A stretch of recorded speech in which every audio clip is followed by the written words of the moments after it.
Snow swept across the mountains as Zeke Draker lay trapped within a collapsing icy enclosure. His body was already failing, blood staining the frozen ground while enemies closed in, searching for the ancient relic. Once born into a great dragon slayer household, he had been discarded as useless, unable to wield aura like a proper knight. Even now, surrounded and weakened, the attackers advanced without hesitation, their movements steady and merciless. Zeke's resistance faltered under their blows, his strength nearly gone. The relic's light flickered nearby, drawing their attention as they prepared to claim it and end him. His vision blurred, yet his hand still reached forward, driven by stubborn will rather than hope. Power began to surge faintly within him, something unfamiliar awakening beneath the pain. Memories of rejection and failure pressed against his mind, but they no longer restrained him. The energy gathered violently, spreading through his broken body as if answering a final call. The battlefield trembled as Zeke forced himself upright in that moment. The weak heir who had been cast aside stood again, not to escape fate, but to confront it with everything he had left. Zeke Draker forced his shattered body to move, even as blood continued to pour from his wounds. Before the stunned enemies, his severed arm reattached itself, drawn together by a strange pulsing energy. The men surrounding him hesitated, unsettled by the unnatural sight, yet still convinced of his imminent death. Without warning, Zeke surged forward. His movements became sharper, faster, cutting through the encirclement with reckless precision. Blades clashed and bodies fell into the snow. But the strain on him only deepened. Each step pushed him closer to collapse, his strength burning away faster than it could recover. As the battlefield quieted, Zeke staggered, barely able to remain standing. His hand reached toward the relic, its faint glow reflecting in his fading vision. Regret surfaced in his final moments, not for himself, but for the life he failed to protect, and the promises he could not fulfill. A radiant force erupted, engulfing him in golden light. Ancient power flooded his body, awakening something dormant within his soul. A presence stirred, vast and overwhelming, binding itself to him as his consciousness slipped away. Zeke opened his eyes within the Draker household, returned to the beginning. The legend of the Dragonslayer family traced back to an ancient dragon's blessing, a power said to flow only through true warriors. For generations, the Draker household upheld that legacy, raising knights who could wield aura and dominate the battlefield. Yet Zeke Draker stood apart from them, the only one unable to awaken that strength, cast aside, despite his lineage. After his return, memories of his past life remained vivid. As he steadied himself within the training grounds of the household, a strange system, like presence, manifested before him. A translucent window appeared, revealing information about his condition, something unknown in this era. Zeke examined the details carefully, recognizing abilities that had only surfaced much later in his previous life. Unlike before, his power was already accessible. Energy gathered in his hands, faint but undeniable, confirming that the system spoke the truth. The realization settled in. Though his body had returned to a younger state, his skills and memories had not been lost. This time he was no longer starting from nothing. With knowledge, power, and a second chance, Zeke stepped forward, determined to change everything. Zeke sat on the bed, focusing on the floating status window, as he tried to understand the abilities now available to him. The system responded to his thoughts, but its functions were still unfamiliar. Before he could fully examine it, a servant approached his room. Zeke hesitated, attempting to dismiss the window, but failed to do so in time. The door opened and the household's butler entered with a composed expression. Zeke quickly shifted his attention, masking his confusion while observing the man carefully. Memories from his past life surfaced, reminding him of the strict environment and the expectations placed upon him despite his previous failure. As the butler spoke, the system suddenly reacted, a skill activated on its own, and new information appeared before Zeke. The ability enhanced his awareness, allowing him to process details faster. Realizing this, he began to understand the value of his power. Even in this early moment, Zeke recognized that the coming evaluation would determine everything. For generations, dragons had shaped the fate of humanity, leaving behind a brutal tradition where children of noble bloodlines were forced into deadly trials. Within a vast fortress, young trainees gathered, preparing for a harsh selection that would decide their worth. Among them stood Zeke, a boy born into a prestigious lineage yet quietly despised. His presence drew silent judgment, and he recognized every glance directed at him. While others showed confidence, he remained calm, observing the environment with steady focus. The instructor initiated the test, pairing participants for combat. Zeke moved forward when called, facing an opponent who rushed in without hesitation. The clash ended quickly, as a decisive strike brought the fight to an abrupt conclusion. Observers reacted with indifference, treating the outcome as expected. Zeke remained composed, his expression unchanged, though a faint shift stirred beneath the surface. A darker intensity flickered within his gaze, hinting at something far deeper than others perceived. When called again, he stepped forward, prepared to face Leon, the next opponent, aware that this encounter would carry greater weight than the last one. The air grew heavier, signaling the beginning of change. Zeke stood across from Leon, recalling how this opponent had once dominated him repeatedly. In the past, he had endured humiliation without resistance, but now his awareness had changed. He understood the hidden hierarchy within his family, where countless cousins competed, many willing to push him down to secure their own standing. Leon approached with confidence, carrying the same arrogance Zeke remembered. As the signal to begin was given, Zeke steadied himself and activated a skill that sharpened his focus. The world seemed clearer, his movements more controlled. When Leon rushed in, Zeke responded without hesitation, closing the distance with precise timing. His strike landed harder than intended. A surge of power followed, triggered by instinct rather than control, amplifying the impact and leaving Leon severely injured. The sudden outcome disrupted the arena, drawing attention from both the instructor and the other trainees. Zeke observed his own hand, realizing that his strength had exceeded expectations. Despite the warning, the match was halted, yet tension continued to rise. Leon, shaken and consumed by anger, struggled to accept the result, while Zeke prepared himself for the consequences that would inevitably follow. At the signal, Leon charged forward with force, attempting to overwhelm Zeke before he could react. The speed and pressure mirrored the fear Zeke once felt, yet this time his body remained steady. He observed each movement carefully, recognizing patterns that had once seemed impossible to follow. Leon pressed aggressively, striking with confidence, but Zeke endured without panic. The impact no longer shook him. Instead, he analyzed the rhythm behind every attack. When Leon shifted his stance and prepared a follow-up, Zeke anticipated the motion and responded instantly. He slipped past the attack and delivered a precise counter, striking Leon's chin and breaking free from his grasp. The sudden reversal disrupted Leon's momentum. Confusion spread across his face as he struggled to understand what had changed. Zeke maintained control, keeping his movements measured and efficient. Even when Leon attempted to create distance, Zeke closed the gap again, landing another clean strike. Each exchange widened the gap between them.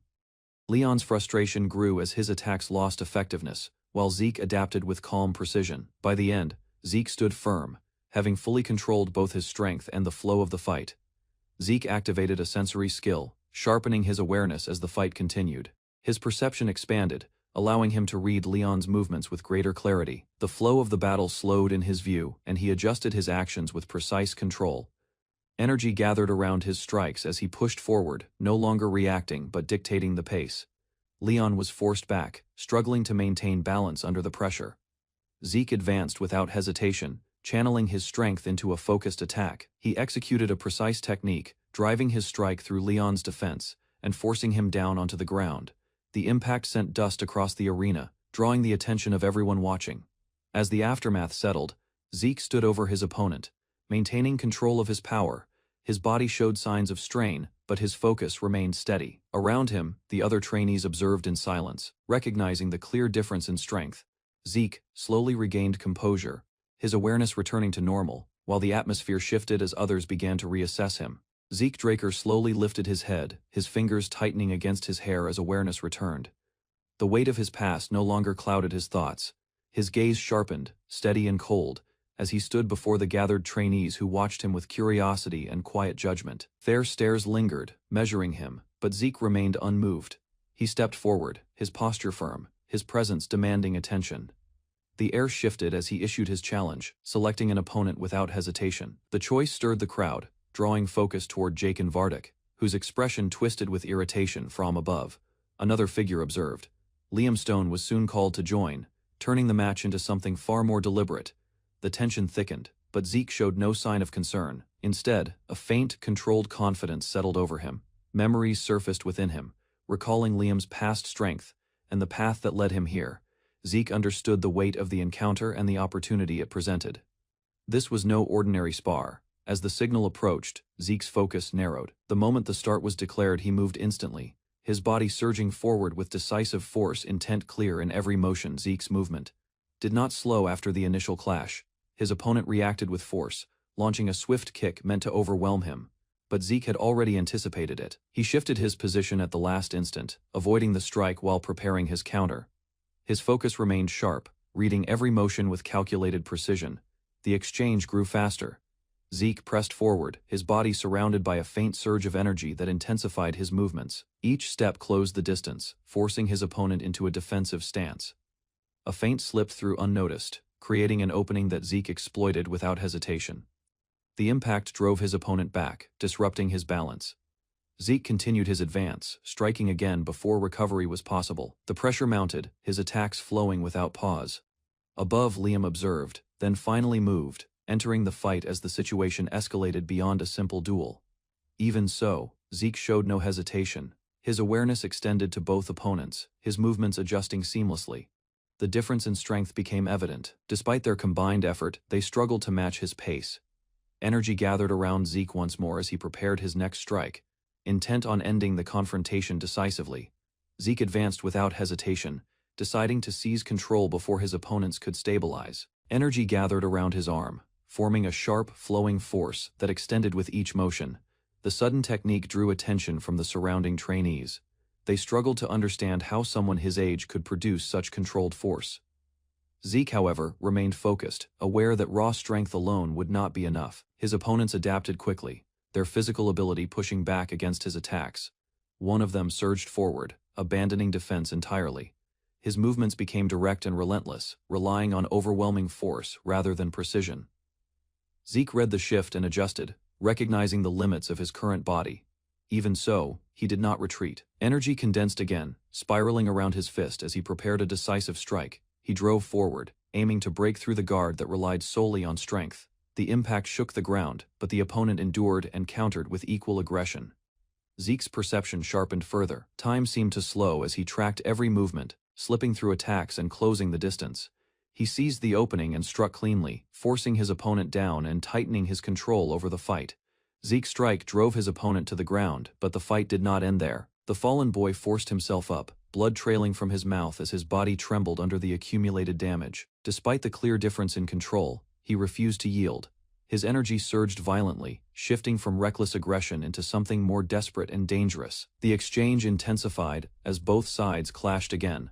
Movements became harsher, less restrained, and driven by raw intent rather than discipline. Zeke maintained his composure, watching carefully as his opponent pushed beyond his limits. From the sidelines, the other trainees watched in tense silence, realizing the gap between them. The pressure surrounding the fight became overwhelming, forcing attention on Zeke's calm dominance. In the end, Zeke closed the distance once more and forced his opponent down again. Even as the other struggled to rise, it was clear the outcome had already been decided.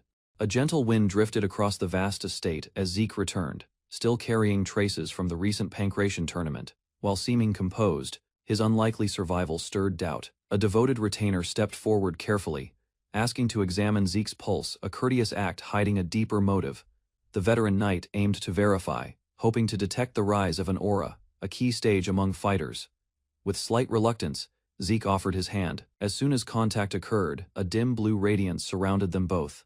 Power moved through their palms while the knight's aura explored further, mapping pathways within Zeke's body with remarkable accuracy. This was no ordinary check, it was forceful, intrusive. Zeke quickly questioned who the knight truly was. Only those ranked Blue Knight or above possessed such precise mastery. As the examination continued, an image of the aura ranking system emerged, beginning with the basic White Swordsman and reaching the elite Red Knight. Each tier represented control over aura. Most remained beginners. Only a select few exceeded their boundaries. The Elder's method exposed qualities recognized by merely 2 people worldwide. Zeke stayed motionless, quietly protecting his secret. The knight, noticing resistance, gently pressured him. Still, Zeke responded with nothing but silence and an unwavering stare. Breaking the quiet, Zeke made a casual remark, dismissing the tension filling the space. Though the knight responded with a smile, unease lingered beneath it. Seeking to grasp the sudden shift in the young master's behavior, he asked directly. Zeke replied plainly it wasn't about why he had changed, but why it took so long. The words marked a clear turning point. Whatever restraint once held him had vanished. Recognizing the transformation, Decker yielded and vowed his support. Preparations for anything Zeke might require were already complete, revealing quiet loyalty. Zeke sent him away and walked alone through the estate, analyzing the subtle actions of those around him. Someone had assigned Decker to observe him, most likely one of his siblings. That realization confirmed the rising tension beneath everything. Afterward, he stepped into a secluded training chamber. Impressed by its quality, he shifted focus to the system inside him. A status panel revealed his class, skills, and sealed potential, including an enigmatic draconian ability. Seeing that one skill had advanced through use, he began studying its framework. Growth demanded karma. Karma came from monsters. Dungeons contained those creatures, yet access was limited. He needed power, and this system could be the answer. Two major forces shaped the world, the aura of knights and the mana of mages. Most people were tied to one, destined to develop within its boundaries. Yet Zeke existed beyond those limits. Rejected by his own lineage, he had been trained secretly during exile. His mentor taught him ether, a rare natural force that surpassed both traditional paths. That knowledge distinguished him not as a knight or a mage, but something entirely unique. Using ether, Zeke transformed healing techniques into self-restoration. The system acknowledged his actions, updating his progress. Alone, he tested its capability by healing himself in secrecy. He avoided drawing attention that might label him abnormal. Displaying such power openly risked isolation. Instead, he remained patient, recovering privately while advancing quietly. Exhaustion set in as evening replaced daylight. Noticing it was already dinner time, Zeke paused, wondering what explanation he might give Decker. Soon, hesitation faded, as determination settled in a week later. Murmurs spread throughout the cradle. Stories of his change circulated in the dining hall. Some ridiculed, others speculated darker reasons. Still, everyone sensed it. Zeke Draker was no longer the same. Change had begun inside an opulent dining room. Tension lingered beneath polished utensils and dishes. Reyna Turun cut into her steak with contained intensity, clearly weighed down by more than appetite. Owen Zimmons remained composed, reminding her of the upcoming duel and encouraging her to eat. What appeared as concern quickly shifted into provocation, sparking sharp exchanges among those present. Reyna's irritation erupted when another trainee mocked her defensively. The discussion escalated after a remark about her inferiority complex emerged. Her reaction was immediate anger overtaking control, striking her plate in defiance. Silence followed, though only for a moment. Conversations about Zeke Draker returned, each tone mixed with doubt, envy, or disbelief regarding his recent triumph. The atmosphere grew heavy when someone questioned what Zeke could contribute in a sword duel. They recalled his reliance on a customized weapon, ridiculing his former weakness. One dismissed his pancration victory as pure chance. Yet Reyna rose, her voice firm and gaze piercing. She refused to accept that claim. Confronting their arrogance, she delivered a final remark. If they truly believed Zeke's victory was luck, then they were unworthy of the Draker name. Her statement struck harder than any blade, and with that, she departed, leaving behind a silence no one dared to break. The sword duel became the most lethal trial within the Academy. Real blades collided, exposing the cadets' true strength. As final examinations approached their conclusion, tension rose throughout the training grounds. This was no ordinary spar, it was where future fighters demonstrated their value. Zeke Draker, once ignored, stepped onto the stage without hesitation. He moved forward calmly, gaze unwavering. While murmurs spread among the watching crowd, his opponent stood confidently, radiating pride, and selected Zeke openly to display superiority. Despite the challenge, Zeke responded with quiet composure, unsheathing a massive claymore that shocked the spectators. Those who once ridiculed him now watched in disbelief. His aura ignited, powerful and unfamiliar. Opposite him, the chosen rival faltered. Uncertainty surfaced as he remembered the weaker Zeke from before, yet the figure before him had clearly changed. Forcing aside doubt, he steadied himself, attempting to conceal his uneasiness. As the duel commenced, memories of Reyna Turun, the Lightning Knight, appeared. Her early mastery of aura had defined excellence. Zeke, after relentless training since his return, readied himself for the first move. The signal rang out. Blades flashed. The fight had started, and Zeke was determined to prove he no longer stood in anyone's shadow. Zeke's rival surged ahead, striking with speed and strength, seeking to overwhelm him with raw force.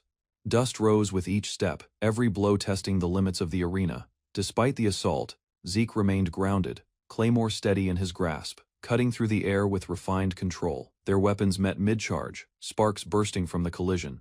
Spectators argued over the nature of the duel. Some insisted Reyna was merely toying with Zeke, while others saw something deeper, a contest far from uneven. Strike after strike, she maintained pressure. Yet Zeke answered with calculated precision, never falling behind. Within the rhythm of combat, he studied every motion.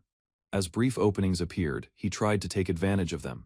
Yet regardless of his speed, her blade intercepted his each time, perfectly timed. Every clash felt deliberate, as if she allowed his attacks to reveal his intentions. Patterns formed, gaps vanished as quickly as they emerged. At that instant, Zeke understood something unsettling. The duel had changed from rivalry to guidance. Each exchange resembled practice rather than combat. Sparks burst again between them, shaking the ground, and for the first time it became evident. Reina was aiding his growth. Zeke surged ahead with sharp determination, aiming to end the match in a single decisive strike. His motion blurred as he crossed the arena, weapon sweeping with precision. Reina reacted at once, her eyes following his movement. Yet even she seemed momentarily surprised by his sudden speed. Though caught off guard, she stayed composed and prepared to confront him directly. Speed increased rapidly. Zeke's blade sliced through the air with overwhelming force, but Reina adjusted her footing just in time. They exchanged multiple rapid clashes, though Zeke's strikes grew faster and more precise. Realizing defense alone was insufficient, Reina began altering her stance. Whenever Zeke advanced, his aura intensified, pushing beyond its limits. A sudden impact disrupted her balance, forcing her backward, though she regained control quickly. Pressure continued building. For a brief instant, fear flickered in her eyes as a surge of Zeke's power surrounded her. Then came the final assault. Zeke descended with crushing force. Aura-infused blade aimed for a finishing blow. Yet, at that moment, a faint shimmer appeared around Reina. A subtle trace of aura, barely visible, met his strike. The clash landed, and Zeke, narrowly defeated, dropped to one knee as silence spread across the field. Fury erupted among the spectators. Many cadets criticized Zeke's approach, calling it dishonorable for a knight to fight without a sword. Accusations of disgrace echoed while Reina stood above him, seemingly victorious. Yet despite the backlash, Zeke remained quiet, unaffected by their judgment. Still kneeling, he was asked whether he would proceed. Internally, he blamed his defeat on a brief lapse. He believed he could have reversed the outcome had he maintained focus. Thoughts of missed chances filled his mind. In the end, Zeke accepted defeat. His composed response stunned the audience. Murmurs turned into admiration as the official results were declared. The one once dismissed had gained recognition. Zeke Draker, against all expectations, stood acknowledged among the elite, equal to Reina to run. A blazing inferno consumed the fortress as turmoil spread throughout the realm. Survivors scrambled across shattered wreckage, desperately escaping the devastation. Fire consumed everything along its course, leaving nothing but destruction behind. Amid the downfall, a solitary figure sank into shadow, crushed beneath the burden of conflict and treachery. Time changed. Within an opulent chamber, aristocrats debated the approaching blessing rite. Though tranquility filled the hall, one individual's stare remained unwavering. He wasn't present for negotiation. His focus rested on the awakening of the youngest relative. Curiosity, rather than obligation, fueled his attendance. Meanwhile, Zeke had silently come back to the training grounds. Despite a recent astonishing triumph, he continued training without recognition. As the rite's day neared, he considered how little he comprehended about his reborn power. Opening his status interface, he examined his refined abilities, a product of both discipline and concealed talent. Alone, he studied his graded skills, observing his enhanced proficiency. Improvements from a prior battle had extended his boundaries. Disrupted by a summons to prepare, he answered with composed readiness, resolved to confront whatever awaited. The trip to the ancestral estate commenced. Zeke's carriage advanced steadily toward the Dragonheart stronghold, where his genuine awakening would be challenged. Inside the vast ceremonial hall, the cadets stood in flawless alignment as the blessing rite began. Elite nobles and honored guests observed from the balcony, their presence a heavy indication of the risks. Zeke stood among them, tension building, as he grasped the importance of those watching. Formidable figures he had only learned about before. His instincts suggested some were family observers, likely sent to track his development. Despite his calm exterior, discomfort lingered beneath the surface. He believed that once he failed the rite, those gazes would simply drift away, erasing him from memory. But his thoughts shifted the instant he noticed a certain presence in the hall. His elder brother, Abel Draker, the dreaded Lion Blade. Abel's arrival wasn't anticipated. In Zeke's previous life, his brother had never attended this occasion. Abel's presence sparked uncertainty. While he spoke courteously with others, it became evident his primary purpose was to watch Zeke. The strain between them remained unspoken yet intense. Zeke's inner conflict deepened. Could his choices in this second life have already changed the path of destiny? Before he could reflect further, the ritual officially commenced. Another cadet was summoned. stepping into the enchanted pool that marked the rite's initial phase. As the ritual advanced, ether surged around the cadets undergoing their awakening. One after another, the energy responded, revealing each individual's potential. For the earlier participant, the swirling blue aura confirmed a strong, steady power, one gained through dedication and rare ability. Murmurs followed his success, noting the rarity of such an early awakening. Moments later, an unforeseen occurrence unfolded. The mana lamps flickered crimson, a sign of a rare bloodline trait. Gasps spread throughout the hall as this discovery indicated a pure blood awakening, a status few ever attained. With such strength came expectations, and the recipient was quickly equipped with mana, restraining gloves, required to control the overwhelming force. Now, every gaze shifted. Zeke stepped forward at last. Observers whispered, expecting a magnificent display. He remembered his earlier failure, the disgraceful result that once marked him unworthy. Despite the grandeur of the scene, he recalled the bitter sting of humiliation, but this moment was different. No longer fragile or doubtful, Zeke carried the knowledge of another existence. He had refined his skills, mastered ether, and reclaimed his resolve. As he placed his hand upon the ritual sphere, determination surged within him. This was not repetition, it was judgment. The hall grew silent as the ritual suddenly halted. Confusion spread among the audience. The reaction from the terminal had abruptly ceased midway. No one had seen such an event before. Abel, observing closely from above, remained motionless, eyes narrowing in silent assessment below. Zeke withdrew his hand from the basin, expression unreadable. Though discouraged, he concealed his disappointment. Internally, he blamed his own misplaced assurance. Around him, whispers intensified. Some mocked his apparent failure, others speculated in disbelief. To many, Zeke's failed awakening confirmed their suspicions that he remained a disgrace to the Draker lineage. Despite the cold stares, Zeke stood firm. Suddenly, the terminal flickered, a delayed system notification appeared, revealing a processing fault during class identification. As the missing data resolved, the system acknowledged his abilities and granted a rare classification. Crimson light burst across the hall. The aura intensified, confirming not only a blood awakening, but a rare and unmatched connection. The crowd gasped as the awakening reached a level beyond expectations. With the merging of multiple bloodline traits, a unique class emerged. The title, Immortal, appeared before all. Zeke's class had awakened not late, but stronger than anyone could have imagined. A radiant glow burst within the awakening chamber, stirring murmurs among the audience. No one could clearly determine the phenomenon since it diverged from the anticipated signs of a pure blood awakening. Uncertainty spread throughout the hall. Some doubted the mana lamp's readings, while others criticized the sword statue's reaction. Nevertheless, the ritual had concluded. Regardless of the ambiguity, the result was far too uncommon to dismiss. From above, a dominant presence cut through the silence, highlighting the rarity of not one, but two pure blood awakenings in a single group. The chamber exploded with applause, the spectators eager to honor what appeared to be a monumental occasion. Even then, unease persisted within the protagonist's gaze. Shortly after, directions were given to bring forth the ceremonial glove. Zeke received it without a word. The heaviness in his grasp did little to calm his thoughts.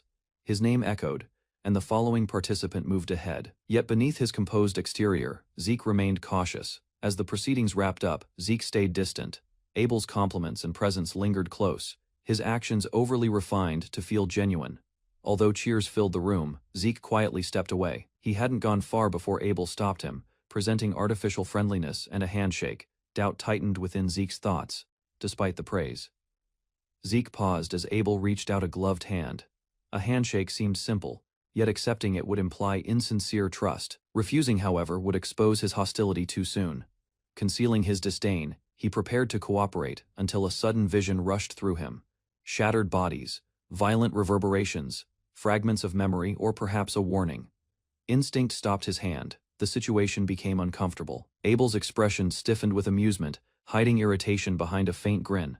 He mocked Zeke with false kindness, but the strain remained. Despite his attempt, Zeke couldn't force himself to touch the man he loathed. His resolve denied the gesture, regardless of consequence. Abel withdrew smoothly, pretending indifference. A grin followed as he delivered final remarks and walked away. Zeke observed his departure, his thoughts repeating the ominous goodbye. Determined not to forget, he silently swore to be prepared for their next meeting. Later, away from others, he removed the formal clothing. His body finally relaxed. Rumors about the golden glow and the rarity of his awakening circulated throughout the corridors. Yet a contradiction troubled him. Pure blood awakenings triggered mana inhibition, disabling any mana-based mechanism or tool. But even after removing the glove, nothing failed. That single detail shattered the certainty of his supposed awakening. Zeke called forth his status window. Examining the updated information carefully, his title now displayed the One Who Reversed Time and the Blessing of the Ancient Dragon, with his class elevated from healer to immortal. Confusion intensified as he saw the skill mana reflection instead of the typical mana inhibition. Reading further, he realized it wasn't a passive trait, but an active ability, something that neutralized surrounding mana. That anomaly alone distinguished him from other awakenings. As understanding formed, fragments of memory clarified the incident. Graduates had usually displayed blue auras, with Reina being the sole one marked by red, an undeniable sign of a pure blood. His aura had also turned red, but only for a moment. Somehow, it transformed into gold, a shade never witnessed before. The system records confirmed a loss of classification data during the awakening. The bronze statue, long believed to verify pure blood status, had merely been identifying class types: red for rare, gold for unique. No one had grasped its real purpose. It had deceived generations. Irritation grew within him. None of the family leaders had ever recognized this misinterpretation. Leaning back, Zeke accessed the karma points he had regained, unlocking dragonkin abilities. With focused eyes, he examined new powers: Dragon Eyes, Might of the Dragon, and one still sealed: Devour. Zeke activated the draconic abilities one after another. Dragon Eyes and Might of the Dragon functioned smoothly, though he avoided using the latter due to its destructive potential. Intrigued, he triggered Dragon Eyes instead. Arcane circles illuminated his sight, altering his perception. Initially unimpressed, he soon detected a change. He could see through objects as though they were transparent. Looking farther, he focused on the statue in the courtyard, now appearing sharply near. A notification appeared, offering detailed data about the object. Upon agreeing, information flooded his sight. Overloaded, Zeke staggered as the data poured from every object in the space: furniture, decorations, even the floor covering. His body stiffened from the strain. The ability, though formidable, exhausted him greatly. Slumping into the chair, he wondered whether all draconic abilities demanded such a cost. Before long, a strange sensation arose. His body, weakened from the effort, began restoring itself naturally. Without intention, his healing powers had triggered. Realizing that his class abilities were now passive, he inspected further. Healing factor had advanced into an automatic regeneration trait. Although healing normally had limits, this power was boundless. To verify, he grabbed a blade. Moments later, blood struck the ground and his injuries began disappearing. Zeke confirmed his healing power was genuine as the wound closed instantly. Sitting alone, he planned his next action. The Academy's 5-year schedule no longer suited him. With renewed determination, he chose to shorten the path into only 2. Draker Academy, famous throughout the continent, stood as the summit of combat education. Each year, its vast plaza filled with aspiring warriors, all attracted by the promise of strength and prestige. Beneath the spring sunlight, the new term commenced, and elite students occupied the grounds, each refined and confident, shaped to perfection by noble heritage. Among them, the most influential came from the 3 great families: Turun, Zimmons, and Vardek. Though young, they carried themselves with pride, already displaying superiority over their peers. Rumors of corruption and privilege surrounded them, born of lineage, not effort. Watching quietly, a solitary figure assessed their decline with an icy stare, choosing not to engage in their matters. The Platinum Mansion towered behind them, a stronghold for the Academy's elite. Reserved solely for top-ranked students and pure-blood awakeners, it housed unmatched facilities and a sacred area: the Platinum Floor. Entry was an honor, not a guarantee. Inside, attendants prepared for the arrival of a new master. Zeke Draker entered the Grand Hall, welcomed with overwhelming respect. Though a pure blood himself, the display felt excessive to him. Still, he advanced without protest. The real purpose of his return to transform everything had only just started. Within the lavish platinum floor, Zeke encountered Decker, who greeted him formally. Without delay, the attendant revealed a sealed case inside. A new set of gloves designed solely for Zeke. Impressed by their craftsmanship, Zeke valued the gesture, but soon shifted his focus to obtaining a matching sword. Sensing the chance, Decker proposed commissioning a weapon nearby. Owing to the region's closeness to the Giants' Mountains, the Duchy of Troy possessed superior iron and celebrated blacksmiths. Forged through generations of tradition, Trojan steel had become the signature of every elite graduate's first weapon. Zeke agreed, but insisted on meeting the craftsman himself, wanting to ensure his weapon satisfied his expectations. The name Galleon Halbert drew his interest, a name unknown yet intriguing. As the day continued, the platinum floor's calm isolation gave Zeke a moment of insight. With its seclusion, he recognized the freedom it provided to train his draconian abilities without disturbance. Just as he settled into thought, a knock on the door introduced a new matter, an invitation to dine with Floormaster Reyna Turun.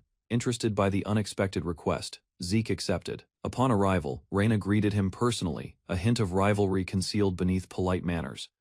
Zeke sat at the refined table where Reyna Turun waited.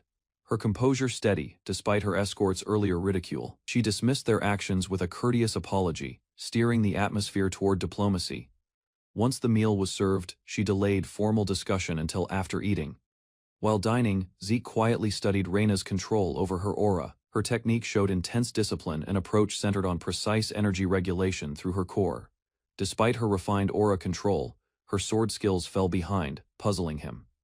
To Zeke, her natural talent was being squandered, likely due to poor focus or absence of proper guidance. As the plates were cleared, Reyna finally disclosed her intention. She formally suggested that Zeke accept the backing of the Turun family. Her tone shifted from politeness to certainty. She argued that even pure bloods like them, privileged with rank, lacked development resources, unless supported by powerful families. The Academy's teachings alone were insufficient. Mentors, training, and chances came through influence. She referenced the example of Abel Draker, who became the youngest White Knight, all through assistance from his maternal lineage. Recognizing Zeke's lack of such support, Reyna offered to replace that absence. Zeke, unaffected, declined her proposal. Without pause, his ambitions refused to depend on borrowed strength. Reyna was shocked by Zeke's refusal. For someone without support, rejecting the Turun family's aid seemed unreasonable.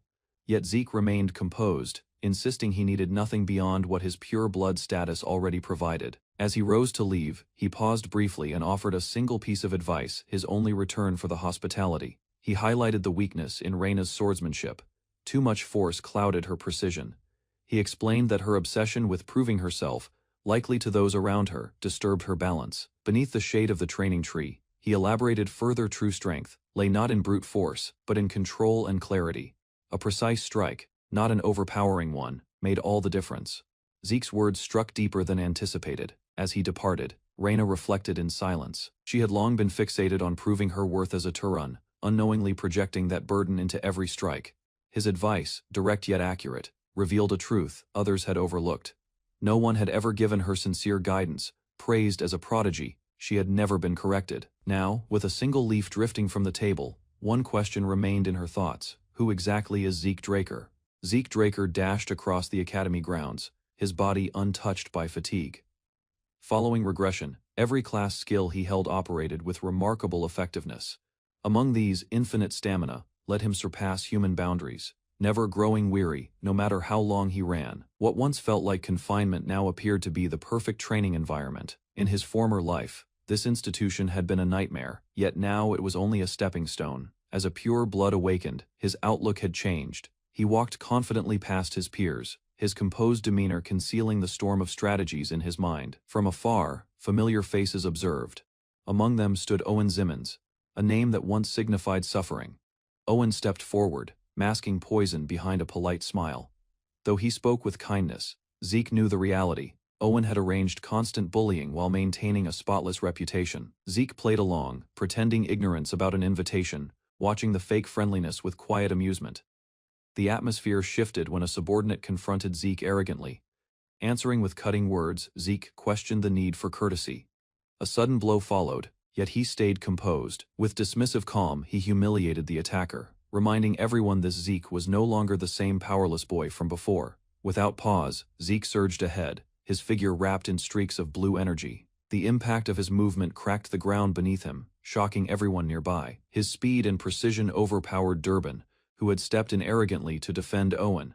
Despite bold claims and a confident posture, Durbin's strength collapsed under Zeke's crushing counterattack. A single strike was sufficient. Durbin, known among students as the Mighty, was sent flying, bloodied, and disgraced. Zeke barely acknowledged him, dismissing his threat with silent contempt. His gaze shifted calmly to the crowd, challenging them without words. Owen hesitated, unwilling to step in. Zeke's words carried venom, daring Owen to choose his next move carefully. The balance of power had clearly changed. Back within the academy halls, Zeke reflected on the structure of Draker Academy. Two classes existed: the normal class based on discipline and routine, and the elite special class, where students forged their own paths. At first he had expected greatness from those in the special division. Instead, he found mediocrity disguised as prestige, seated in the classroom. Zeke studied the faces around him, all familiar products of the cradle. The so-called special class was merely a glorified continuation of what he had already surpassed. The grand hall burst into applause as Dean Howard Draker stepped onto the stage, celebrated as a legendary war hero. Praised for his strategic brilliance, he was introduced as a symbol of honor, yet beneath the praise lay a hidden truth. His rise to fame came not from strategy, but betrayal, leaking vital information for his own survival, unintentionally shifting the tide. Zeke, seated quietly among the cadets, saw through the illusion. Howard was not a hero in his eyes. He was the man responsible for Zeke's expulsion, the trigger for a descent into slavery and ruin. Memories of suffering resurfaced, the isolation, the betrayal, the chains. Zeke clenched his fist, determined to repay the humiliation. Training soon commenced. The special class was instructed to gather in the arena for basic dragon-slaying practice. Zeke was surprised to see even elites beginning with fundamentals. The instructor arrived, a tall figure dressed in a distinctive uniform. Andrea Draker, the famous Rose Knight, introduced himself. Known for his unmatched skill and early graduation as valedictorian, he stood as proof that the Draker name still held power. Zeke observed him closely. Unlike the others, this man had earned his title through merit. A new challenge had appeared on the stage. Silence spread across the arena as Andrea Draker's cold command cut through the noise. His sharp gaze instantly subdued the cadets. Once order returned, he instructed them to draw their weapons. Among the students, Zeke unsheathed a sword noticeably larger than the standard issue. The unusual choice caught the instructor's attention, prompting a challenge to explain it. Without hesitation, Zeke displayed complete mastery over the weapon, swinging it with precision and force. He anticipated the reaction, deliberately choosing the blade to provoke scrutiny. When questioned, he answered calmly, stepping forward to prove his intent. Andre criticized the mismatch, warning that such recklessness could backfire. Rather than stepping back, Zeke declared his confidence. The moment intensified as Andre activated his defensive skill, signaling the beginning of a duel. Steel collided. The instructor moved first, intending to discipline, not defeat. Zeke dodged and countered fiercely, balancing on the edge between defiance and dominance. The stakes had changed. Despite his assured demeanor, Zeke entered the duel with deliberate strategy. Conscious of Andre's vulnerability, he realized he could claim victory, but doing so would attract unwanted scrutiny from Abel, who was observing the fight. Preferring prudence over ego, he chose to pretend defeat, deciding to merely brush Andre's uniform, instead of exposing his true capabilities. As the encounter commenced, Andre's power intensified. Even lacking aura reinforcement, his attacks held force and accuracy. Zeke evaded and blocked while purposely limiting himself.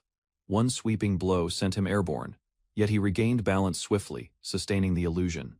Spectators were impressed, particularly as the duel lasted longer than anticipated. Andre's irritation mounted. Although he restrained his aura, he found it difficult to overpower a simple cadet. Zeke's persistent pressure, despite appearing weaker, revealed the weakness in Andre's endurance. Containing mana during combat proved exhausting. The fight went on, and Zeke's stamina became the decisive factor. For someone trained under the unusual Draker method, where aura is sustained even while sleeping, Zeke had perfected energy regulation. Andre, meanwhile, fought as though he were holding his breath. While the audience saw a cadet losing, only Zeke understood he had triumphed by enduring longer without ever fighting seriously. Andre's attacks grew increasingly careless. His stamina, already taxed by irregular sword techniques, began to fail. Zeke analyzed every movement closely, recognizing the steady decline in form. A precise deflection sent Andre stumbling, yet an odd feeling of dissatisfaction arose. Winning in this manner felt incomplete, almost deceptive. Understanding that a straightforward win would not reveal Andre's limits, Zeke altered his approach. His following actions forced a more intense clash, pushing Andre toward his limits. Ordinary pressure was no longer sufficient. Zeke realized that only by creating genuine danger could he force his opponent to instinctively release aura. Without delay, he launched into a fierce offensive, executing a feint so powerful it resembled a lethal strike in reaction. Andre instinctively activated swift steps. Violet streaks sliced through the air as he moved faster than sight could follow. Shock flickered in his eyes when he noticed his aura had activated unconsciously. Zeke advanced relentlessly. With flawless timing, he transitioned into critical strike, delivering a hit meant to disrupt rhythm rather than cause harm. Andre's confusion deepened. How could a cadet use such polished techniques? Then, Zeke unsheathed his sword once more. This time, dragon-slaying arts appeared. With energy spiraling upward, his blade descended like divine judgment. Sky Slice tore across the arena, leaving even the spectators in stunned silence. Zeke's body shook from the force of Andre's final attack. Pain surged through his arms, yet he forced himself to stand, activating his innate class ability Healing Factor. Energy flowed through his body, repairing damage just enough to maintain his stance. With the pain dulled, he allowed himself to fall, perfectly timing the collapse to match his plan. Andre, witnessing the devastation caused by his own strike, stood in shock. The aftermath of the fight conveyed a clear message: this cadet was no ordinary trainee. From above, an instructor observed the arena and made his decision immediately. Zeke was no longer obligated to attend classes. His performance had surpassed expectations. Silence spread across the hall as no other cadet dared step forward. The instructor's eyes scanned the room before announcing the end of the session. Meanwhile, Zeke rested in the infirmary, content with the outcome. Though he had not delivered a decisive blow, he had forced Andre's aura out and earned recognition. Reflecting on the final technique used, Sky Slice, Zeke understood the peril he had faced. Despite surviving it, the attack's power confirmed Andre's status as a Blue Knight. Yet for Zeke, success was insufficient. To achieve true freedom, he would require strength that no one could restrain. Lying in bed, Zeke focused on obtaining power that would leave him unrestricted by any force. Just as determination settled in, a sudden intrusion shattered the silence. A disheveled wild man burst into the infirmary, smelling of alcohol and shouting incoherently. Without warning, he seized Zeke and identified him as Arthur's son, the head of the Draker clan. The stranger's presence felt disturbing. Despite his intoxicated state, Zeke had not sensed his arrival. The man's casual mockery of Arthur suggested deeper familiarity, hinting at concealed strength. Zeke remained cautious, deflecting inquiries while evaluating the threat. However, the man persisted, mentioning Zeke's healing and pointing out the internal injury he had suffered earlier. Realizing Zeke possessed a healing factor, the intruder pushed him further, forcing Zeke to activate his mental defense ability. When dialogue failed, their interaction became physical. Zeke counterattacked, surprising the man with rapid, precise strikes. Their confrontation intensified, leading both to activate abilities Swift Steps, Precise Stab, and Critical Strike. Responding instinctively, the man recognized Zeke was not merely gifted, he was dangerous. His adaptability resembled that of an experienced fighter. Both alarmed and intrigued, he questioned his assumptions. Was this cadet truly just a student, or something far more deadly?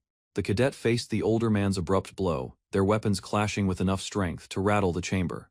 The force revealed that his adversary was far more powerful than anticipated. The crimson-eyed man leaned closer with a disturbing smile, examining the cadet's form as though analyzing something known. His stare sharpened with awareness. With an easy step backward, the man ended the clash and allowed his cloak to fall. His composed stance contrasted the ferocity of the encounter, leaving the cadet tense and watchful. The cadet questioned who this man truly was, and why he spoke as if he knew his history. The term he had spoken lingered in his mind. The man assessed him openly, commenting that his posture and behavior mirrored those of someone beyond a knight's discipline.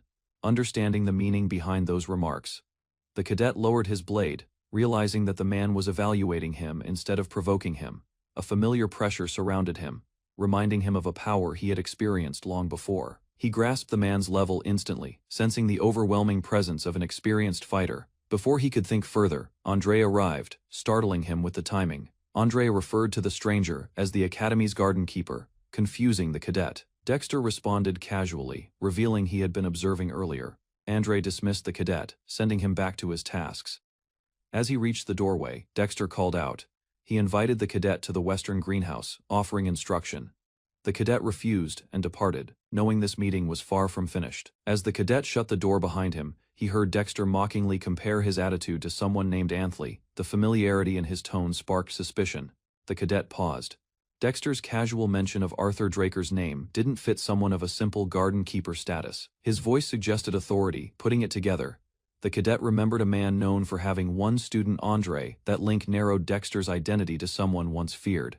The memories resurfaced. Duke Draker, the Gale Knight, was a warrior who achieved Black Knight status through sheer battle strength. He once battled an entire kingdom alone, his power notorious throughout the empire. His sudden disappearance had stunned the martial world. Now, it became clear. Duke Draker had disappeared not to retire, but to conceal himself in plain sight within the academy grounds. Rumors claimed he gained Black Knight status, simply because he favored the color black. The cadet dismissed that as exaggeration. Realizing the Duke was watching him closely, the cadet saw opportunity not in idle admiration, but to gain true strength. He chose to turn that interest into something deeper, a chance to uncover the Duke's hidden technique. The next day, the academy continued as usual. The classroom hummed with half-hearted focus. Professor Fannin posed a question no one dared to answer. Students avoided attention by ducking or drifting off. The professor laughed awkwardly, still hoping someone would respond, though he clearly didn't expect it. The cadet raised his hand, surprising the entire class. He asked about a previously skipped mana transfer law. The professor brightened with excitement, stunned by genuine curiosity. For once, someone engaged with his lesson. In that moment, the cadet took his first step, not only toward mastering mana, but preparing for the Gale Knight's hidden teachings. As the academy bell rang, students streamed out for break. Inside the classroom, one cadet questioned why they studied magic in a knight's academy. Zeke remained thoughtful. Unlike others, he found the professor's teaching effective. While others dismissed it, he recognized the professor's unique method. When he stood to leave, the professor called out hesitantly. His awkwardness suggested that something meaningful lay behind his words. The professor admitted he hadn't felt this engaged in teaching for a long time. Zeke's interest had reignited something within him. He invited Zeke to his research lab any time, revealing his background as a Delphoa Scholarship graduate, a prestigious title in the magic world. Zeke processed this quietly. The professor was no ordinary mage. Earning a scholarship from Delphoa meant unmatched magical skill. Walking through the hallway, Zeke reflected on the advantages of staying close to a mage. Knowledge meant power. He recalled Fannin's teaching style and analytical thinking, deciding to observe him further as a valuable ally. Suddenly he noticed Dexter collapsed near the entrance, calling out with his usual relaxed tone. Dexter greeted him as if nothing had occurred, asking why Zeke never visited the greenhouse. He reminded Zeke of his offer to teach something useful, implying Zeke had misunderstood the opportunity. Zeke's reply was blunt. He simply wasn't interested. But Dexter didn't appear discouraged. Dexter burst into frustration, demanding to know why Zeke refused. Zeke explained he was already focused on personal training and had no space for distractions. With a grin, Dexter struck the ground, releasing pressure. His tone shifted. Training had only just started. Zeke's senses heightened as energy surged near his eye. Before he could respond, Dexter's strike landed cleanly, knocking him unconscious. He awoke groaning under sunlight. The surroundings now unfamiliar, a distant greenhouse framed by greenery. Rising slowly, Zeke realized the older man had knocked him out cold. A full week's delay had apparently tested Dexter's patience. Surveying the area, Zeke confirmed it. He had been brought to the western greenhouse against his will. Dexter appeared beside him, casually asking if he was awake, his tone indifferent. Zeke accused him of kidnapping. Dexter didn't deny it. He confirmed it with a smile, not taking the situation seriously. Dexter admitted openly that he was interested in Zeke, though his delivery remained too relaxed. Zeke activated his speed ability to escape, sensing Dexter's impatience as the man gave chase. Their sprint became a trial. Zeke attempted to outrun him, but Dexter was relentless, closing the distance quickly. Zeke launched an attack mid-motion, but Dexter evaded effortlessly, treating the clash like a game. Thrown aside by the shockwave, Zeke recovered with irritation. Dexter still wasn't taking him seriously. Zeke knew he had to increase the stakes. Provoking Dexter's true intent might be the only path forward. Dexter asked about Zeke's unusual healing ability. Zeke realized that had captured his interest. Rather than replying, Zeke challenged him, saying he'd only reveal the secret if Dexter earned it. In an instant, Dexter disappeared. Zeke stood alone, wind swirling where his opponent once stood.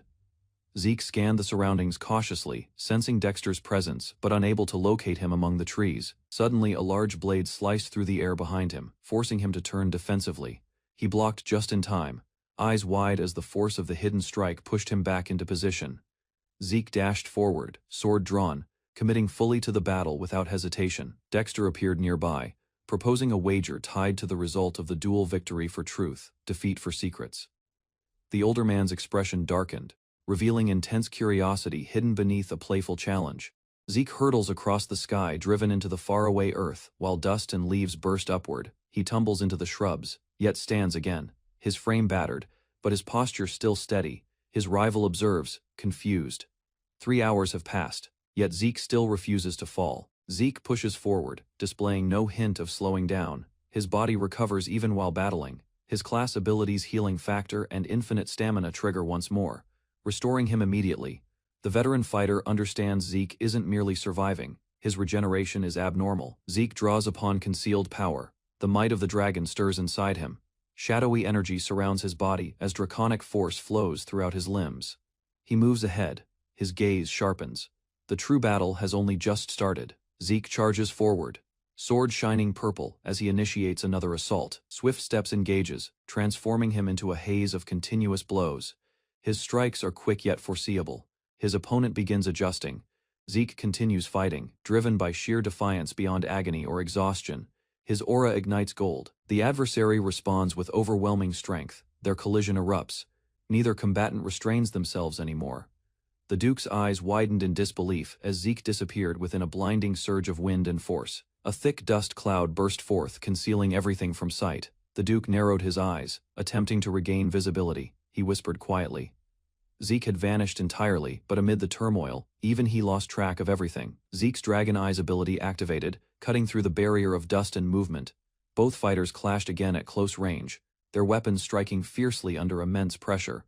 The earth cracked beneath them, as the Duke released a hidden technique with destructive power. Zeke saw the wind erupt from a single motion. The overwhelming strength left him astonished. He prepared to attack, but was suddenly trapped in a crimson aura that halted his advance.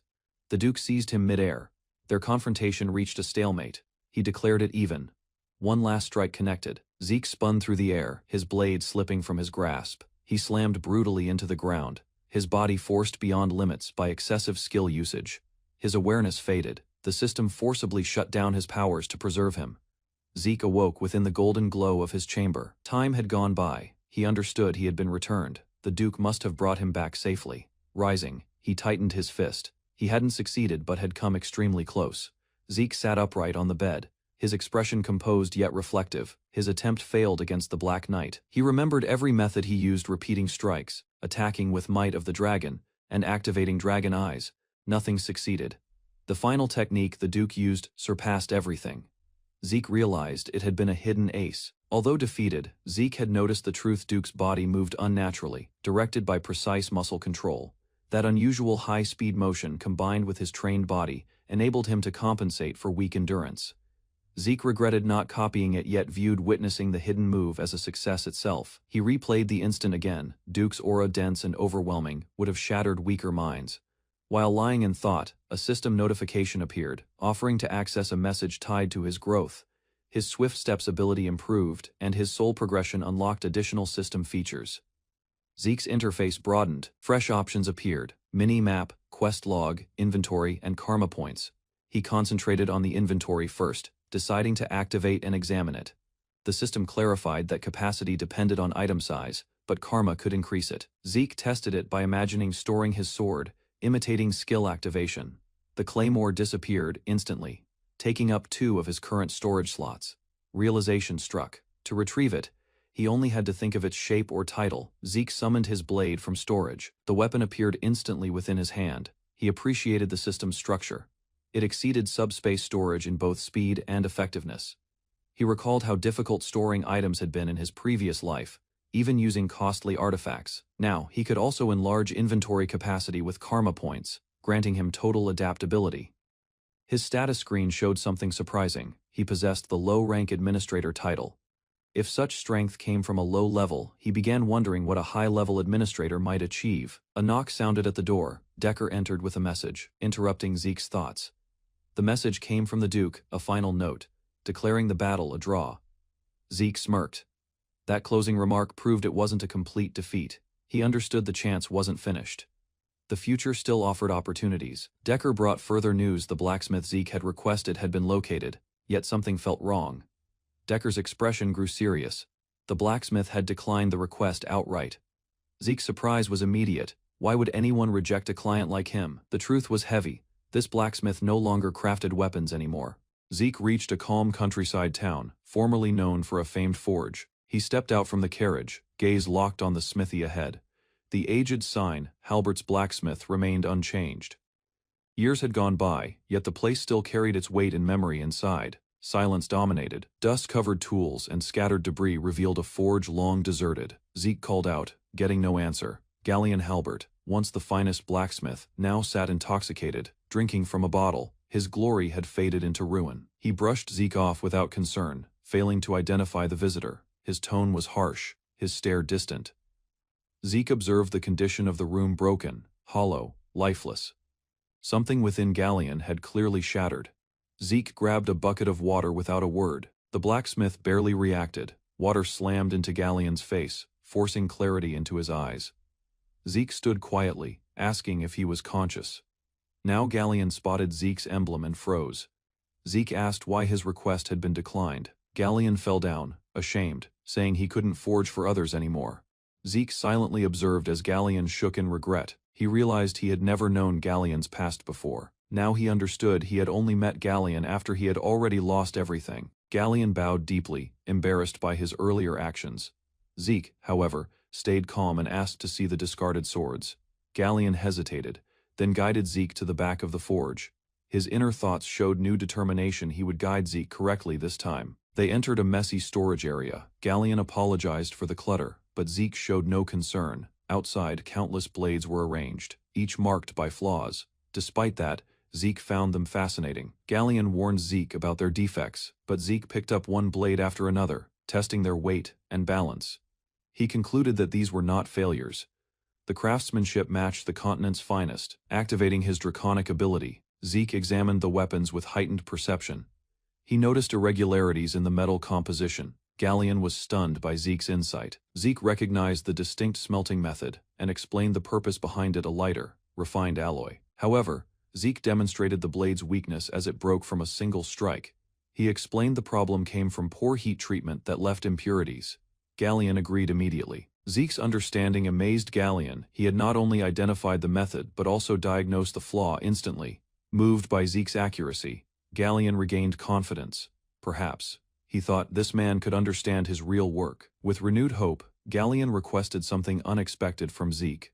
He spread a blueprint on the table and asked Zeke to inspect a weapon design, one born from his own ambition. Zeke studied the blueprint. Galleon showed a detailed design of a magic-powered brazier. It was Galleon's hidden invention, a forge that used magical control to stabilize heat and support advanced smelting. Revealing it without hesitation, Galleon activated the device and shared it openly, trusting Zeke completely. Zeke asked why it hadn't been constructed despite the full design. Galleon admitted the core part required a costly energy link from the magic tower costing 10,000 gold. That sum was impossible for most. Zeke realized it had taken Galleon a decade to save it. Galleon suggested a deal: if Zeke could obtain the core, he would forge anything for him, free and forever. Zeke hesitated. He wasn't in a position to use family funds or surrender the Sword of Radiance. After considering it carefully, Zeke agreed. He had a mage contact who might help secure the item. With determination, Zeke rolled up the blueprint and accepted the task. Galleon was overwhelmed with gratitude, swearing eternal loyalty and crying uncontrollably. Zeke firmly told him to stop drinking, promising to contact him once the core was obtained. Leaving the forge, Zeke headed to the Academy research buildings to find magical assistance. He reflected on how far things had changed from a deserted smith to a powerful ally. Now, with Galleon's loyalty and a purpose in hand, Zeke moved toward his next objective without hesitation. Zeke remembered a fellow student named Fanon, a researcher of mana energy laws, who might assist with Galleon's request. Walking through the Academy grounds, Zeke traced Fanon's last known location to a narrow alley beside the research wing. Before he reached the lab, distant sounds of shouting and scuffling echoed through the alley. A bruised student begged for forgiveness, clutching another's leg, his voice shaking with fear. Leon Conrad, the attacker, watched coldly as the student groveled. The victim apologized repeatedly, blaming himself just for touching Leon in panic.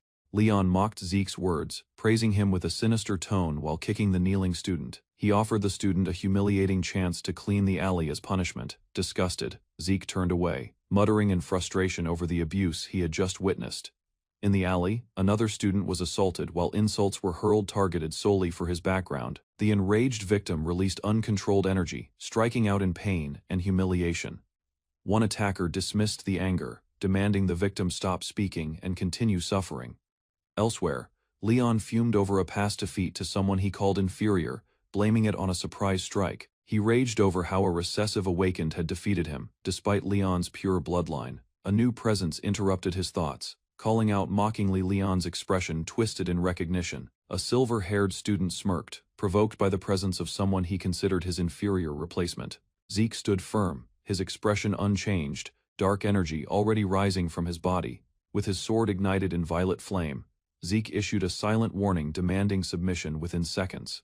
At the Academy's tower, students hurry through a tight training passage, alarmed by a sudden disruption overhead. A solitary figure falls between the structures, touching down before them without notice. Confusion spreads immediately. One student ridicules his origin, but the dark-haired boy lifts a hand, silencing him with a single order.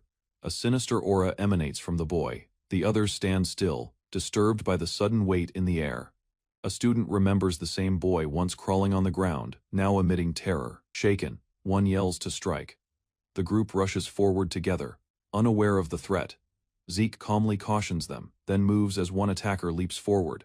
He hits precisely, sending the opponent flying. More attackers charge, yet he stays composed, responding instantly. Zeke's strikes send bodies crashing through the air. With exact force, he breaks apart their formation. Several collapse together, crushed by the impact. One student watches, stunned. He wonders if this is the same Zeke, trapped. He threatens weakly. Zeke remains unfazed. Leon draws his blade, ignoring arena rules. Zeke, expression cold, accepts the challenge without delay. Leon hesitates as Zeke declares formal retaliation. His tone is calm, but his weapon radiates lethal intent. Zeke proclaims vengeance in the name of honor. Crimson energy surrounds his blade as tension heightens. The spectators freeze as Zeke invokes the rule: the duel will not end until death. He appoints a witness to verify the terms. All responsibility is nullified beyond this point. Leon panics, but Zeke steps forward, signaling the fight continues. Leon drops his weapon, begging for mercy. He is no longer defiant, only frightened. Zeke stands firm, unmoved by the cowardice replacing arrogance. Leon pleads again, recalling how Zeke once did the same. Zeke lifts his blade, condemning Leon's frailty. With one motion, he cuts Leon across the face, severing his ear, as Leon screams in pain. Zeke calmly says he will take the ear as compensation. Zeke warns that next time, it will not be the ear, it will be the head. Leon collapses in agony and blood, overwhelmed by fear and disgrace. Zeke exhales. The battle finished, leaving silence behind him. Liam stares at Zeke confused and injured. He asks why Zeke intervened during the chaos. Zeke does not turn back. He stays silent as Liam repeats the question. Without answering directly, Zeke simply tells him not to worry, leaving Liam speechless as he walks away. Zeke mutters he was not helping Liam, he was helping himself. Alone in the corridor, he reflects on his actions, unsure why he interfered at all. He wonders if Galleon's influence changed him more than expected. Outside the academy, Zeke nearly blurts something emotional, but restrains himself. At the research facility, Zeke meets a professor, requesting technical assistance. The professor agrees to help, but insists on explaining everything thoroughly. The professor confirms Zeke's design works, but is complicated due to the unstable core. The required system demands high power and strict regulation. Zeke asks if it remains possible. The professor says yes, but there are two approaches. Redesigning the core would take over 15 years, an unrealistic option. The alternative is using a rare material to bypass the redesign entirely. That material is a high-compression mana stone, difficult to acquire. Zeke reacts in shock upon hearing the required material is a high-compression mana stone, an ancient artifact beyond modern creation. The professor confirms its rarity and the difficulty of retrieving one from ruined relic sites. He explains the cost would surpass 3,000 gold, a price far beyond reason. Zeke sits in silence, knowing his inability to use aura could lead to expulsion. Despite the risks, he recalls the event during the blessing rite, and how others mistook him for an aura user. In truth, he only controls ether and healing, and his swordsmanship lacks aura-based techniques. He can only swing using physical strength and ether, not aura's flexibility. That is why he needs Gram, the Sword of Radiance, to compensate. Suddenly, he realizes the blueprint resembles a Golden Age relic. Zeke asks the professor to handle the design while he is away. Instead of waiting 15 years, Zeke vows to obtain the Mana Stone himself. With a confident smile, he promises to return with the crucial material. High in the heavens, dragons glided through mist, ruling the lands beneath with unrivaled might. This period was called the Golden Age. when dragons reigned supreme and humans lived beneath their dominance. A solitary champion appeared and reshaped destiny by defeating the Dragon King, restoring peace through power and sacrifice. The central library of Draker Academy stood as a symbol, its roots deeply connected to that ancient era. Although seldom visited, the archive remained preserved, storing artifacts recovered during arcane expeditions across the realm.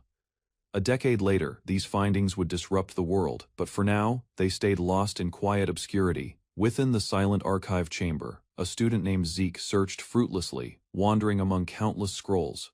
Without warning, his draconic ability, Dragon Eyes, awakened, brightening his sight with radiant precision. A shimmer ignited in his gaze, leading him toward something concealed within the immense archive of ancient writings. Zeke advanced and set off a magical snare, his reflexes responding as power surged around him. Drawing upon the spirit's soul, he dispelled the spell just moments before it could strike. Despite its success, the ability exhausted him, showing danger if overused or handled without caution. A faint light appeared from the shadows, a flame sparked by nearness to the awakened artifact. Tracing the route revealed by its glow, Zeke moved further into the restricted library passage. Deep beneath the ground, he understood this route was absent from any official chart or document. Zeke detected motion and halted, eyes tightening as footsteps echoed softly through the dim ruins. Clambering across stone and vines, he guessed someone may have ventured into this secret place before him. Then the truth appeared. Skeletal forms arose, equipped with tools guarding the ancient remains. Sensing danger, Zeke drew his weapon, channeling mana into his posture for rapid elimination. Unleashing his spectral/skill, he cut cleanly through with strength, boosted by draconic power. With accuracy, he destroyed both skeletons instantly, observing their remains collapse into dust. A system alert confirmed 2 karma points gained, reminding him of the battle reward system. Smiling, Zeke realized he could grow stronger by hunting creatures hidden within these ancient corridors. His attention turned to efficiency clearing. Foes became a method to gather advancement points. A single strike dropped another skeleton, his karma count increasing steadily with each fallen foe. A system panel displayed details of his active skills, and those still sealed. Numerous powerful enhancements awaited, though each required high point costs he had not yet achieved. Activating the minimap, Zeke observed a luminous map of pathways forming before him. It resembled an enchanted guide, directing his movements deeper into the intricate labyrinth below. Abruptly, the display transformed into a 3-dimensional view, exposing new unexplored routes and hidden chambers. Zeke admired the evolving 3D map, noticing the system marking a glowing crimson room. Intrigued by the irregularity, he saw the chamber labeled differently, the Dragonslayer storage room. Guided by the system, he accepted its direction, and the route ahead lit up immediately. Zeke followed the radiant trail further into the ruins, the red indicator drawing nearer with every step. Soon he faced a towering door, ancient, sealed, and clearly guarded by more than mere metal. Efforts to break it failed. The barrier denied simple access, protecting something extremely valuable inside. Touching it triggered a defense spell. Crimson energy raced up his arm and restrained his body. The enchantment reacted fiercely, magic, crafted by powerful forces, possibly from Nirvana's own archmage. Only his gloves prevented harm. The door's protection was meant to injure intruders. He asked the system for help, which verified his administrator role and began restoring internal commands. The sealing spell could not withstand the override. A signal showed a link to a device named Mandala. Zeke realized in shock the system was responding, identifying him directly as its administrator. Taking advantage, Zeke demanded explanations. Why had he been forced to regress initially? The system refused all vital inquiries: origin, creator, and purpose, all sealed in silence. Angered, Zeke tightened his fist, gaining strength yet still unable to uncover the hidden truth. Zeke gave a direct order to the system, and the enormous sealed gates slowly began to open. Ancient power released with a roaring tremor, breaking the barrier and revealing the hidden vault. Entering the chamber, Zeke gazed in disbelief at the countless chests stacked throughout the hall. Understanding they were treasure containers, he exclaimed in amazement, each likely holding rare relics. In earlier times, finding even one artifact like these would have been a legendary feat, yet here before him stood hundreds of glowing boxes filled with dazzling magical riches. He began choosing items carefully, some intended for companions, others for his own use. Among them was a compressed mana stone of immense worth, along with 4 identical ones. With restricted storage, he spent system points to expand capacity, though he planned to return later. Zeke ended the day's collection, satisfied with his gains, yet an uneasy feeling crept through the quiet hall. As smoke shifted strangely, he sensed a chill, as though the chamber itself had stirred. Turning slowly, he felt a dark presence rising. Something was no longer asleep. His hand brushed a peculiar artifact, triggering a sudden surge of crimson magical force. Seals activated at once, enclosing him in glowing restraints, catching him entirely by surprise. A fierce eruption followed, the relic reacting to his presence, initiating a dangerous unknown sequence. A crimson energy ring forms beneath Zeke, rising upward as reality warps violently. The teleportation triggers with immense force. Zeke materializes inside a shadowy storage chamber, disoriented yet vigilant. He questions the system, attempting to understand his current position. The system confirms he's inside the residence of the Dragon Slayer. He stands alone within its dark, abandoned corridors. Zeke walks across ancient stone flooring, startled to discover a chamber filled with coffins never recorded anywhere. He checks the minimap. His position is isolated, disconnected from known routes in the Dragon Slayer estate. Realization strikes: this place is concealed, undiscovered until this moment. He prepares to investigate further. Driven by curiosity, Zeke sprints deeper inside. Dust rises with every step. He discovers a sealed knight's armor. The system confirms its exclusive Dragon Slayer gear. He examines it, noticing its aged design but sensing immense worth. A mana socket rests in the chest. Zeke inserts a glowing core. Energy surges, activating the armor as mystical light spreads outward. The system confirms, equipment activation completed. Power overloads. The armor trembles violently. A system warning signals failure. Explosion is imminent. The blast erupts. Zeke coughs through smoke. The system quietly apologizes. Zeke inspected the ruined armor. The system confirmed it operated on a high-compression mana stone, an unusually potent energy source for ancient equipment. He questioned why such a device required extreme energy. The answer remained unclear, but it implied the armor possessed hidden functions. Choosing not to remain, Zeke moved further into the ruins, determined to uncover more relics from history. He checked every chamber. They were all empty, except one large hall with a single object placed at its center. Inside stood a glass cube. It was the only item in the vast room surrounded by silence. As he approached, data revealed the object belonged to Terracon Draker. Zeke recognized the name and its infamous past. A vision appeared. Bahamut, the cursed dragon, roared inside his mind. Terracon had sealed the dragon's heart within this vault. The heart pulsed violently, reacting to Zeke's presence. Its energy remained preserved. Zeke now understood the heavy pressure he felt upon entering this area. The source was this cursed artifact. The heart resonated unnaturally with him. Energy surged toward him, as if seeking acknowledgement. A dark force flooded his thoughts. Words echoed within his mind, attempting to control his will. His mind bent under the influence. The heart's command was clear: it demanded destruction through him. A defense mechanism activated. His mental barrier pushed back against the corruption. Pain erupted as he resisted. His mind trembled, battling the overwhelming voice. His vision cleared briefly. Black smoke surrounded him. The cube glowed ominously at the center. A vortex of dark energy burst from the cube. Zeke was dragged into a sudden system-generated trial linked to Terracon Draker's curse. A quest appeared: defeat the spiraling curse from Bahamut's heart. The air grew dense, and Zeke's body weakened. He activated his mental defense skill, but it failed to resist the spreading corruption. The curse pushed deeper into his consciousness. Violent thoughts overwhelmed him. The curse repeated one command: annihilation. Zeke struggled as the words embedded themselves within his mind. A phantom figure offered him freedom in exchange for surrender. Zeke staggered under the pressure. Despite the mental assault, Zeke refused. He rejected the illusion of freedom and fought back against the influence. With sheer willpower, Zeke shattered the illusion. He resisted the heart's madness and overcame the dragon's curse. The quest completed.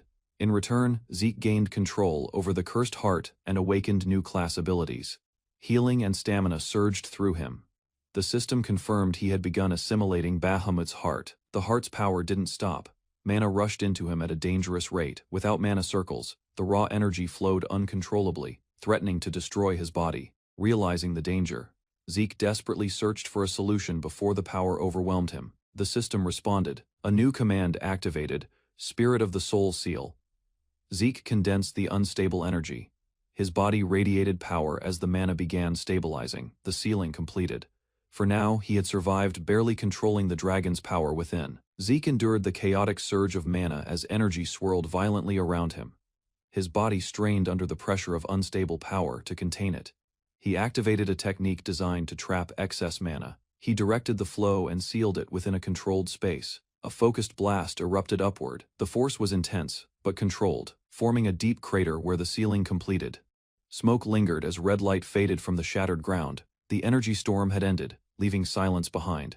Zeke pulled himself from the debris. His movements were weak, but he remained conscious. The mana had been contained. He checked his chest. The source of the energy was no longer external. It had been absorbed directly into his body. The cube that once held the dragon's heart was now empty. The process had fully transferred the mana into him. A visible mark appeared on his chest. He identified it as a result of the sealing technique during absorption. He noticed a system response. It indicated further changes had occurred due to the successful fusion. System alerts confirmed that Zeke had absorbed Bahamut's heart. His physical structure had been altered into a divine-type body. Due to the overwhelming power, most of it had been sealed automatically. He was granted access to Terracon's hidden archives and tools. Faced with multiple updates, Zeke postponed further review. However, one notification stood out and captured his attention. Among the many system prompts, one offered access to a second dying gift, left behind by Terracon Draker. Zeke observed the message. It was a direct invitation to unlock another relic stored within the legacy system. The interface presented the final prompt, a choice to open Terracon's other parting gift. The system waited for his decision. A system notification verified the administrator's command, initiating the second awakening of Terracon Draker's legacy. The environment vibrated with arcane energy as ancient sequences began. Zeke remained still, consumed by the surge of power. His body shook, eyes shining, as unknown strength flooded through him. His expression changed from uncertainty to clarity. Shortly after, he appeared before Platinum Mansion with resolve. He stepped into a protected chamber, carrying a box, prepared to reveal what had been bestowed upon him. A status interface appeared. Zeke's class, Immortal. His newly gained abilities and attributes showed massive enhancements, including dominion over dragons, and a sacred body examining each detail. He observed authority over dragons, and dramatically boosted combat development. The strange abilities confirmed his transformation. A questbook and library system were unlocked, but the data remained incomplete. He needed to upgrade the system before proceeding. Zeke requested access to Terracon's information. The system replied it needed an update at a specific location. A map emerged, marking a single point. Valhalla, puzzled. He asked for visual confirmation. Recognizing the name, he stared quietly. Valhalla, an elite academy, even he wouldn't usually access, was now his destination. Valhalla's emblem gleamed. Only administrators had access. Regular candidates wouldn't even detect the map. Though he never intended to enroll, Zeke understood the key to Terracon's mystery existed there.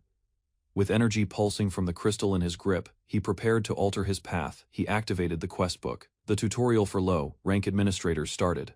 It stated rewards followed completed quests. Advancement would increase his strength further. As blue light surrounded him, Zeke steadied himself. The true beginning had come. Blue data flowed around Zeke as his body was drawn through a stream. Light and energy warped, pulling him into a digital void. He landed on a luminous grid.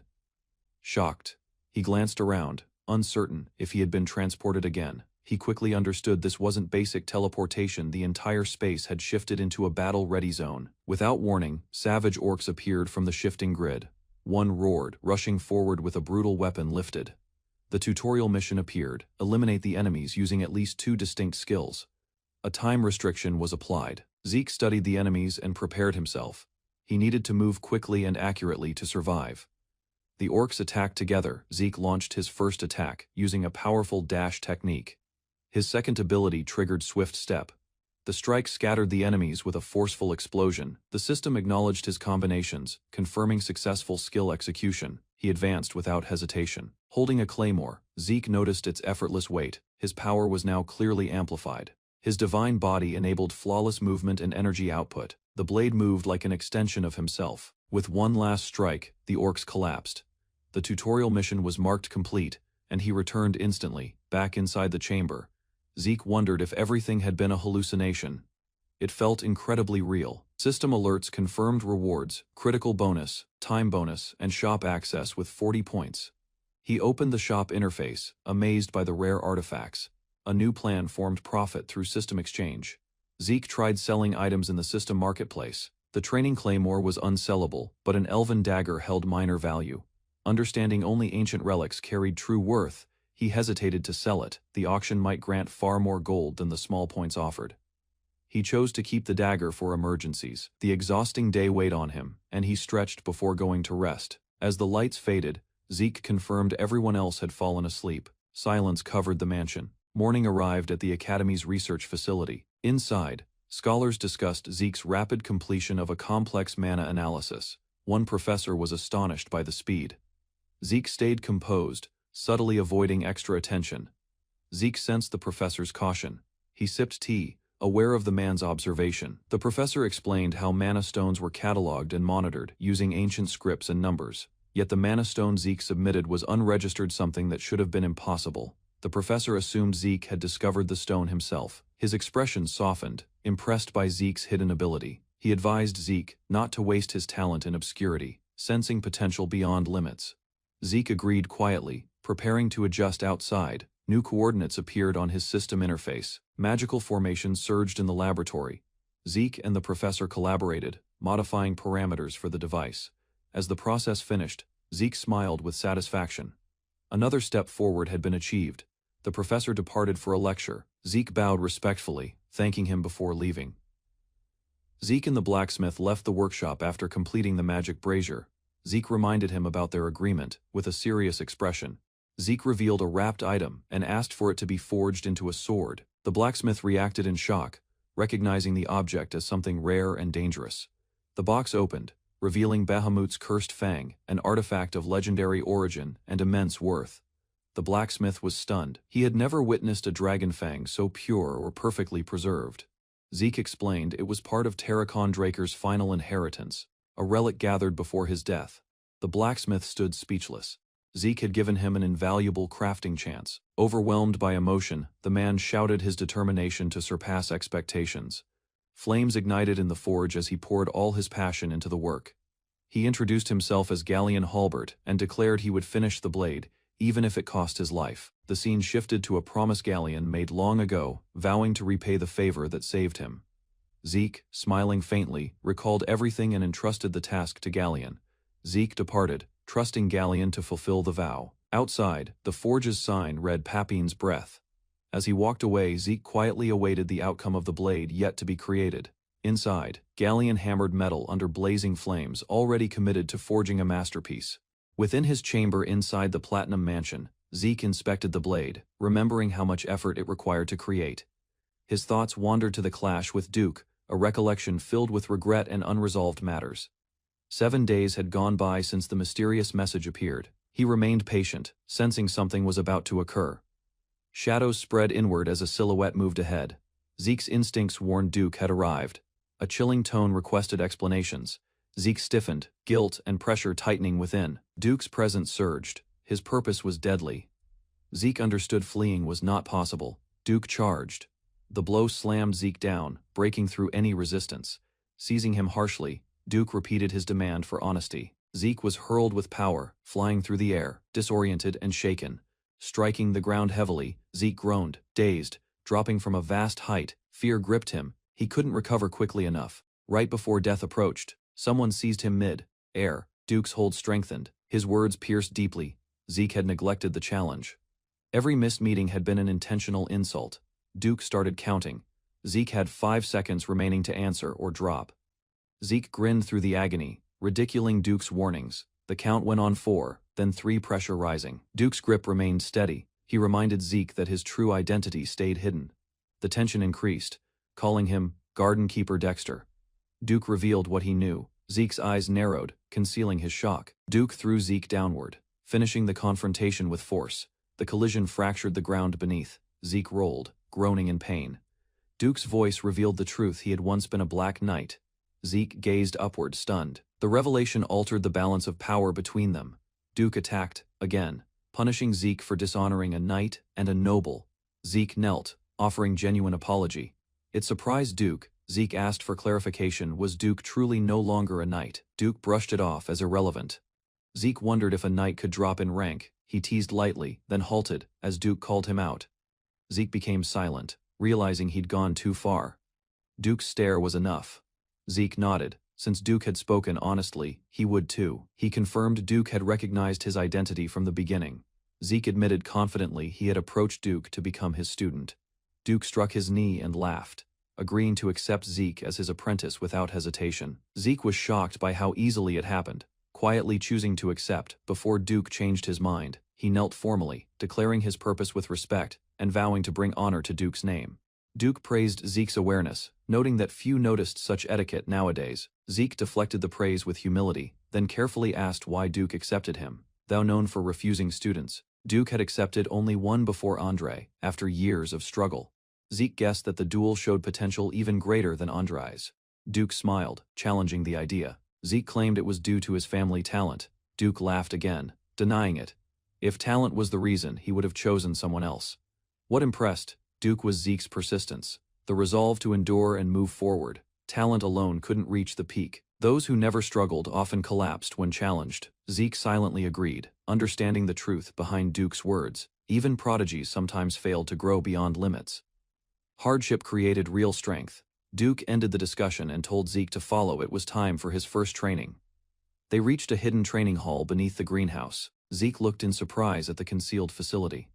Zeke kept running laps in the hall, uncertain of Duke's real intention behind the task. Time dragged slowly. 3 hours had gone by, yet Duke stayed silent, simply watching. Unable to handle the silence, Zeke finally stopped and asked Duke a question directly. Duke answered with action. Without warning, he rushed at Zeke with full strength. The impact was powerful, knocking Zeke off balance and sending dust into the air. Zeke rolled across the floor, his body pulled by the force of the strike. Duke observed him closely, then calmly asked a pointed question. Zeke remembered several times every moment Duke's aura had been strangely missing. With narrowed eyes, Zeke asked directly, was Duke unable to use aura? Zeke moved across the training grounds in quiet, replaying the chaos caused by the strange golden glow during the awakening. A man came closer, speaking lightly about the statue and the light, though suspicion lingered beneath his tone. He asked to check Zeke's pulse, stepping nearer, attempting to verify if the boy concealed anything abnormal. Zeke kept his composure while thinking quickly. He understood Duke trusted knowledge more than assumptions. To prevent revealing his regression, he used mana reflection, a skill that masked his lack of aura with artificial feedback. He held the illusion steadily, determined not to relive the disgrace of his failed awakening in his previous life. Zeke apologized and acted frightened, trying to seem weak and harmless. He feigned panic at the thought of being exposed as aura, less playing into others' expectations of a failed Draker. His act was believable, hiding truth behind fear and shaping perception. Duke checked Zeke's glowing hand once more, but still sensed no aura. Zeke nervously asked for a conclusion, hiding anticipation beneath anxiety. Duke paused, feeling the boy's hostility fade, mistaking him for an innocent child. Though uncertain, Duke considered he might have misread the pulse. Zeke understood the family ritual could not be denied, regardless of truth. So even without aura, the man would convince himself to accept the illusion. A firm hand rested on his shoulder. Being labeled an irregular did not surprise him. It was the logical term for someone like him. His thoughts sharpened. When abilities defied explanation, that label was the natural fallback. Weapons lined the walls, reminders that some wielded power beyond normal rules. Irregulars, for example, could fuse aura and mana, or even foresee the future. Running across the field, he questioned the reasoning behind the label. From a distance, Duke observed his strange stamina injuries that should have remained vanished within seconds. Such rapid recovery consumed immense energy, and Duke believed that energy was aura. Concern surfaced. Did this mean aura would always remain out of reach? Instead of reinforcing doubt, Duke laughed and reassured him. His technique, Gale Arts, did not require aura. Unlike standard approaches, Gale Arts depended on physical mastery rather than spiritual force.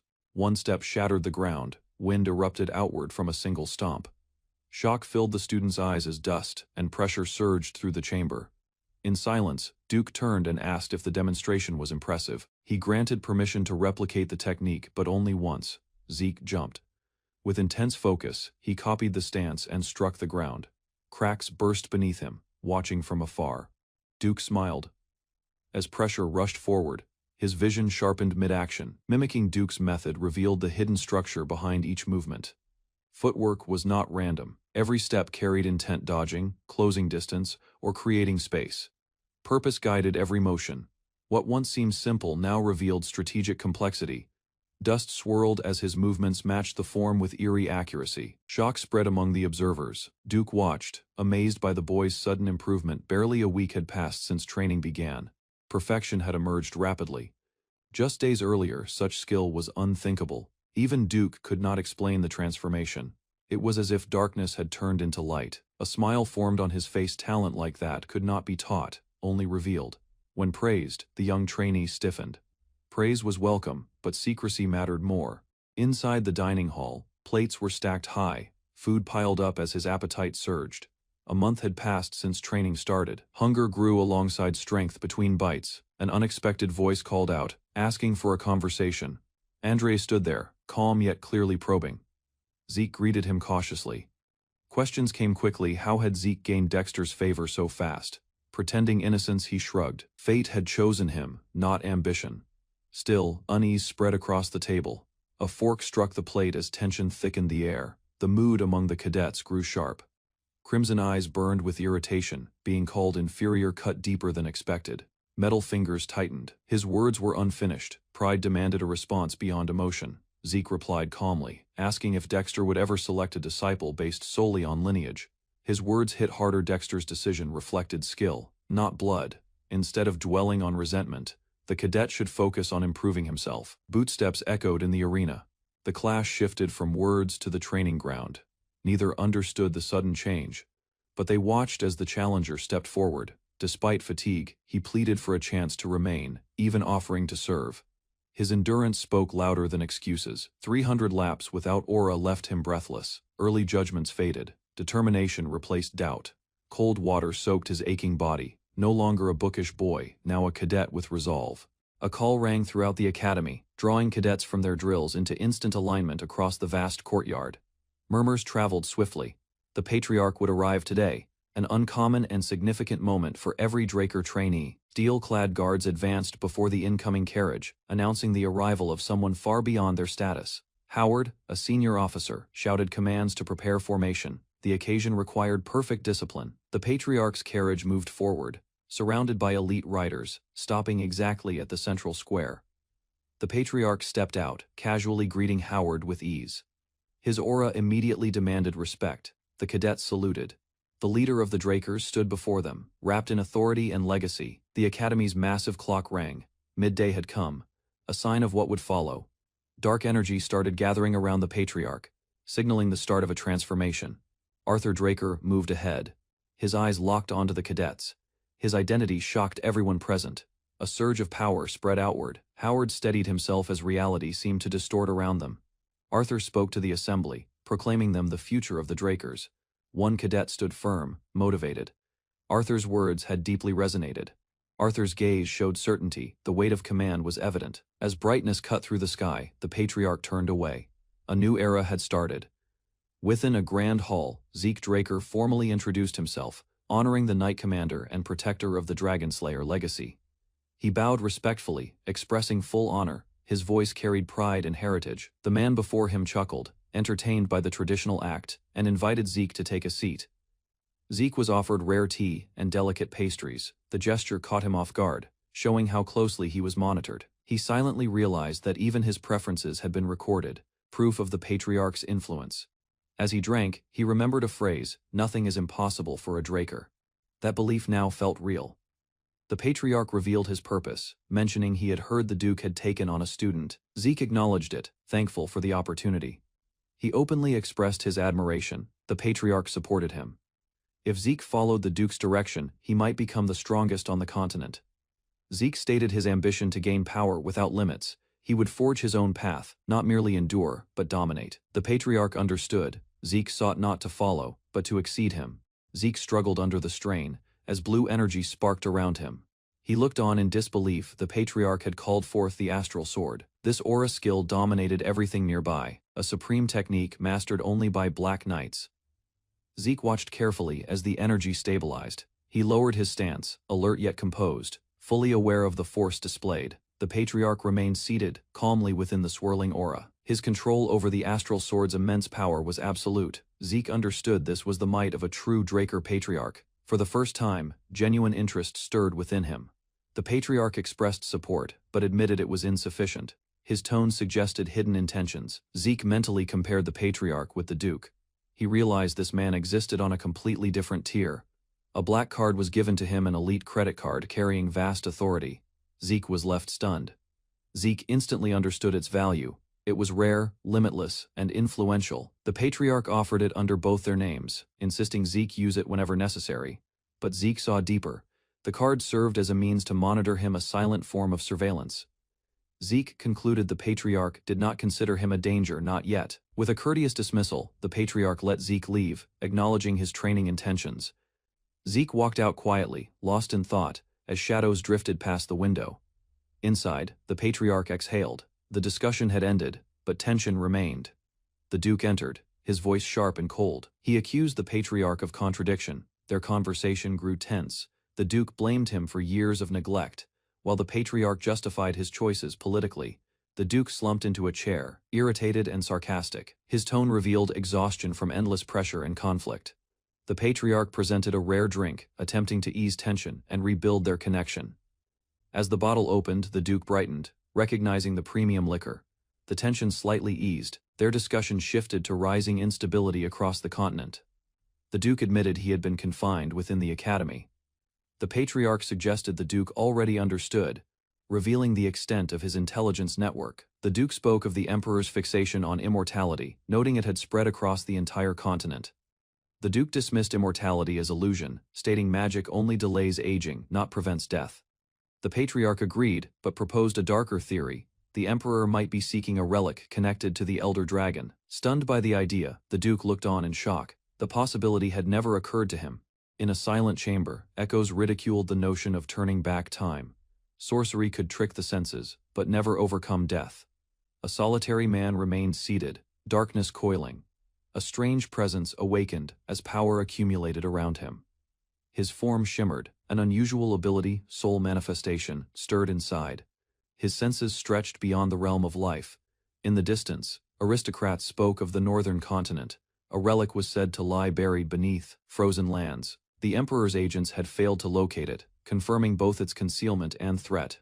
One remembered an earlier war. An emperor's campaign had burned half the continent before peace was imposed. The message was evident. Conflict could rise again if the relic appeared. A noble resolved to head north personally, leaving duty behind to move first. His companion was shocked, yet accepted it. The danger required action. They shared drinks, masking unease with faint smiles. Elsewhere, the young man shook as power surged once more. The force erupted fiercely. Stillness followed. He fell, breathing uneven, thoughts overwhelmed with unfamiliar images. He witnessed an elder dragon's soul and an ancient forgotten war. The relic throbbed with enigma. He awoke burdened with deeper uncertainty. The crimson-haired noble drained his glass and stood with a grin, vowing movement trust, passed with little speech. His steps rang along the hallway as he left with intent, abandoning the calm of planning. The other noble remained alone, gaze sharp, preparing for the burden of what came next. Uncertainty lingered in his eyes. A relic promising eternal life had entered play. Far away, the young fighter questioned the artifact's meaning. If it was what the emperor desired, how was it linked to immortality? The noble forced open the chamber doors, alarmed that someone might have reached it before him. The chamber stood vacant. Whoever activated the relic had already vanished. Elsewhere, the young warrior continued training, unaware of a tension growing around him. Hearing that a student had come to see him, he was puzzled. He had no allies in the academy. Liam Stone arrived awkwardly. The warrior recognized him but doubted his purpose. Liam begged, desperate for acceptance. He knelt, seeking loyalty. With a quiet breath, the warrior asked if he truly intended to serve. Liam pledged devotion. Questioned about Jaken, Liam admitted he had been forsaken. His fixation on Valhalla remained unchanged, even across timelines. The warrior remembered it from a past existence. Despite Liam's pleas, he spoke plainly. Valhalla was not meant for him. He should leave. Refusing to soften his words, he reminded Liam he lacked ties to support clans, nor desire to secure anyone's place in Valhalla. With measured steps, he turned aside, doubting Liam's sincerity and questioning his true loyalty. Suspicion grew. Jaken might have easily planted a spy. Still kneeling, Liam shook beneath distrust.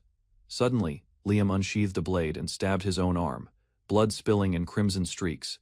Pain twisted his face, Yet his hold did not falter. He drove the blade deeper to show resolve.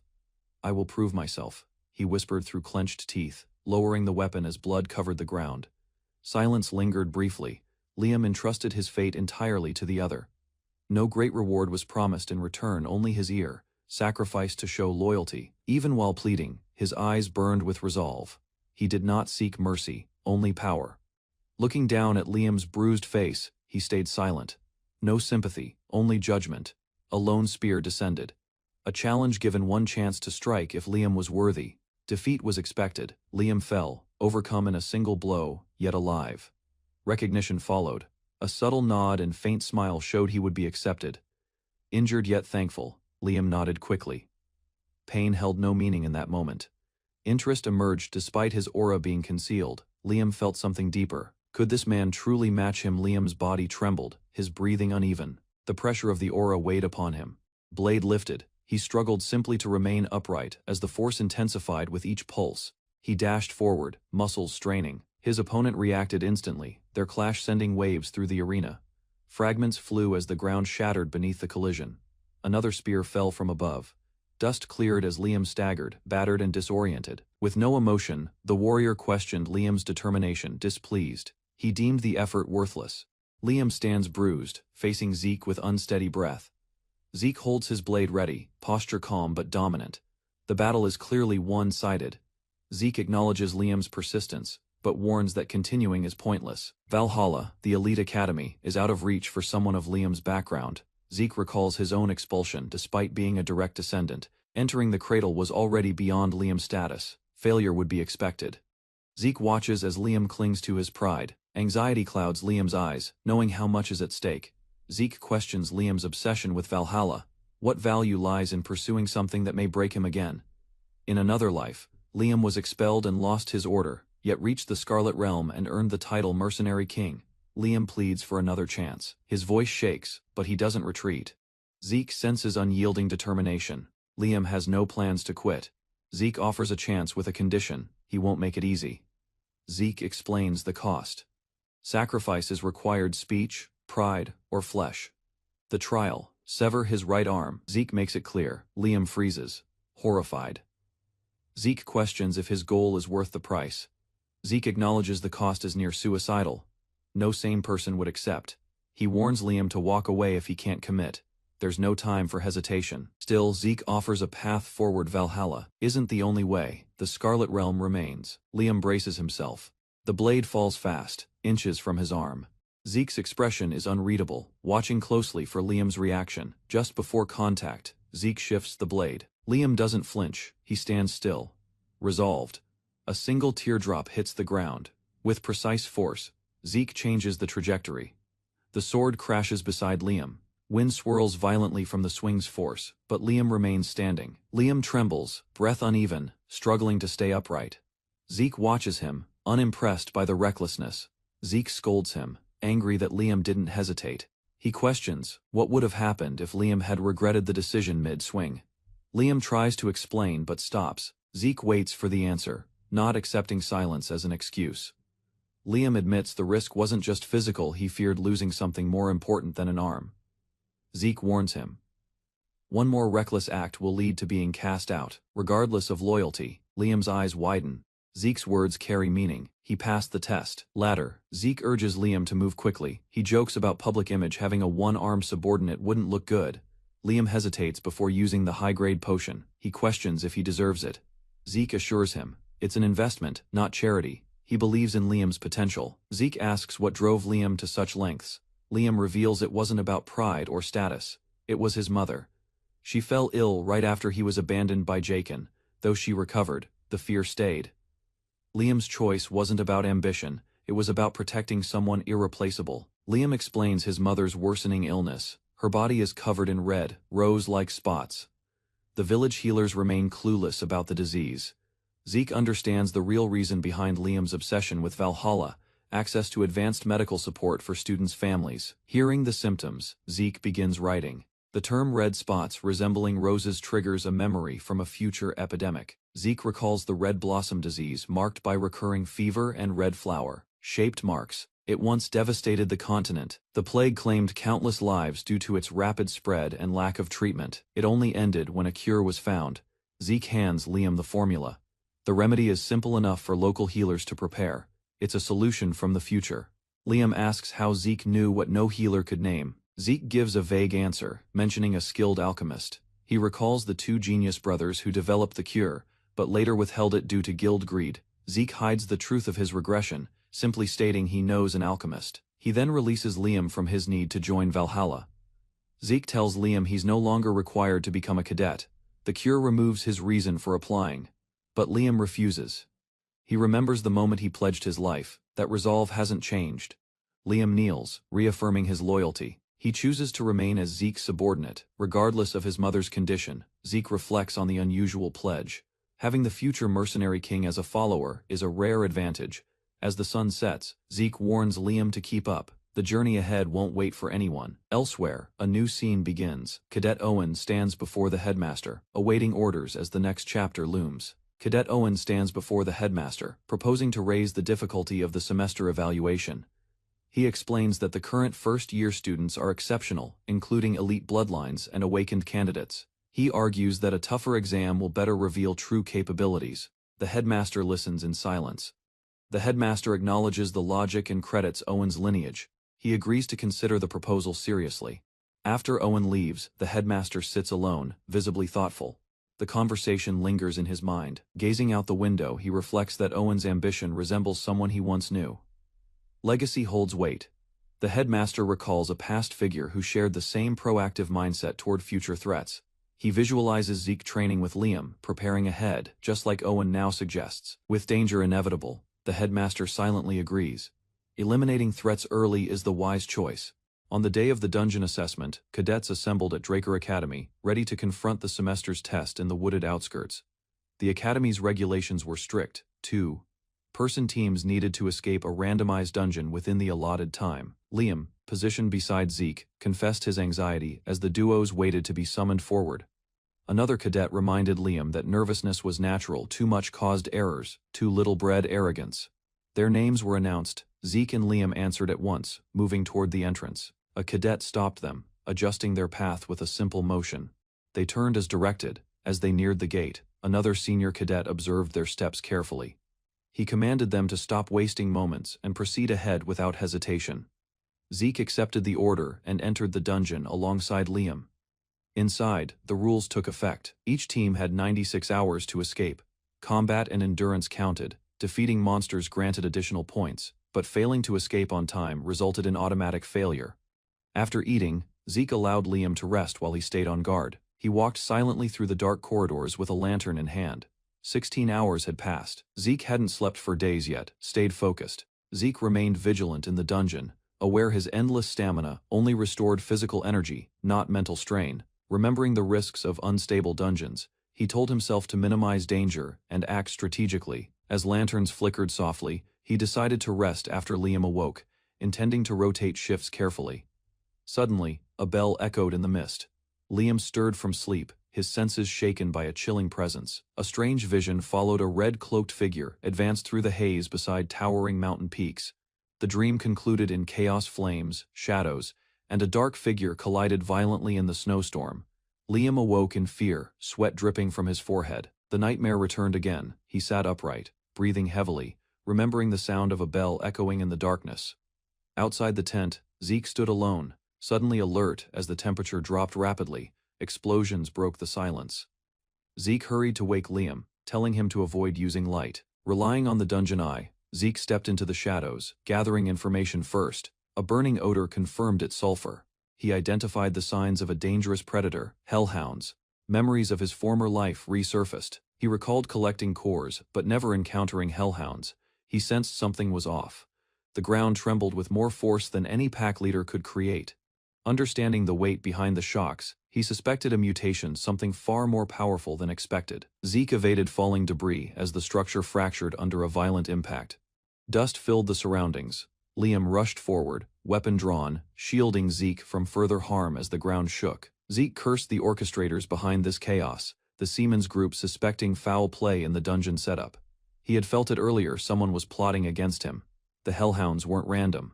One of the beasts lunged forward, eyes glowing with rage, its fangs exposed for blood. Chaos erupted as a massive troll appeared, forcing Zeke and Liam into full defense.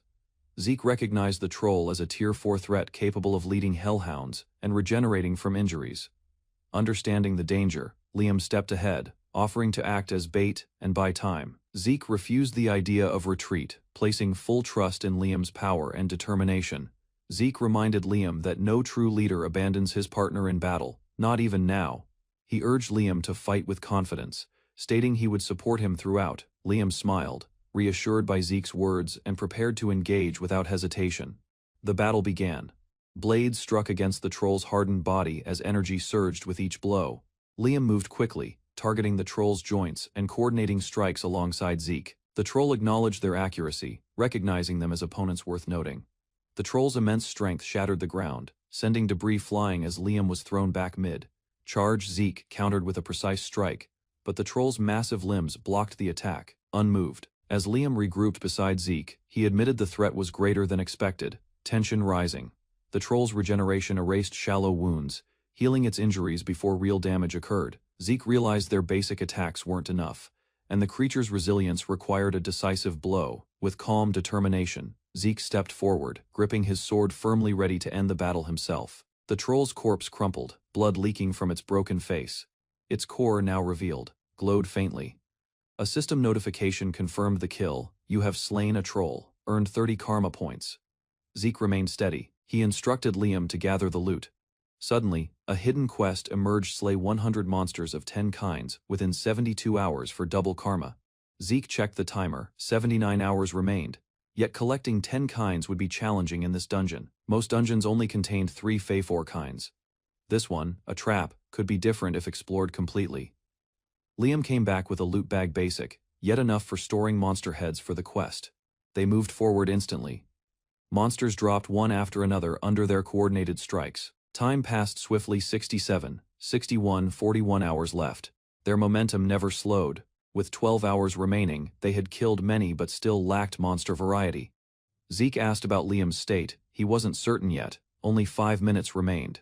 9 kinds were counted, still one missing. There was no zone left unexplored. Desperation crept in. Zeke sensed danger. His expression changed. A figure struck. Liam staggered. Caught off guard. Zeke yelled, "Drop the bag." The enemy wasn't merely a threat, it was the final monster. Liam turned in confusion just as a shadow leapt from behind. A flash of steel and noise burst through the air. The ground trembled from the impact. The creature ripped through the space, nearly catching them off guard with its speed. Blood sprayed across the ground.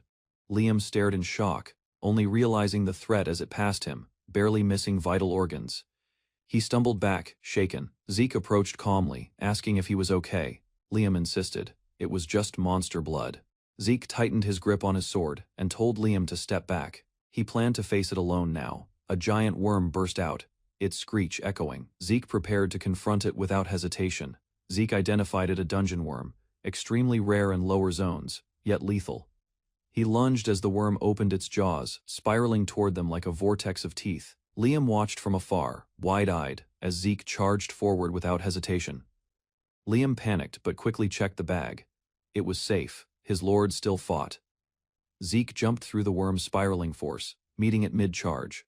A massive shockwave shook the cavern. Dust exploded outward, hiding Zeke's position. The ceiling cracked under pressure. The worm's thrashing threatened to bring the entire dungeon down. Zeke knew that if the roof collapsed, they'd all be buried alive with the monster. He dashed toward the beast's body. His blade shone he would finish this before the cave collapsed. Zeke rushed forward, sword glowing with power. He faced the beast directly, his strike filled with precision and force. Purple energy burst as his blade cut into the worm's side. Sparks and gore scattered with every motion. Clenching his teeth, Zeke shouted in fury. He poured strength into the next strike, determined to split the monster in half. The worm thrashed wildly, destroying the ground as it writhed in pain. Zeke was thrown into the air. He spun midair and grabbed the worm's flesh, dragging his blade through its hide, while resisting the pull of gravity. The worm's scream echoed through the cave. Zeke didn't flinch, using its massive body as a platform to leap again. Another deep slash carved its body. Zeke's strike echoed, and Liam watched in disbelief. Landing atop the beast, Zeke stabbed deep. Liam called out, worried but alert. Zeke confirmed his blade was coated in anesthetic. Liam had used belladonna to boost its effect. Zeke realized the worm's reaction was intense. For monsters, belladonna was poisonous, not just numbing. He acknowledged Liam's quick thinking. Turning an anesthetic into poison mid-fight showed true adaptability. That judgment under pressure impressed even Zeke. Liam had proven his reputation. Zeke instructed Liam to strike the soft tissue. The poison was already working inside. Liam responded, stabbing the exposed flesh. The worm recoiled violently as its body convulsed. Zeke shouted. The final blow had landed. The deadly creature was now at its end. Zeke activated his technique and lunged toward the worm's open mouth with intense focus. His blade, infused with purple energy, cut down the creature's length in one powerful arc. The system announced the quest complete.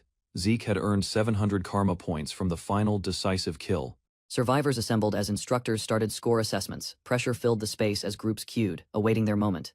One trainee's outcome caught notice, escape points and many creatures slain, including an orc. His final reached 180, ranking him just beneath the Academy's top record. Murmurs spread through the crowd. Trainees measured his result against Abel's. His name, Turin, was now clearly marked among the elite. Another trainee's result of 120 impressed the judges. He stayed steady while accepting praise. Underneath it all, jealousy simmered. The trainees quietly judged each other as competitors, sitting with assurance. Reina Turin drew resentful looks. One trainee whispered darkly. He suggested using Zeke's collapse as an example. The tension deepened with that memory. A known figure stepped into the light, unknowingly altering the mood. A dungeon worm burst into the arena. Panic erupted immediately. The trainees stood still. This creature surpassed test limits. Its fall suggested something far beyond expectations. One trainee was stunned to see a rival return alive. Taunts followed, remarks intended to provoke, pride igniting. The trainee turned away and exited quietly, disgraced. One trainee seethed with anger, promising revenge on the Pura Bloods who had shamed him before everyone. Meanwhile, the team that had come back with the dungeon worm's body moved toward the scoring area calmly. Instructor Andre welcomed them. The tension shifted as he prepared to evaluate their results. Despite protests, Andre demanded a fair assessment. He refused to ignore procedure, even under strange circumstances. The trainee confessed to losing the monster head pouch, leaving no direct evidence except the enormous worm corpse. Spectators whispered doubts. Yet Andre stayed firm. He cautioned the trainee not to expect mercy. Memories showed the fierce fights, waves of monsters surrounding the team, overwhelming in number and strength. Within the swarm were goblins, orcs, and even trolls, creatures far beyond normal training level. As students watched in disbelief, murmurs spread. Trolls were never meant to appear in this exam. Andre clarified his decision. Only one of each monster type would count, despite traces of many. Using monster equivalents, he granted 50 points for the troll and 180 for the dungeon worm. The total score declared 368 points. The trainee passed with extraordinary results. Senior trainees were astonished. Scores had never climbed that high during their own trials. Some challenged its validity, noting only the worm body was present. Others became suspicious. Yet someone pointed out that facing a dungeon worm or troll meant death for most. This was no ordinary accomplishment. Zeke walked beside his ally, unaffected by the attention. Others began to wonder, could they have survived what he endured despite the tension? Zeke stayed composed. Their ridicule had turned into respect, and he sensed the shift in their tone. Although the atmosphere had changed, Zeke knew admiration could change quickly. He accepted it quietly, but carefully. Doubt resurfaced. He remembered Seaman's earlier plots and manipulation of the dungeon to eliminate him. Zeke questioned whether Owen acted alone, or if Seaman's controlled everything. The danger felt greater than before. He understood his actions had attracted notice. Hiding his strength too much might raise suspicion. Zeke chose to remain cautious and blend in. Observing quietly would benefit him more. Now Reina approached and acknowledged him. She admitted his victory, this time without hostility. Zeke was surprised by her honesty, but remained calm. The balance was shifting. Alone, Zeke reviewed his system. A skill he had ignored, gluttony, now caught his attention. He used 50 karma points to activate it, thinking little of the expense. A panel appeared. The skill enabled digestion and energy absorption, stronger than expected. The system updated. Gluttony now transformed anything into energy and allowed ability absorption. Zeke realized he could obtain powers from monsters. He reached toward an orc's remains. As energy flowed into his hand, his eyes widened. This changed everything. Zeke noticed the dark fluid forming beneath him as the gluttony skill triggered. It consumed the remains like a devouring void. The flesh offering disappeared into the darkness. He stayed motionless, observing how the energy was absorbed. Energy started circulating within him. The system confirmed the restoration of stamina and strength, using absorbed essence. His fatigue began to fade. Head pain and mental strain disappeared, as if reset. His body showed signs of full recovery. Both mental and physical stress were reduced, including ether capacity. With gluttony active, he recognized clear advantages: reduced risk, restored stamina, and improved energy balance. Understanding the effects, Zeke concluded he could train endlessly, unaffected by hunger or exhaustion. His focus broke when a servant arrived with urgent news. Despite previous warnings not to interrupt training, the message revealed his weapon had finally been finished, a development he had been waiting for. Zeke's attention shifted. He went to the forge to claim the completed weapon. He remembered the sword he once used, crafted from refined materials in his past life. This time, the blade was made using a dragon's fang. Expectations for power and form were high. He had imagined something refined, similar to his previous blade, Graham, a famous legendary sword. Instead, the weapon before him appeared crude and dangerous. The youthful lord grasped the shadowed blade, its chilling mass pressing into his palm as he raised it from the table. Although muted on the exterior, the weapon emitted a dense, foreboding presence. It wasn't created to gleam, it was created to last. The smith explained that the blade's uneven edge wasn't flawed, it was deliberate. The weapon had been shaped that way. The lord accepted its design without doubt. It suited him not in looks, but in intent. Few would have comprehended the blade's meaning, yet the smith knew his decision was precise. Though finished, the weapon stayed unnamed, awaiting the one who could truly claim it. The smith urged him to name it. His thoughts recalled former weapons, broken allegiance. This blade was unique. It carried no history, no lies, only possibility. Without delay, he sliced his palm and allowed his blood to cover the weapon, suppressing his regeneration ability. He concentrated fully on the right. A system message confirmed the override. His blood kept flowing. The blade consumed it quietly. Something ancient had awakened, the ritual of forgotten dwarven custom-bound blood and weapon. As his awareness dimmed, the blade searched for its identity. The smith, shocked, recognized the ceremony. But how did he understand it? As the ritual unfolded, his body sank into a realm of twisting darkness and radiant symbols. Suspended between awareness and recollection, crimson petals circled him, pulled into a dark vortex. His existence awakened something ancient that resonated beyond the physical world. He drifted toward his own reflection beneath, unaware of the vast shadow silently observing from the depths. A system notification echoed. Black Sword Bahamut has been registered as equipment. His gaze flared with crimson light. Before him, the weapon floated, throbbing with red energy. Its essence was now tied to his will. Realizing the name Bahamut arose from his own subconscious, he wondered why that dragon's name had appeared at all. The smith, astonished, commended his awareness. Even dwarves scarcely recalled the ancient ceremony. Calmly, he stated he discovered it while researching dwarven history, minimizing the deed. The smith stepped aside briefly, asking the lord to remain, while he fetched something significant. Alone once more, he silently requested his healing ability to cease, wrapping his wounded hand. He considered controlling a passive skill allowed him to hide his strength from rivals like Duke. There was no reason to reveal everything yet. He would show it only when required. Facing the blade, he sensed urgency. There was more to uncover. The weapon's information appeared, forged from Dragonfang, sealed until mastery, and unbreakable. He was amazed this wasn't merely a weapon. It was a key linked to his future power. The blade shimmered with contained force. Though unfinished, it emitted potential even before awakening. He examined the engraving's aura conversion, a rare and potent attribute few could grasp. This power converted energy into aura, a skill held by Graham, the legendary craftsman who forged the weapon. Violet flames surrounded his form. Mana and ether surged, refined into usable aura. He held the weapon, and it responded. The aura flowed effortlessly, as if meant for him. Though born unable to wield aura, this power allowed him to rival elite knights. Galleon returned, apologizing for the wait, unaware of what had shifted. When he noticed the aura surrounding the weapon, his expression changed from calm to wonder. The pure aura confirmed the weapon had completely awakened in its rightful bearer's grasp. He had exceeded the level of Purple Knight. The weapon's overwhelming strength proved it. Galleon presented a special sheath one created by his own mentor. Intrigued, the young lord inspected the item, sensing it contained more than simple craftsmanship. An ancient dwarven name was engraved into the surface: Golrin Yober. He recognized it immediately. Golrin Yober was no ordinary craftsman. He was a legend, famed for creating near-flawless weapons with magical properties. His creations were invaluable treasures. The smith's link to Golrin Yober was evident. The sheath held concealed abilities beyond normal function. He showed a mechanism along its side.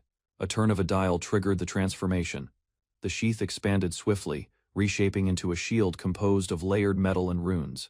The shield's material was identified as mithril and wyvern bone, capable of resisting high-tier attacks. Adjusting the dial again reversed the process. The shield compressed into a sheath once more, despite its worth. The smith insisted on giving it. The young lord accepted it respectfully. Testing the fit, he realized the sheath seemed slightly shorter than the blade. Sliding the weapon inside caused a reaction. Magical components extended to secure the blade. The system aligned it flawlessly. The craftsmanship exceeded his early expectations. Outside, he acknowledged the value of the gift. The smith appeared pleased. He then inspected another object, a gauntlet forged from meteoric iron. The gauntlet's effect would activate only when the entire set was equipped together. He turned to the second reward box, opening it without pause. A radiant energy emerged from within. Its nature wasn't instantly recognizable. He gazed at the unfamiliar contents, uncertain of what he now possessed.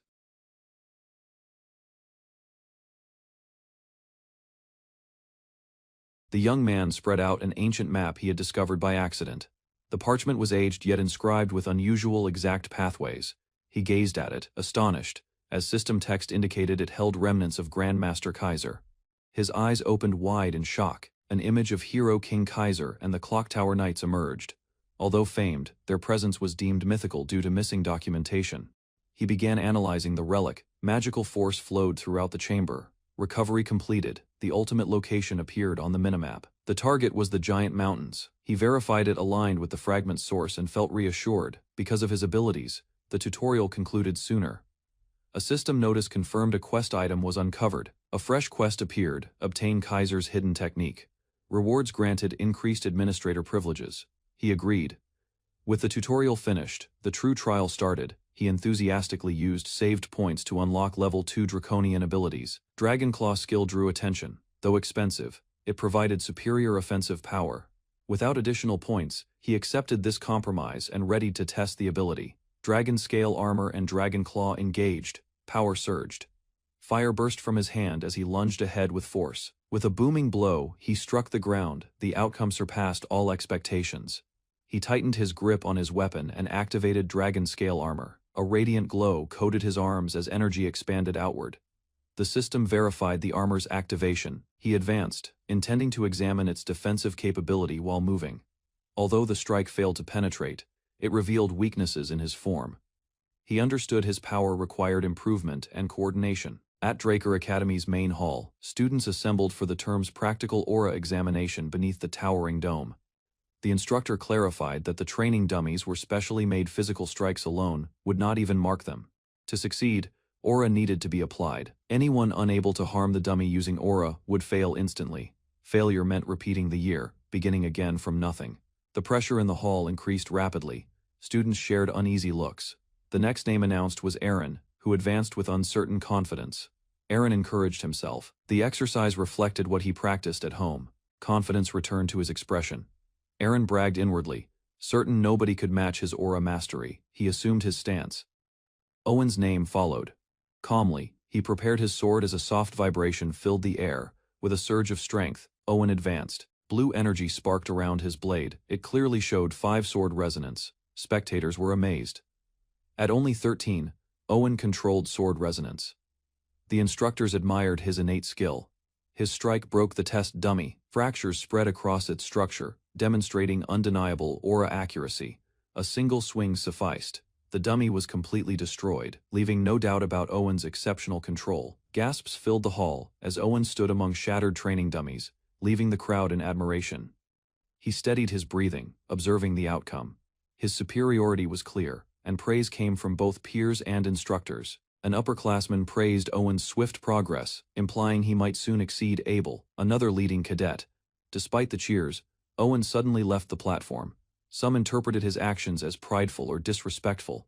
The instructor resumed the exam quickly, calling students one by one. Most failed to damage the dummies, puzzled by their difficulty. One cadet observed how even simple techniques seemed challenging for others under stress. Though nobody failed entirely, all participants struggled. The instructor noted that even among elites, abilities differed greatly. Unexpectedly, a self-assured student stepped forward and asked to be evaluated using dragon-slaying criteria. The hall fell silent. It was a rare demand, reserved only for top-tier cadets. The examiner warned her about the challenge, but she agreed, unaffected by the danger or outcome. He questioned her skill. Controlling aura for dragon-slaying techniques was demanding, requiring accuracy and endurance. He expected her to fail within a few attempts. Her resolve, however, hinted otherwise. The instructor confirmed the severe consequence for failure. Without delay, she stated she was prepared. Approval given, she bowed politely and readied herself. Her determination was unwavering. With a steady breath, she lifted her glowing sword high, capturing everyone's focus. She raised her blade above, aura tightly compressed around it. Her stance was stable, unshaken. In a flash, she unleashed a powerful strike. The energy released split the dummies apart with flawless precision. The room filled with crossing aura waves. Destruction followed each motion as her control remained steady. Her final blow landed. The ground shook from the intensity of her focused aura. Shattered fragments scattered throughout the arena. She remained at the center, calm and composed. Observers murmured in disbelief. Even those once compared to her could no longer equal her performance. Envy ignited. One cadet clenched his fist, overwhelmed by her dominant display. She calmly sheathed her weapon and returned to her position, as whispers spread across the hall. Her sword had become a mark of status, admired and feared by everyone present. He wondered why she appeared so distant, his pride slowly breaking. Reality settled in. She had never recognized him, not even once. Her attention had always been elsewhere, leaving him behind without any hesitation. Zeke scanned the training chamber, unimpressed by the chaos left behind. He adjusted his glove calmly, unaffected by the lingering pressure. He felt a hostile stare. Crimson eyes drilled into him with lethal intent, yet Zeke simply smiled, accepting the tension without flinching. Choosing to escalate matters, he boldly asked to be assessed by Dragonslayer criteria, startling everyone with his confidence. A trainer frowned in disbelief, unable to grasp why Zeke treated the test so casually. He questioned Zeke's resolve, emphasizing that Reina, a pure blood, was extraordinary. Zeke replied assuredly, agreeing to meet Reina's evaluation standards without hesitation. Others murmured in confusion. Zeke hadn't joined a single lesson. Another instructor clarified Zeke had gained the right by winning a wager with a high-ranking trainer. Zeke was a rare golden, light pure, blood, and had already shattered exam records. Glimpses of Zeke's previous accomplishments appeared, confirming his strength. His weapon awakened, absorbing aura as violet energy spiraled around him. Blue flames burst as he struggled to steady his immense power. Zeke tightened his hold, preparing his stance. He lifted his radiant blade, astonishing the spectators. With explosive force, he released the first form Sky Slice stance. A keen gaze examined the dazzling stance, studying Zeke's posture with slight disbelief. Aura crackled quietly between them. Both blades collided with raw energy, yet Zeke's actions stayed fluid, each move ingrained into muscle memory through relentless practice. Without pause, his steps shifted and sword rotated, flawless coordination, natural flow, no conscious effort required. Everything felt instinctive. Dust settled after his display. Several figures observed in stunned silence, as faint violet energy still shimmered across the ground. Leaning casually, Zeke commented on using aura effectively, noting it should be more than sufficient for proper technique demonstration. He blinked, realizing too late his aura had spilled outward. Chairs lay broken, marks scorched the floor. His control had slipped unconsciously. Raising his blade, he shrugged, and remarked he simply aimed to match Reina's level. Sparks still flickered faintly around him. Across the hall, cadets stood stiff. Whispers spread quickly. One clenched his fist tightly, frustration clear in his expression. Hidden within shadow, a green-clad figure narrowed his eyes. From behind, a stare filled with envy began to grow. In a quiet office, a teacup trembled slightly as an instructor discussed Zeke's recent test results with subtle amusement. Zeke offered a humble reply, dismissing the attention as mere luck. His tone didn't reflect the power he had displayed. A laugh echoed through the room. Achieving Purple Knight rank at 13 was far from coincidence, it required genuine strength. Eyes narrowed behind a cup, the senior inquired about Zeke's interest in skipping grades through advancement tests. After explanation, the offer became clear: promotion would rely entirely on performance. It wasn't certain, but designed for elites. Smiling faintly, Zeke accepted the challenge without hesitation. Confidence pulsed beneath his composed demeanor. A door creaked open as heavy footsteps echoed along the corridor. Someone had already moved forward with purpose. Zeke sensed the change. Choosing not to intervene, he walked ahead calmly, deciding to observe where events led. Inside the bright office, a discussion unfolded. The decision was clear: Zeke and Reina, both pure bloods, would take the advancement test. Agreement came with hidden intent. A firm voice promised action, taking unspecified steps in preparation. A grin formed beneath a mustache. Anticipation rose. The pieces on the board were shifting, and this match would be different. At Draker Academy's upper-class training hall, tension climbed as both candidates arrived. Rivalry simmered behind every glance. Neither spoke, yet the tension between them filled the space.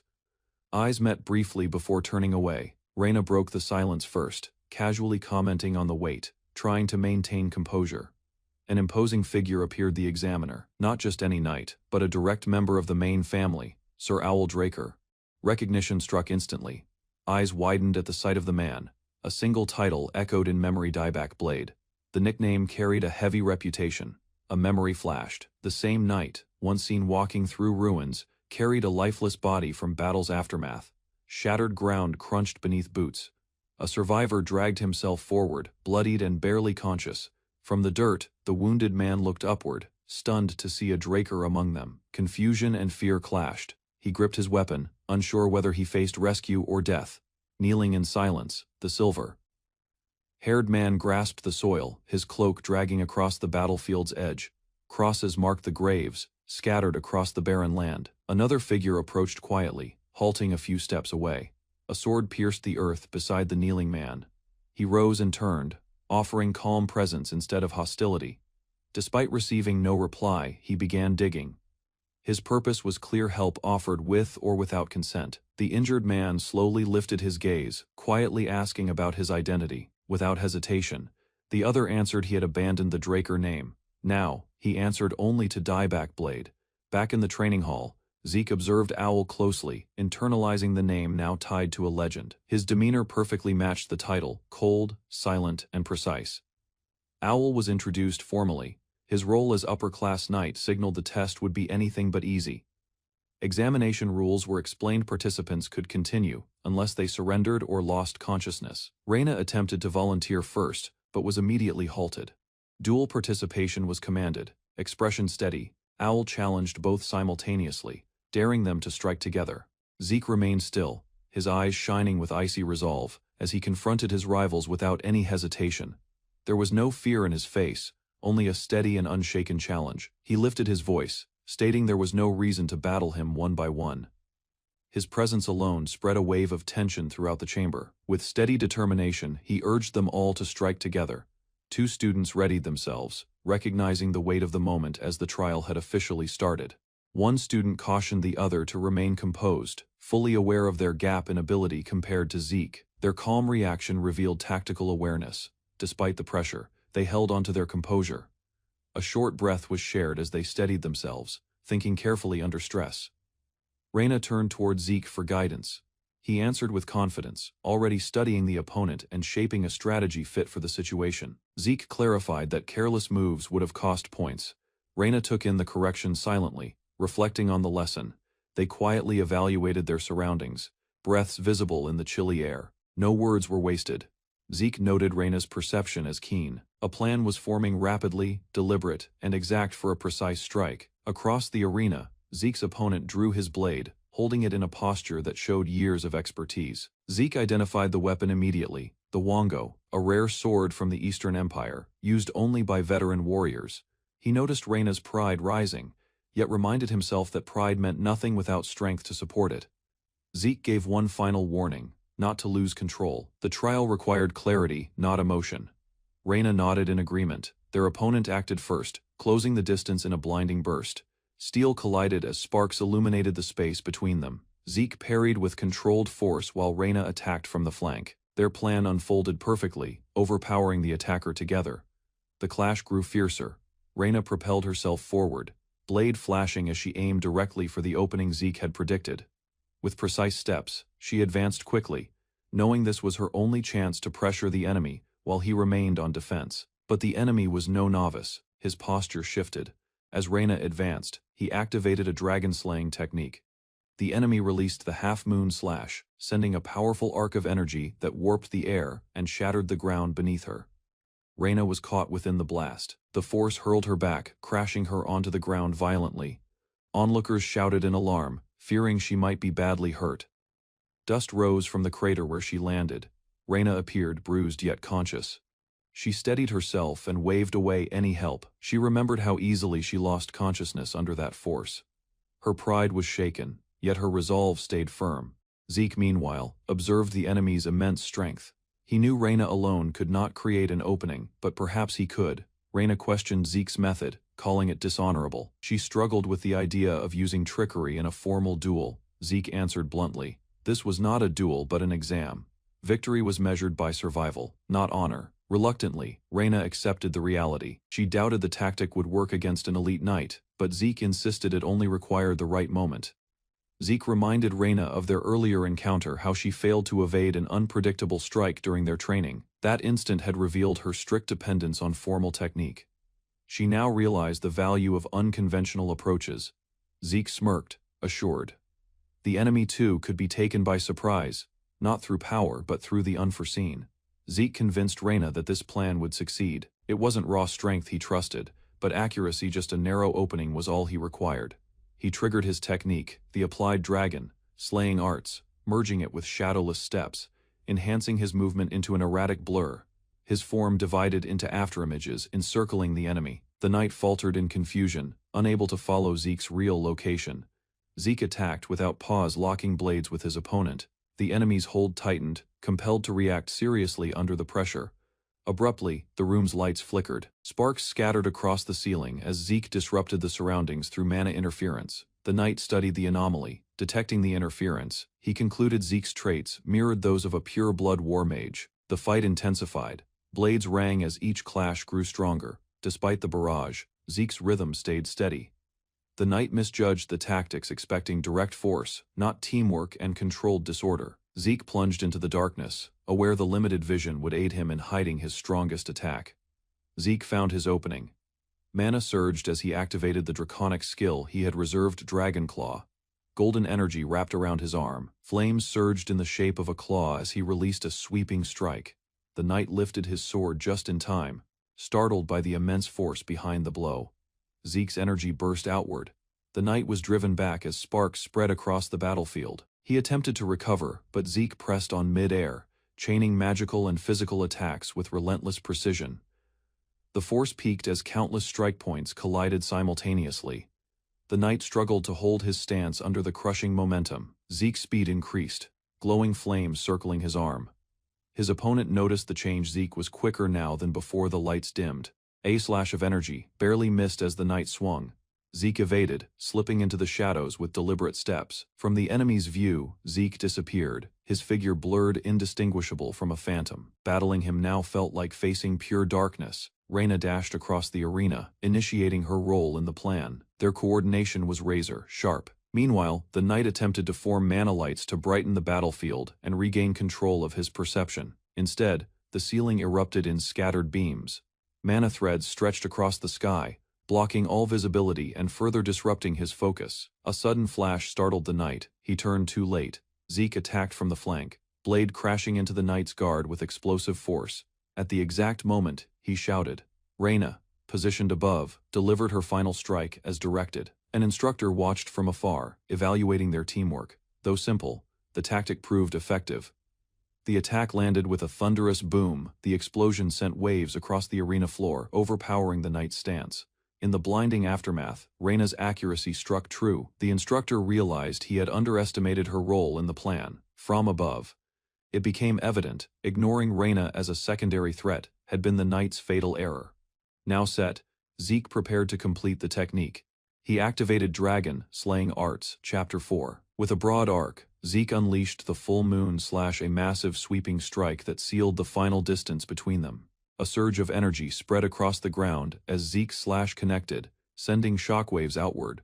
With immense force, the explosion formed a towering spike of blue energy, shaking the entire battlefield. Through the fading glow, the enemy appeared bruised, breathing heavily, yet still standing, his body radiating with lingering power.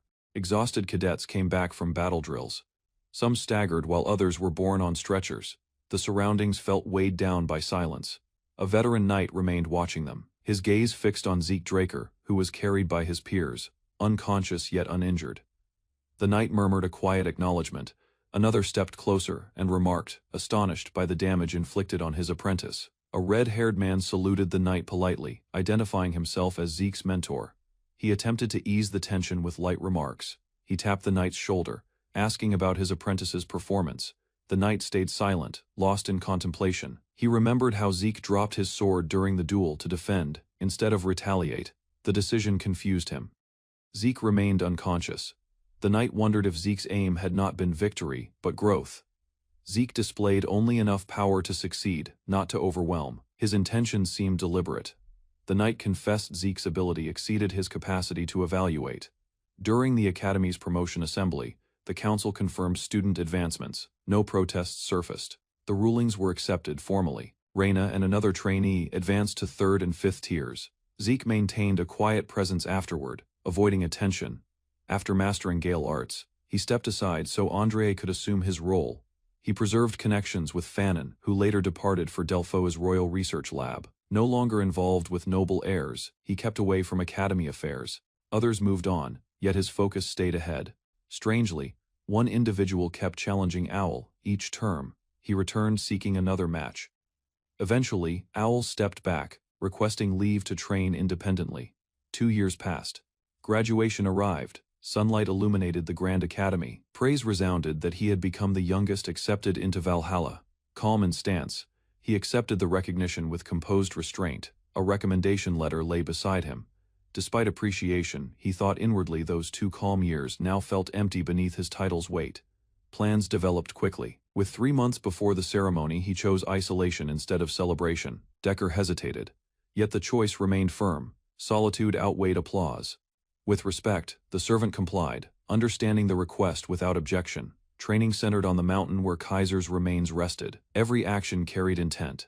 Determined to remain hidden, he planned to travel disguised as a vacationer, avoiding excess notice. A guest interrupted. Liam arrived, still formal. His etiquette had not changed. Liam left. Another visitor questioned the sudden relocation to Platinum Mansion. Unaffected, he explained preparations for advanced class trials. The paperwork was already settled, encouraged to obtain Fafnir's breath for a blade. He learned all expenses were covered, everything arranged beforehand. Confidence radiated in his voice while speaking to Liam, trusting the path ahead. The statement struck deeper than expected. Emotion rose. Without delay, Liam knelt, vowing to meet expectations. A sigh slipped out. Moments earlier, he had requested less formality. Yet Liam insisted on improving himself. Eric's kingdom lay at the continent's center, among the 4 dominant powers with Thurba and Valencia. Imperial support brought stability to untamed lands. Mountains turned into guild bases and trade centers. Adventurers gathered from everywhere. Inside the hall, names rang out as each stepped forward. A single document confirmed his enrollment. A courteous exchange followed as a new card was issued. Keeping unnoticed required a simple identity. Wig became the chosen alias. Crowds filled the roads. With preparations complete, the journey forward began. Carriages moved along dusty paths. Inside, passengers rested quietly. Having secured a place despite high demand, he remained silent, avoiding notice. A stranger broke the quiet, casually starting conversation. Others joined in. Casual talk blended with careful questions about dungeon knowledge. Experienced adventurers invited him into their party. Their tone seemed friendly, yet something felt wrong. Whispers cautioned of unseen threats. Some groups exploited novices or used them as bait. He sat silently beneath his cloak, ignoring their chatter. Outside, cliffs stretched in the distance. Without warning, he cut through the noise with a sharp command for silence. The mood shifted instantly. One man recoiled, unsure what caused the sudden change. Confusion filled the cramped carriage. Comments continued, dismissing dangers in the region. Careless assumptions spread easily. Despite claims of safety, worry remained visible on his face. Something felt off. He asked a single question: what was behind them? Panic followed as glowing crimson eyes appeared. Chaos erupted. Creatures rushed from the woods, attacking fiercely. Screams filled the air, carriages scattered, fighters overwhelmed, no formation held. Fear seized those who once boasted. Now, they fled in terror. Blood flowed. Survivors shouted, pleading for help that never arrived. A piercing cry marked the final sound before silence returned. Bodies covered the shattered path. He observed calmly from afar. This so-called safe zone had been a trap all along. Ruined gates stood open. Blood and steel stained the battleground, just as expected. Even Argos troops were not spared. The scale of defeat was enormous. With so many forces present, failure should not have occurred. Something more dangerous was involved. Shock widened his eyes as he stood near a fresh body, blood dripping heavily. The wound was too exact. No beast would strike that way. Among glowing red symbols, realization dawned. This was human work, ruthless, deliberate, and precise. Zeke inspected the bodies scattered throughout the battlefield. The injuries were intentional, crafted to mimic a monster assault, yet the execution was overly precise. An actual beast wouldn't have produced such calculated blows. The absence of disorder around the corpses showed the attackers were disciplined, not savage creatures. With nearly no defensive wounds on the victims, Zeke deduced this was the work of a formidable human, possibly a purple knight. He couldn't risk staying longer. Further into the forest, he came across bone formations, barbaric signs that cautioned intruders about sacred territory. His minimap indicated he was close to Kaiser's ruins, but something seemed wrong. His instincts signaled imminent danger. Then he noticed them. The Empire's hunting dogs were nearby killers, seldom sent out without reason. They were elite fighters, trained in secrecy for pursuit and execution under the Emperor's authority. Only high-ranking officials were aware of them. Yet now they operated openly, indicating a critical mission.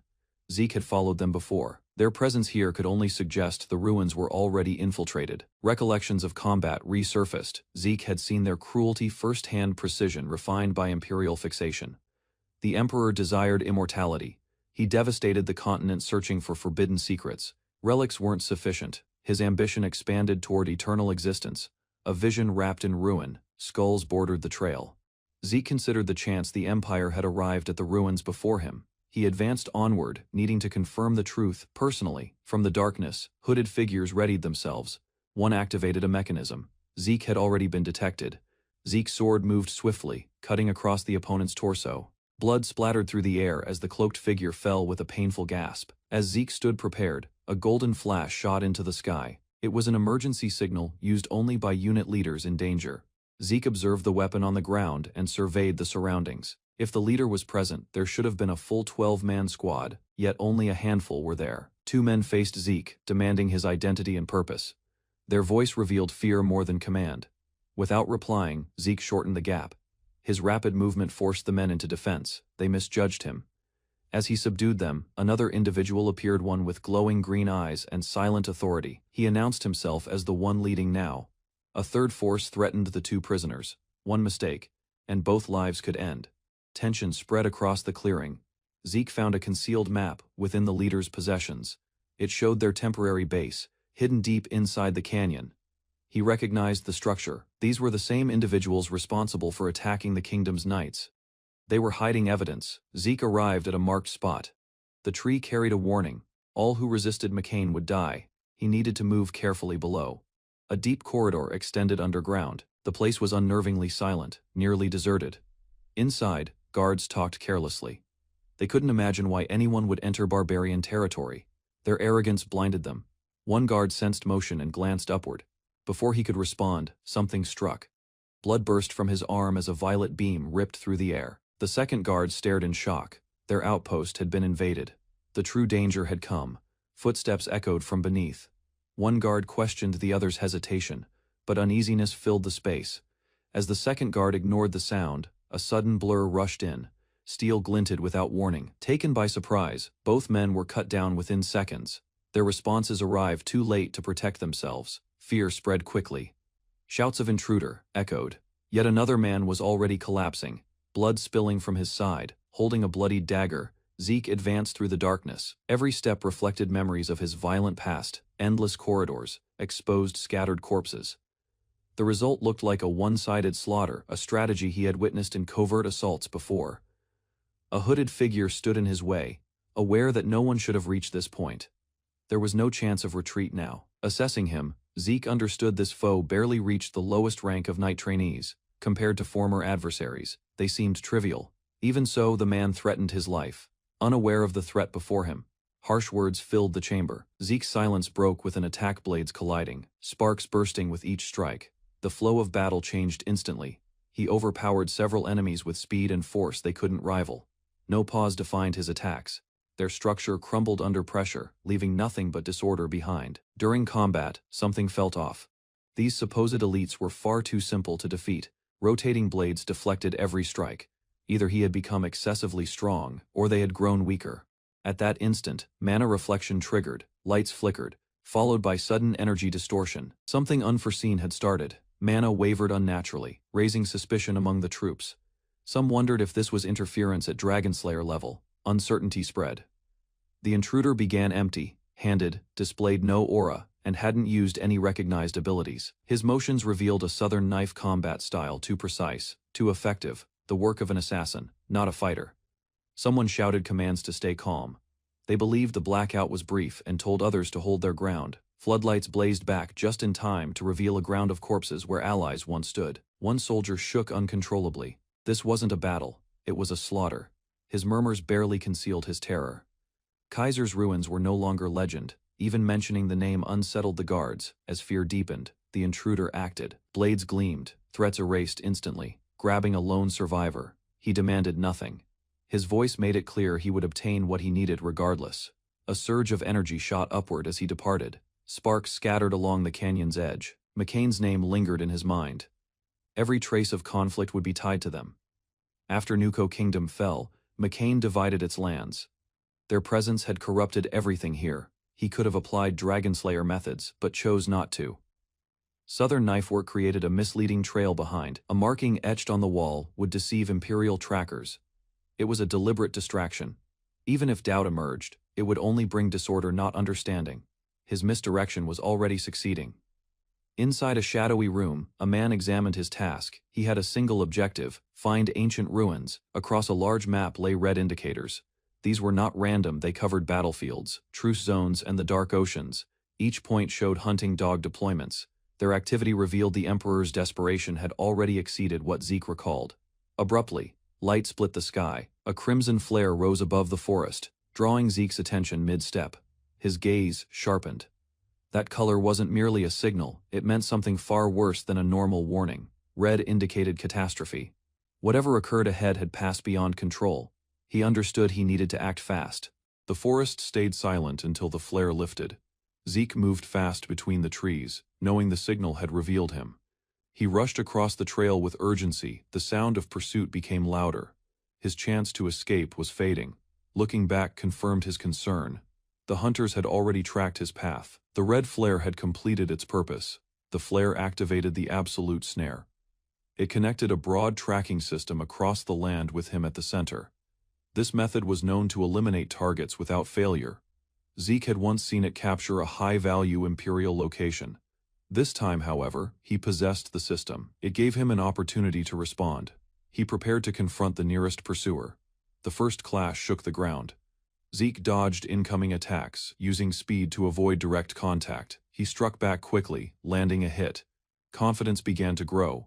These enemies were manageable. Breaking their formation, he rushed forward toward an open route. Zeke studied their movement. These opponents were more advanced than those inside the cave. Their coordination was disciplined. One led while the others covered every escape angle. Zeke kept moving. Their numbers and tactics forced him into fast decisions. He reached a narrow section of terrain. He was now trapped by both terrain and enemies. He prepared to defend himself. The chase had turned into a direct confrontation. His system map showed choices, but escaping risked revealing his real objective involving McCain.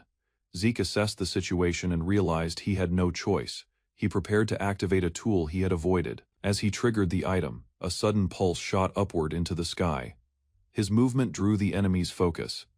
A gust swept across the forest. The signal confused the surrounding pursuers. They hesitated, unable to understand the disturbance. One of the leaders noticed the shift and quickly evaluated the situation. He recognized a hidden explosive had been used. It was a smoke bomb. The noise it created was a deliberate distraction meant to scatter their attention. Amid the confusion, Zeke made his escape. Using the clouded forest and panic to slip through the perimeter, commanders stabilized the group, reminding them that the absolute snare remained active and escape was limited. Troops reorganized. They spread carefully, searching for unusual movement through the trees. One sensed nothing. Another questioned whether Zeke escaped or used the distraction to flee with allies. Suddenly, a new force appeared, unfamiliar and moving fast. The troops were caught off guard by the interruption. It was a group of barbarians, charging in large numbers. Their arrival confused the hunters even more. Unaware of what triggered them, the attackers overwhelmed the perimeter. The situation became chaotic. Their leader shouted, demanding answers. He could not understand why the barbarians attacked so aggressively. A female warrior intercepted one attacker, clashing blades without hesitation. Her defense held strong, but the enemy's strength was greater. She was pushed back in shock. The barbarian warrior struck with overwhelming force, cutting down several enemies in succession. Blood scattered across the field. The enemy formation began to break apart. They realized the threat level was too high to contain with their current numbers. A signal flare was fired into the sky. The order was clear: withdraw the absolute snare and retreat. The barbarians advanced aggressively. Their assault caused enemy troops to break formation and flee in disorder. Zeke, hidden nearby, watched the chaos unfold. The opposing forces retreated deeper into the forest. Once the battlefield cleared, he exhaled. The plan worked. The conflict ended faster than expected. The item he used was called the Barbarian's Horn.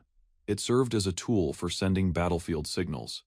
In his previous life, Zeke had formed a peaceful bond with the Mohawken tribe and learned their traditions. The signal he activated declared outsiders had invaded their sacred land. The tribe responded immediately. Despite being seen as primitive, the tribe had structure, beliefs, and long-standing traditions. Zeke examined the horn again. The replica had worked once, but would not function again. With the distraction complete, he continued through the forest toward his true destination. Zeke approached a hidden ruin. His goal had always been to reach this forgotten place. Inside, the air grew cold. He stepped into the inner chamber, unaware of what awaited. A corrupted fallen dragonborn appeared. The system identified it as a powerful tainted entity. Zeke stood before the sealed structure, recognizing it as the Hero King's domain. He initiated a system override to access it. The system connected successfully. Authorization was granted to open the gate to Hero King Kaiser's sanctuary. As the gate opened, the corrupted dragonborn reacted violently. Multiple heads roared and surged forward. Zeke positioned himself behind cover. It was clear he could not avoid battle and had to act quickly. Activating dragon-slaying arts, he began his attack, launching directly toward the enemy with enhanced speed. He used techniques Gale arts and shadowless steps to avoid the dragon's strikes while closing in. Dodging between heads, he advanced toward the inner chamber. Each movement required precision. The dragon reacted swiftly. A tail strike followed his position as he reached the center. Zeke narrowly avoided being crushed. The creature's mobility matched its size, maintaining constant pressure. He gathered energy for a decisive strike. The technique, Dragon Head Severance, executing dragon-slaying arts. Chapter 7. He delivered a direct hit to one of the heads. The attack succeeded. Zeke landed with his arm burned by acidic blood. The system activated his healing factor to counter the acid damage. The wound began to close. Zeke identified the creature as Hydra, a 9-headed dragon with acidic blood. Even his master once struggled against it. He faced the full Hydra form. Despite the odds, he prepared to continue the battle. A tremor rattled the corridor as the creature smashed through, scattering fragments. Zeke deflected the blow with his blade, sparks bursting from the impact. The monster lunged once more, slamming down and shaking the ground beneath them. Zeke identified the being as a dragonborn, the nearest thing to a dragon. His strikes proved useless. Each injury healed instantly with no lasting effect.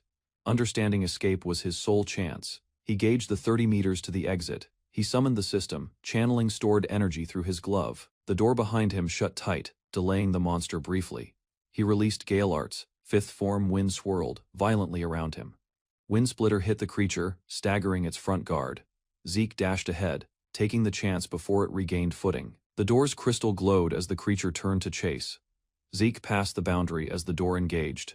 A head burst through, striking him midair and drawing blood. He crashed onto the ground, wounded but alive, as the Hydra advanced again. The Hydra's head forced through the sealed chamber, pulling blood from its prey. Its eyes shone with cruel persistence. Following the scent, it slithered deeper inside. Resistance from the earlier barrier failed to halt its chase. Grimacing, the injured fighter gripped his bleeding arm. He no longer showed doubt. Teeth clenched, he ripped his arm free, letting agony drive his next move. Crimson laced with poison flared across his skin. Without pause, he unleashed a violent surge of power directly into the beast's jaws. Toxic vapor seeped from the Hydra, surrounding him. His skin began to glow unnaturally. The venom had invaded his system. Purple light poured down with fury. The Gale arts technique carved deeply into the monster. Across the ground, the Hydra writhed, spilling dark blood from its injuries, weakened yet standing. The warrior steadied himself. His legs shook under the burden of fatigue. As the Hydra lunged again, a sudden flare in his vision changed everything.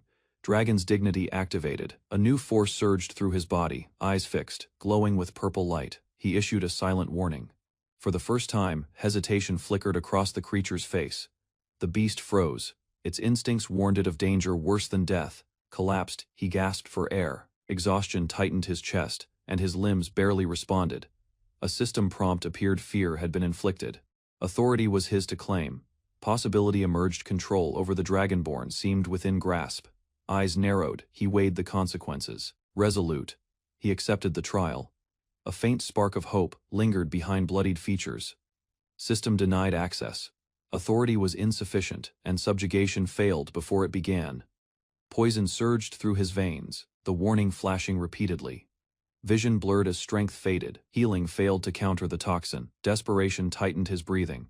One option surfaced: the gluttony skill, a dangerous gamble, but the only one left. A swift decision followed. Blood and pain meant nothing if survival lay ahead. Energy surged through him as the gluttony ability devoured the Hydra's bloodline trait. Recovery began. Resistance against the poison slowly formed with each passing second. Fingers dug into the ground. Strength returned in waves, steady and controlled. A new status window confirmed success. Poison resistance gained, energy restored. Realization struck. Unlocking hidden potential reshaped his path entirely. Steps echoed through the corridor as he moved forward, no longer bound by limits. Behind him, the story of his resistance ended. Ahead, a new legend awakened. History shifted direction. Hero King Kaiser's tale was about to unfold. Kronos rose as a beacon for humanity, built by Hero King Kaiser after he liberated the oppressed. Its towering structure symbolized human unity. Everyone from the central continent knew Kaiser's legend, yet the truth behind the myth remained unclear. Only ruins and scattered relics remained, offering little evidence until now. A surviving trace of Kaiser's kingdom stood before him. Stone pillars lined the ancient path, leading to a scaled replica of Kronos, preserved perfectly beneath the ruins. He confirmed the structure's alignment with historical records. Its precision made it clear this was no imitation. Massive doors opened, triggered by his presence. The system acknowledged his entry into Kaiser's sacred domain. Blue light pulsed from a floating crystal resting above the pedestal. The air inside shifted. Reaching out, he activated it. The system recognized the trigger as Kaiser's secret technique. Suddenly, a warning appeared. The trial had begun. Escape was blocked until completion. Footsteps echoed behind him. Another challenger had entered the domain. The system assigned a linked quest. He was to recover Kaiser's wisdom sealed within the ruins. The reward was unlike any other: the fairy monarch's tears, an artifact of limitless power. The young man studied the radiant crystal, feeling its vast energy. Although uncertain of its function, he assumed it possessed treasure, level worth. He questioned the system about advancement. Identifying him as administrator, the system started analyzing a concealed data source. From 546 magical entries, 12 aligned with his request. The initial recording played, unveiling forgotten knowledge. The system converted the ancient footage into the common tongue. A man's voice resonated from inside the crystal. It was Hero King Kaiser, casually rejecting sword philosophy. He prioritized practical strength over theory. Another knight, Shatten, appeared. The observer realized these legends had once been real fighters. Kaiser spoke directly. Sword mastery came through repetition. No shortcuts, only effort. Suddenly a crimson beam descended, halting at the young man's chest. A trial. Pain surged within him. The projection was beyond visual. It was tangible. He collapsed under the force, heart racing. It felt like a trial of strength. As Kaiser's image disappeared, inspiration filled him. This represented true advancement. Smiling slightly, he ordered the system to replay it. He wasn't finished learning. 4 days passed in practice. He adapted swiftly to the facility's demanding routine. 3 chambers aided him. 1 for meals, 1 for rest, 1 for study. This wasn't random. It was a training ground built for Kaiser's successor. He checked his reflection, imitating the sword form with accuracy. Though his movements seemed correct, they lacked the power he once experienced. Suddenly, a message confirmed his growth. He had gained the Hero King's elemental sword, Fey basic form. The name alone shocked him. The basic phase concluded, activating the next stage, the advanced application stage. The atmosphere shifted as the crystal reacted again. Light spiraled upward as a radiant spirit began forming. Power condensed into a humanoid shape, emitting immense pressure. A foot stepped firmly onto the ground. The full figure appeared: Hero King Kaiser, ruler of the ancient kingdom, now reborn as a spirit. The young man froze in place. The Hero King wasn't a projection. This time he stood before him in reality. Without hesitation, Kaiser launched an assault. Their swords clashed fiercely, sparks scattering in all directions. Caught off guard, the youth struggled to respond. Kaiser advanced relentlessly. A final strike shattered the ground. Dust erupted. He barely dodged in time, breathing heavily. Kaiser ridiculed his posture and abilities, doubting he could inherit anything with such weak form. The young man wondered why he was being attacked. Perhaps this was the real test, not skill, but determination. Kaiser lunged once more, faster than before. His blows sent shockwaves through the chamber. Fear rose within him. The youth realized this wasn't practice. Kaiser intended to kill him. Despite the panic, he steadied his grip. He knew this opponent couldn't be reasoned with, only faced. Exhaling slowly, he cleared his mind. No hesitation, no need to overanalyze. The young man tightened his hold and dashed forward, sparks flickering from his blade. He stopped hesitating. It was everything or nothing. He declared his resolve and surged with energy. Kaiser, watching calmly, recognized the technique. He remembered the name, Aurora. Kaiser acknowledged his link to Shoten. The clash that followed was intense, but the Hero King remained steady. Steel collided again as the young man struck. The aura around him surged wildly, yet Kaiser deflected effortlessly. The youth struggled to understand how such minimal movement from Kaiser created such overwhelming power. Kaiser dismissed the technique's origin. He fought for enjoyment alone, not legacy. Their battle intensified. Explosions erupted with every impact. Kaiser laughed, pleased with the destruction. To him, amusement was enough. Blades struck repeatedly in a chaotic exchange. The ground fractured beneath them from the sheer force. The youth stepped back, realizing he had expected pressure but not at this magnitude. Kaiser's strength exceeded his comprehension. Still, he refused to yield, preparing his strongest techniques. A system command activated several abilities at once. 1. Hit Kill, Dual Slayer Slash, and Dragonkin Climb. Charging ahead, his blade ignited with flames. The strike connected, shaking the battlefield. Kaiser remained unmoved, impressed. The boy used Dragonkin power without being Dragonkin. He layered elemental energy on top, exceeding natural limits to deliver one final strike. The blade split the air, a full forged strike, sever. Kaiser finally reacted with urgency. The young man's attack collided with immense force, leaving both fighters stunned. Energy crackled through the air from the impact. Falling onto broken ground, the youth looked upward. Kaiser hovered before a massive gate, calm and composed. Kaiser recognized his improvement, noting the boy had awakened and wielded multiple powers, including Dragonkin and elemental energy. As Kaiser observed him closely, he noticed something unusual. Part of the boy's soul touched the spirit realm. Kaiser explained the phenomenon. Crossing death's boundary multiple times had created this rare state. The young man, confused, requested a clearer explanation as the concepts overwhelmed him. Kaiser smiled, suggesting the boy's focus was too limited. There was something greater than power or training. The youth stood quietly, unsure of Kaiser's deeper meaning and what exactly he had overlooked. Kaiser revealed the truth. The ultimate objective was not advancement itself, but mastering the elemental sword. The instructor revealed the fundamental elements: water, fire, earth, and wind, presenting them as the basis of all elemental strength. Drawing upon those energies, he displayed the elemental sword, guiding power through his body in a polished spiral. He released Stormblade, creating a vortex of condensed wind. The force burst outward, a flawless blend of precision and strength. The student observed in amazement, noticing how the display looked like magic, rather than conventional swordplay. The master spoke of Aether as the origin of elemental power, yet could not sense any within the student. Perplexed, the student questioned how Aether transforms into elemental energy, but no definite explanation was given. The student tried to describe his ability, yet his burning blade appeared naturally, without process. He became irritated, wondering why none of his mentors could clarify his powers. The master encouraged him to perceive deeper. Since Aether's flow was extremely suppressed, the student decided to uncover it himself, tightening his grip on the sword once more. He remembered his previous attack, realizing it had been identified as elemental. He determined that his maximum power technique already employed elemental force, focusing energy. The student triggered his full power strike, wind forming around him. He advanced with violet energy, yelling the technique's name during the attack. The master, astonished by the form, questioned where he had learned to imitate Dragon Tongue.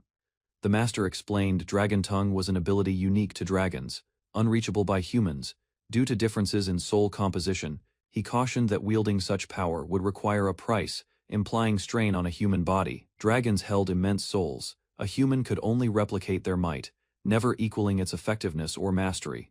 He criticized the technique the student used as a flawed imitation, labeling it weak and unfinished. Despite the ridicule, the student disclosed he had witnessed genuine dragon tongue earlier during an important past incident. He recalled when he absorbed Bahamut's heart in the Dragon Slayer's sanctuary, where the memory of dragon tongue emerged. At that instant, a notification had appeared, declaring he had obtained dragon tongue, but was unable to use it yet.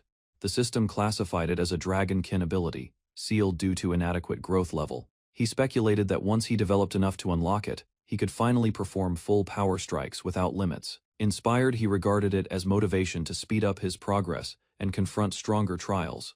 Following a strict command, he rose to continue training, recognizing that mastering higher skills required time.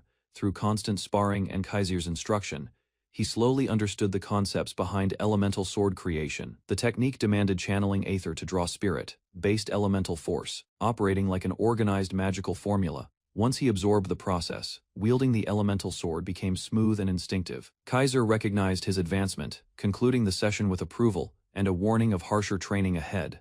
After practice, the student inquired about elemental energy, realizing even drifting particles were part of that force. He remembered when the master believed he was a follower of Shatten after observing his aura-based technique. The master clarified that Shatten created aura as an option for humans, who were unable to wield elemental swords like spirits did. With a resentful tone, the master showed irritation that Shatten transmitted only his personal method, neglecting others. The student was astonished to discover Shatten was a Draker, a legendary knight once thought to be a founder of his lineage. He wondered how such an important historical fact had been removed from records and general awareness. Changing subjects, the student inquired about the spirit realm, attempting to comprehend its connection to elemental power. Although he could feel the spirit's energy, he still could not completely understand their domain's nature or laws. The master stated that the spirit realm serves as an etheric counterpart to the living world, shaping elemental interaction. The student recalled the previous statement that part of his soul was already connected to the spirit realm. He understood the master stood before him in spiritual form, proving movement between the two realms was achievable. The master acknowledged it was uncommon but attainable. His own crossing had been enabled through a dragon's assistance. Astonished, the student responded with disbelief. The thought of a dragon aiding a human contradicted everything he knew. The master maintained it was accurate, stating dragons valued humans more than any other beings. Still doubtful, the student rejected the claim, questioning the sincerity of any dragon's affection toward humanity. The student challenged the idea of dragons caring for humans, recalling Bahamut's destructive past. He considered whether ancient dragons once shared a different bond with humans. Now forgotten by time, perplexed by contradictions, he began to doubt everything until the master reminded him he himself was living evidence. The master disclosed the truth. Bahamut had personally given the heart and fang now implanted in the student. Even though Bahamut was infamous for his rage, he possessed a gentler side when given a sincere request. Their connection had always been unusual, perhaps to conceal the reality behind the slaying from ever being exposed. The student admitted that Bahamut once commended his family's loyalty and granted him the items out of respect. The master chuckled, describing Bahamut as loyal yet troublesome, frequently clashing with Kronos because of his temper. Startled, the student realized the kingdom's name, Kronos, might have originated from a dragon once honored. Long ago, the master verified it, explaining he had been Kronos' contractor and named the kingdom after him casually. The student was impressed that the dragon behind the legend was not the founder's descendant, but an original. He discovered dragons once lived alongside humans peacefully, long before mistrust and conflict separated the races. Dragons eventually restricted their power, fearing it might disrupt the world's balance and endanger existence.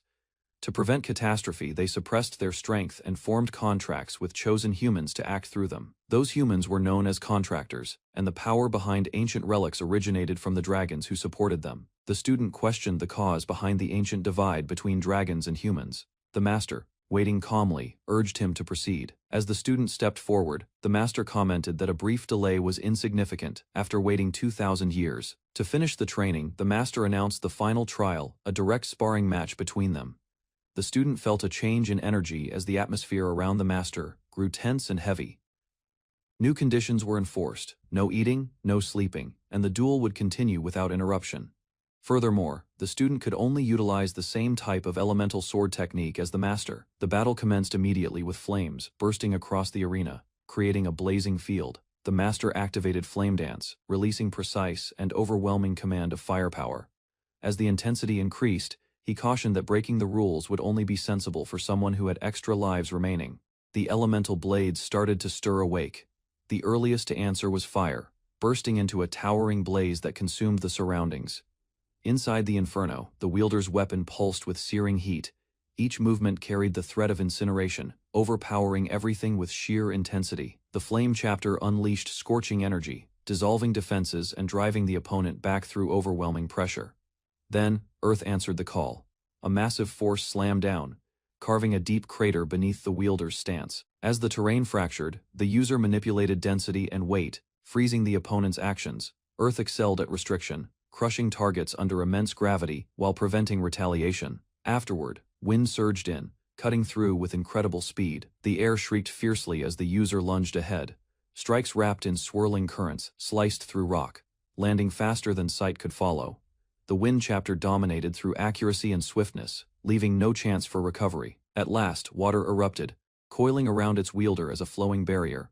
It shifted seamlessly between defense and attack, adjusting instantly to any incoming force. The water chapter constrained motion, enclosing the opponent within a tightening tide. The foe, trapped in the current, could not resist. His power proved insufficient. He stared in shock as control slipped from his grasp. Outclassed by skill, he understood the real difference lay in mastery rather than strength. Water burst violently from below, surrounding the trainee in a raging surge. He reacted on impulse, thrilled by the overwhelming display. Convinced he had mastered the water chapter, he cried out in victory, unaware of the flaw within his technique. His mentor quickly corrected him, explaining that brute strength meant nothing. Water's true nature lay not in force, but in precision and finesse. The mentor continued speaking. While the other elements depended on strength, water required a different approach: gentleness. He demonstrated, showing that the water chapter moved through adaptation, not aggressive attacks. The pupil resisted the teaching, his pride clashing with the idea. He couldn't grasp how gentleness could defeat strength. Memories of loss lingered, moments when he lacked the strength to defend or endure. He recalled what pushed him onward: survival, resolve, and the will to protect those he cherished. Driven by past shortcomings, he pursued strength endlessly, dismissing anything that resembled weakness. Still doubtful, he launched a fierce strike, convinced only raw power could succeed. The method failed. The water gave no response. Doubt crept in. Was he missing something deeper? He started to wonder whether his fixation on strength had blinded him to another way. Days stretched into weeks. His practice became constant sparring without pause. Despite his endurance, even he began to feel the strain. He realized endless stamina alone was not enough. Facing a master who surpassed even that, he finally grasped that control, not strength, was essential. The mentor released a precise surge of water energy. Its strength lay not in aggression but in measured flow, catching the student unprepared. Struggling within the rushing current, the student lost footing. One arm became useless, and he slid across the drenched ground, unable to retaliate. He realized his raw strength could not answer. Despite the pressure, a strange clarity formed across his face. Water surged upward again, shaking the ground with its release. He barely redirected it, surprised by his reflexive response. Though his guard held, his thoughts raced. He had countered power, not with force, but by moving with it, kneeling, breath uneven. He heard the lesson repeat: softness conquers strength. He released resistance. As strength faded, understanding took its place. The mentor's teaching began to sink in. His former training now felt restrictive. Movement became freedom. Once he abandoned rigid control, he flowed like water, unobstructed, responsive, and natural. Now fully fluid, his swordsmanship merged with his body. He no longer opposed the water, he became it. This feeling wasn't unfamiliar. In a previous life, he had once achieved this unity in battle. The connection between blade and self returned, reforged within the rhythm of combat. His water technique shifted, sometimes violent, sometimes graceful. The cadence moved like tides. He and the mentor exchanged motions, no longer colliding, but flowing together. Standing firm, he commanded the water surrounding him. At last he grasped what it meant to wield the water chapter. Water rose and spiraled around him as he assumed a flawless stance. His actions aligned with the flow, not resisting but guiding. The mentor reflected his readiness. Their blades met again, but this time, hesitation was gone. With sharp focus, the final move appeared. Chapter of water, horizon slash. A silent, precise strike split the space between them. The battleground transformed. Golden radiance filled the hall as the trial ended. The mentor stood upright, now observing from above. The arena grew calm, silent, and still. Zeke knelt, breathing heavily. Realization followed. The trial had ended, he had become the successor to the mentor's legacy. Zeke stirs in stillness, his eyes slowly adapting to the radiance surrounding him. He feels confused, his body weighed down, sight clouded by exhaustion. A burst of radiant gold overwhelms his senses as awareness returns, his form sprawled among debris. He has returned to the ruined chamber, forcing himself upright. Zeke remembers this is his second blackout. The first occurred during the clash with Duke, brutal and overpowering. This instance feels unlike that. The earlier collapse came from excessive use of dragonkin abilities. Now, he has merely reached his bodily threshold, no system interference. He surveys the devastated field, murmuring Kaiser's name, yet hears nothing in reply. The spirit is gone. Gazing above, he concludes. Kaiser has gone back to the spirit realm, abandoning Zeke in the battle's aftermath. Rising carefully, Zeke questions the quest's result. Pain lingers through his body, yet he feels something has been accomplished. Power surges through his palm as system messages pour in: objectives cleared, rewards obtained, bonuses accumulating swiftly. He verifies total quest completion, karma gained, mystery boxes received, and system enhancements granted. Additional functions are now available. Overloaded by the massive influx of rewards, Zeke murmurs that sorting through them will require effort. Among them, the system emphasizes a crucial shift: partial release of Bahamut's heart. He inspects the seal, now at 90%. Before, it stood at 95%, indicating slight regression since his prior attempt. Zeke remembers how the system denied his earlier effort, cautioning about severe danger and bodily collapse. Understanding that threat deeply, he notes he can presently utilize only 10% of the power without risk. He considers abilities like Dragon Tongue and Dragon Domination still locked, likely tied to Bahamut's heart, not being fully freed.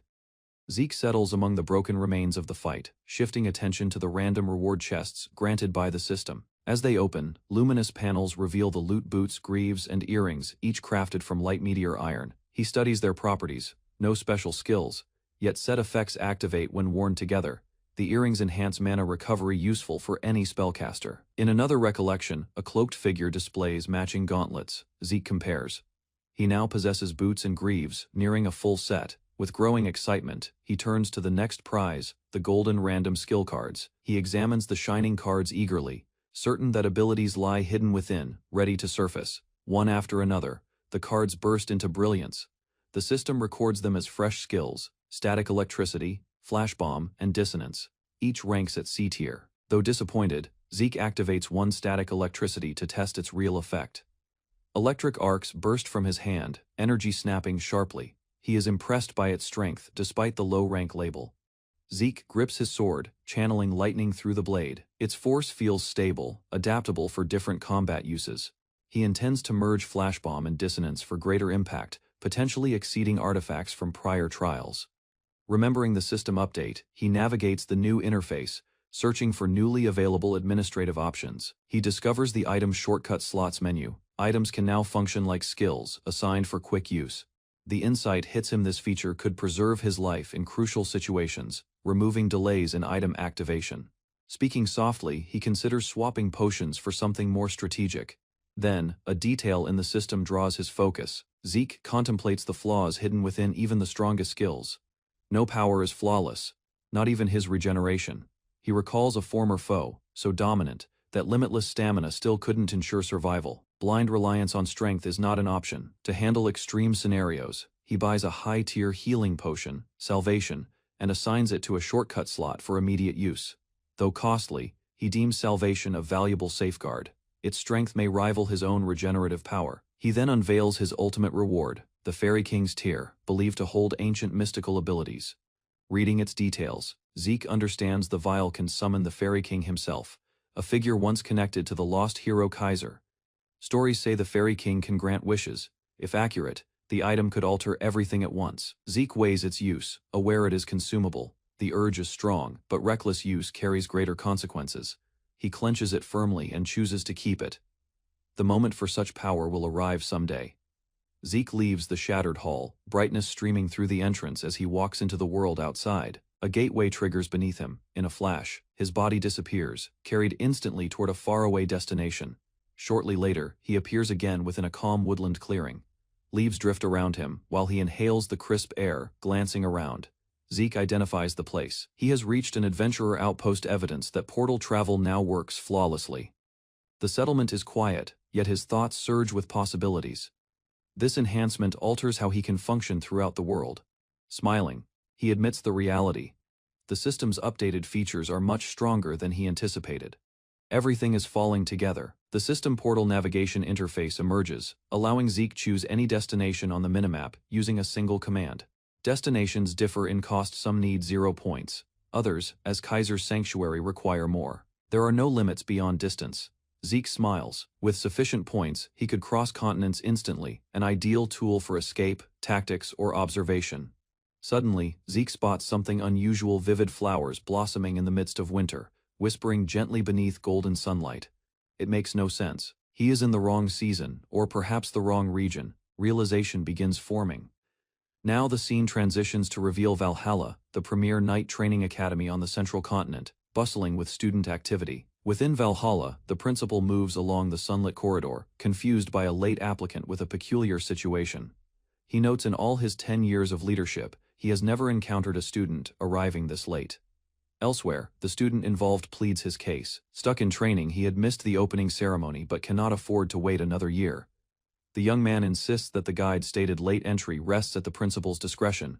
Refusal now would waste an year. Desperation fills his voice. He urgently requires access to Terracon's secured archives. His mission must not be delayed. He states he had entered a trance during training, explaining the 4-month absence as a stretch of unconscious dedication. The principal, Flaubert Borges, listens skeptically. His presence stands firm in shadow, shaped by decades of battle and command. Flaubert was once the captain of the Tabea Kingdom's royal guard, a man whose presence still echoes across the continent. Legends even recount how Arthur Draker sought him repeatedly for Valhalla's leadership. Now, this same figure weighs a student's desperate plea. The student understands that Flaubert Borges, the principal, is a man of discipline. Emotional appeals would only harm his chances. With sincerity, he confesses his fault. There is no valid excuse for his absence, but insists his explanation is truthful. Flaubert remains quiet, yet his expression softens. He acknowledges that entering a trance is not a trivial accomplishment. If it had been any other applicant, Flaubert would have rejected them immediately, but this one carries a direct recommendation. He offers a conditional opportunity. If the student's training proves worthwhile, he will approve enrollment. The student accepts respectfully. For now, he focuses only on the opportunity, not the path that allowed it. Flaubert orders staff to ready the training room and call the professors for an assessment. The command is acknowledged. The student stands prepared, knowing this will determine his future at Valhalla. Shortly after, the room is emptied and arranged, glowing beneath the academy's golden light. Inside the grand hall, the student observes the imposing assembly of elite professors. Every instructor is a renowned figure, each recognized across the continent for their combat skill. Flaubert demands results, proof of the training the student claimed. The test starts now. In a vast chamber, nobles watched quietly, evaluating the young swordsman positioned before them. He remained composed, golden blade at his side. Considering what extent of power to display, he rejected using elemental sword. It was excessive. Instead, he allowed slight aura to rise. A heavy pressure filled the chamber. Those seated perceived it instantly. He understood simple methods wouldn't impress them. They were elite, accustomed to strength. He chose to release a fraction of his true ability, letting blue aura ignite. Radiant energy covered his sword. The shine astonished the observing crowd. One man gasped in shock, identifying the weapon's change. The aura blade gleamed, its strength undeniable before the audience. Spectators murmured. He was already a blue knight at 15. Compared to others, he displayed the potential of a golden awakener. One sneered, calling aura a trick of the feeble. He stayed silent. Let them assume he was merely a blue knight. Training under Kaiser had driven his power far beyond that. With elemental sword mastery, he'd attained the level of a red knight. Zeke concentrated his aura into his blade, controlling its form exactly. The weapon glimmered with power. He remembered the difference. Blue knights could create aura blades but not alter them mid-battle. Red knights, however, could adjust the blade's form without losing sharpness. Zeke restrained himself enough to conceal his full range. The hall's tension softened. One instructor felt relief that Zeke hadn't shown more. A wave of admiration followed. The dean praised Zeke's strength, saying it surpassed time spent in Valhalla. Zeke was surprised by the dean's sudden kindness, suspecting a shift in attitude due to his display. Humbly, Zeke apologized again for missing the entrance ceremony, accepting responsibility for his absence. The dean faced the council, asking for any objections to Zeke's admission. None objected. The elders recognized the rarity of Zeke's aura blade mastery. With final consent, the dean formally welcomed Zeke into Valhalla. Zeke stood steady as his name echoed with recognition, Zeke Draker. Meanwhile, a wide perspective of Atlas revealed the immense scale of the training city. Zeke arrived at his mansion, granted as part of his elite admission status. Opening the doors, he wondered if the celebration ahead was too lavish. Confetti exploded as staff greeted him with cheers. His instructor stood among them, smiling. Zeke's instructor warmly welcomed him, praising his performance and teasing his absence from the official ceremony. The man grinned, suggesting they begin the festivities now that the main character had arrived. Zeke, taken by surprise, stood confused as the room erupted into celebration. Confetti filled the air. Zeke discovered that Duke and Andre had prepared a surprise party. Curious about their presence, Zeke questioned why Academy staff were in Atlas. It was revealed Duke chose to work as Zeke's housekeeper, while Andre had joined Valhalla as an assistant professor. The party escalated rapidly. Zeke wondered why guests were enjoying his mansion more than him. Bottles and plates scattered everywhere, as guests lay unconscious across the hall. As night came, the celebration faded, leaving only silence and a messy aftermath. Elsewhere in town, a cloaked figure entered a tavern, requesting a drink and asking for someone named Kane. The atmosphere shifted. Patrons stiffened as the man revealed a threatening crest. His glowing eyes and aura caused panic. Whispers spread he was a Draker. The tavern grew silent. The cloaked man's presence drew uneasy glances. With calm defiance, he challenged the room. His identity was clear and his intent serious. The name Draker sparked fear. Everyone paused, unsure how to react. The bartender hesitated but quickly apologized, sensing the cloaked man's rank. He nervously reached for a switch behind the counter, offering no resistance. He agreed to guide the man to the branch manager, signaling hidden access. Through a concealed door, the man descended into a torchlit corridor, layered with magical defenses. His target was Kane. In his past life, only two top intelligence groups existed, the Black Knights and the Rome Empire's Bureau. But there was also a lesser-known group syndicate, originally a smuggling ring. When Kay joined, she reshaped it into an intelligence network through influence and strategy in his previous life. Zeke was expelled from the academy and survived by working as a syndicate hitman. Kane, the branch manager then, found him and offered a contract to secure transportation routes. She aimed to expand Syndicate's power to rival the continent's strongest networks. Years later, Kay gave him intelligence on a powerful artifact the Emperor desired. Her assistance was crucial. Without her, his path of revenge wouldn't have started. That artifact marked a turning moment in his destiny. Back in the present, he knew information was power. Events could shift instantly, like Abel's vision. He chose to cultivate this alliance. If successful, it would shape his future advantage. His steps echoed into the secret room. His plan was already underway. The cloaked man lit a match, its faint glow flickering against the dim walls of the hidden chamber. He recognized the distinct scent and setting, realizing nothing had changed about Kay's preferences since the past. A woman stepped forward, lighting her cigarette calmly, signaling familiarity with the visitor's presence. The room remained silent, a single light casting down on the center, isolating their conversation. The man questioned her intentions, knowing her status and connections within the underworld. Kay responded without hesitation, casually acknowledging his arrival and her readiness to negotiate face to face. Zeke neared the syndicate's hideout in secrecy. He demanded answers, and got directly to the point. He suggested a trade arrangement with the syndicate, showing no fear despite the danger. The woman was taken aback. A noble from the Draker lineage, seeking aid from criminals raised suspicions. Zeke assumed she was already aware of Valhalla. Her silence proved it. He mocked her careful attitude, suggesting she lacked readiness. She displayed a pair of earrings, telling him to evaluate them after observing. She disclosed they were artifacts, not simple ornaments. She guessed they improved mana regeneration, unimpressed. After putting them on, she sensed a powerful magical surge flowing within her. Startled, she realized her regeneration increased by 15%, far beyond usual. Artifacts seldom exceeded even 3%. These were extraordinary. She wondered how Zeke acquired them. He was clearly exceptional. Zeke questioned whether she was prepared to negotiate. She gazed in shock, doubting his identity. He calmly outlined the next steps. He wasn't here to bargain, he was here to conquer. The woman settled the proposal, 10% per artifact sold, plus bonuses for each sales milestone. She was stretching herself. Despite her calm expression, she realized Zeke already knew she was a magician. His awareness unsettled her. She signed without hesitation, accepting the conditions and wishing the young master success. As she turned away, Zeke asked a final question regarding her ghost ship. The mention startled her. Her sharp response revealed how tightly she guarded that secret. Zeke smiled knowingly while her subordinates shifted behind her, unsure what he truly understood, pretending innocence. Zeke chuckled, asking why she seemed defensive, but the mood shifted as dark mana gathered. Zeke warned her threats carried consequences. Energy burst around him. She froze, realizing she had misjudged him. Her men hesitated, annoyed. She admitted her understanding was insufficient. Zeke's strength crushed any resistance. She feared not even the Syndicate could restrain him if provoked. Zeke casually suggested relocating, asserting dominance without conflict. At the Atlas Syndicate branch, a formal oath contract was prepared. Using blood as ink, both sides signed, binding the agreement magically. If either betrayed the other, the penalty was death, ensuring loyalty through force. The contract's seal guaranteed loyalty. Any betrayal or assassination attempt would unleash an eternal curse. Zeke acknowledged her worries and agreed that safeguards were necessary in their profession.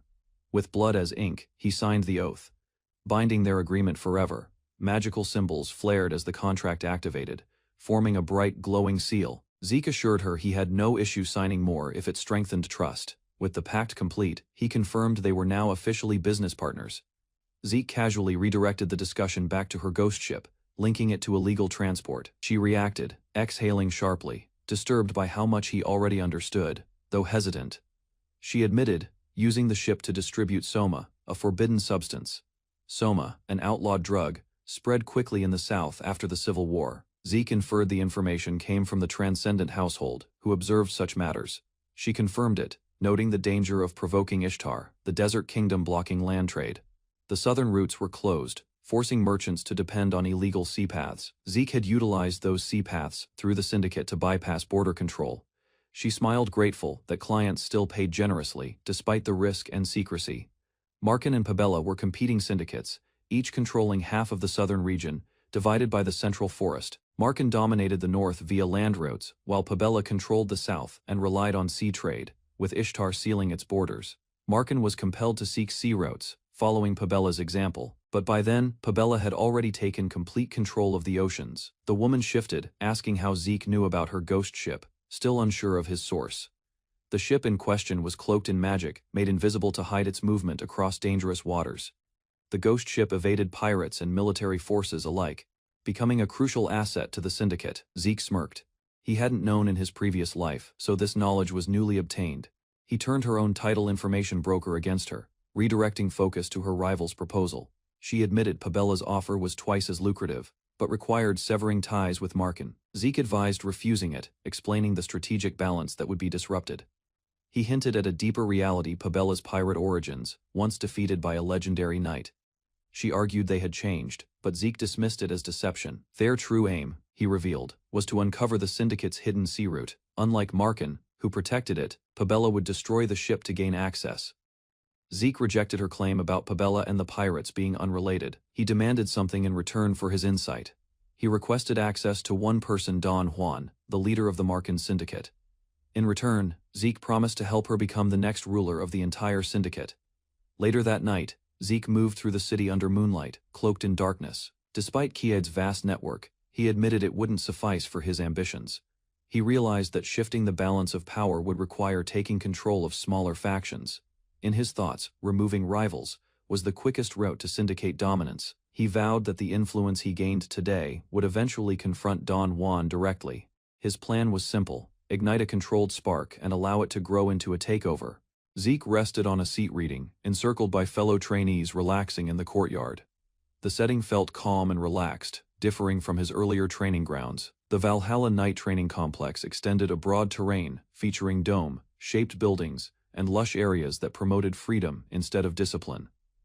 Zeke remained quiet, remembering that the dean had promised someone would arrive to guide him. He waited still, scanning the surroundings around. An unknown man came from behind with lively energy, calling out to him loudly. He immediately recognized Zeke as the newcomer and moved nearer, smiling with confidence.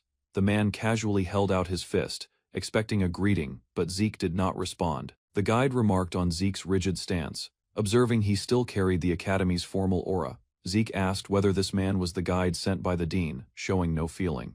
The man confirmed his role, unaffected by Zeke's demeanor, and kept speaking. He stated he was tasked with showing Zeke every area of Valhalla. Zeke stayed silent, listening while the man continued speaking without stopping. The guide introduced himself as Diego Villa and declared himself a music evangelist. Zeke gave a slight nod, acknowledging the introduction without interest. Diego assumed Zeke was growing friendlier and began walking beside him. Zeke observed him carefully, realizing this peculiar man was one of the 5 Divine Knights. The 5 Divine Knights were famed individuals who shaped history through their achievements in battle and leadership. Among them were legendary titles, the Bishop Caster, the Freezing Knight, the Solar Knight, and the Lightning Knight. The last member was Diego, via the Metered Knight, who now stood casually beside Zeke, speaking openly. Zeke watched Diego talk and started questioning whether the man truly fit the prestigious title. He remained doubtful, but considered confirming the claims. Proving Diego's identity could improve his standing. As they walked through the academy, Zeke thought about his past and hoped for a better future there. Later, during a meal, Zeke tasted the food served in Valhalla and was surprised by its quality. Diego praised the distinct flavors, calling it better even than his homeland's cuisine. He claimed the local shark dragon dishes were unmatched, especially compared to southern standards. Diego revealed he came from a southern kingdom belonging to a royal family. He explained the fall of the southern continent's central authority and how he arrived at Valhalla. Zeke listened, as Diego admitted his skill with twin swords led to his selection, despite focusing on music. Though not interested in swordsmanship, Diego stressed his passion for music and invited Zeke to join his club. Zeke immediately refused, uninterested in Diego's extracurricular ideas. They then entered a lecture hall freely, where Diego explained Valhalla's principle of freedom over formality, learning over restriction. Inside the lecture hall, Diego explained that students could attend any class freely. Today's session, he said, was expected to be important. Zeke quietly followed, ignoring Diego's non-stop talking, but noticed murmurs among nearby students. Others began to recognize him as Zeke Draker, the youngest ever to enroll in Valhalla. The news spread quickly. Diego was shocked to learn Zeke came from the famous Draker bloodline. Zeke, startled by the attention, asked what revealed it, puzzled by Diego's lack of awareness. The gloves Zeke wore were recognized as symbols of a pure-blood Draker, Awakener, an unmistakable sign. Diego panicked, realizing he had not noticed the gloves and misread Zeke's silence. Zeke stayed calm as more students responded, unaware Diego lacked knowledge of such a basic symbol. Despite the situation, Zeke understood this kind of response was normal when meeting a pure-blood. Diego, instead of settling down, grew louder. He openly showed amazement at Zeke's lineage. Zeke attempted to remain composed, but Diego's enthusiasm attracted more attention from those nearby. Students around them commented on Diego's rising volume rather than his restraint. Suddenly, the crowd went silent as the dean entered the hall, drawing attention. Zeke quickly understood why the event had attracted so many students. He realized this was no ordinary session. The special lecture was being conducted by the dean himself. The dean addressed the full auditorium, acknowledging the turnout. Diego, distracted, tried sharing lyrics, but Zeke told him to focus. The dean skipped introductions and announced a special guest, an active Black Knight, returning from duty. Heavy footsteps echoed as the unknown figure entered. Zeke noticed the Draker insignia and wondered if this signaled the beginning of international missions. The guest was revealed as Sir Duke Draker. Students reacted with shock and admiration. Whispers spread. Duke was believed to have disappeared, but recent sightings near the Four Seasons Fortress were now confirmed. Duke spoke to the audience, honored by their recognition, despite his absence from the academy. He encouraged students to take the lecture seriously, explaining how he started in a regular class before becoming a Black Knight. Though some students listened carefully, many began losing focus as time went on.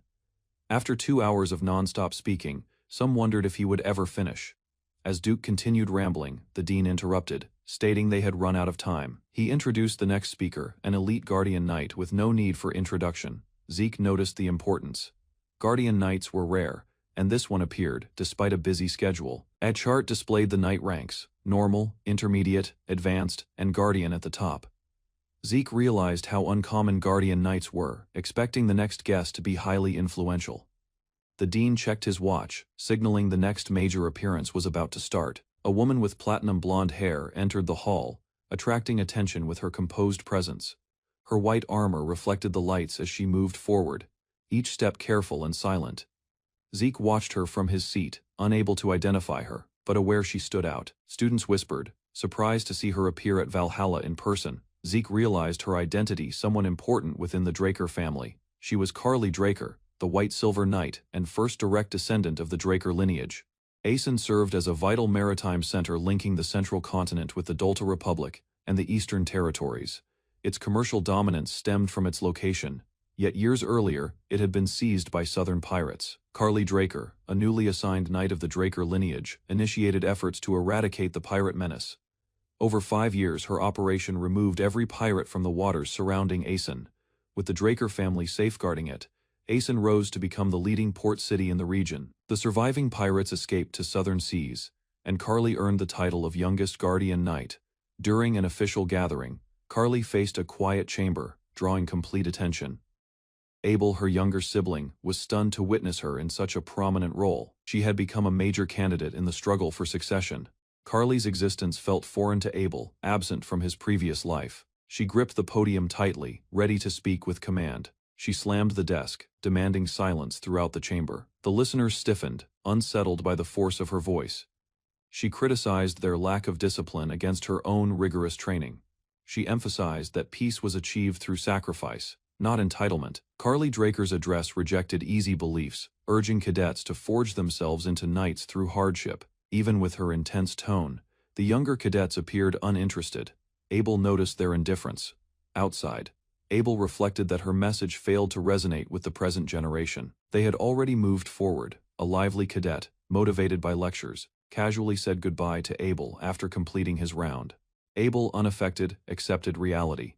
He redirected his attention to locating Terracon's hidden library. As he was about to depart, Carly appeared once more, stepping directly into his way. Carly formally asked for Zeke Draker's time, confronting him immediately. They entered Valhalla's training hall, alone and standing opposite each other. Carly drew her blade. A powerful aura filled the space.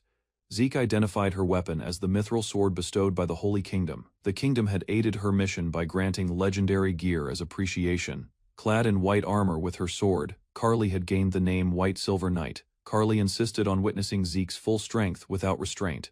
Zeke understood it was a duel. She had learned about his aura blade techniques. He agreed silently, advancing with his own weapon, prepared for combat. Zeke positioned his blade, acknowledging Carly's demand to show his true strength. He paused, knowing revealing everything might place him in danger. Even so, Zeke decided not to expose everything, stressing the importance of caution. Zeke recalled the Draker family belief that strength must stay concealed until fully controlled. He understood the family would exploit him if they uncovered his full capability. Holding no allegiance, Zeke crossed blades with Carly, refusing to restrain his physical power. Their swords collided with force. Carly's might matched his, forcing immediate reaction. A system alert confirmed Zeke's healing ability was disabled, heightening the duel's risk. Carly noticed his rapid recovery and questioned it. Zeke prepared to avoid repeating past errors. They traded blows with speed and intensity, the clash echoing throughout the hall. Zeke wondered if he should push further, aware Carly was probing his limits. As his energy rose, he unleashed a strong aura blade to alter the flow. The strike fractured the floor. Carly quickly jumped, evading a direct hit. She countered with a swift downward slash, her blade radiating energy. Her weapon struck the ground heavily, sending a shock wave across the arena. Dust spread through the training area as the fight peaked. Bursts of energy from constant clashes reduced visibility. Zeke's blade stayed intact under pressure. Its resilience proved reliable under intense force. Carly continued pressing forward. Zeke stood firm, blocking her strikes with sharpened focus. Zeke assessed the battle. Facing Carly while limiting his strength created a serious disadvantage. He noticed the space Carly maintained between them. She seemed to ready another move.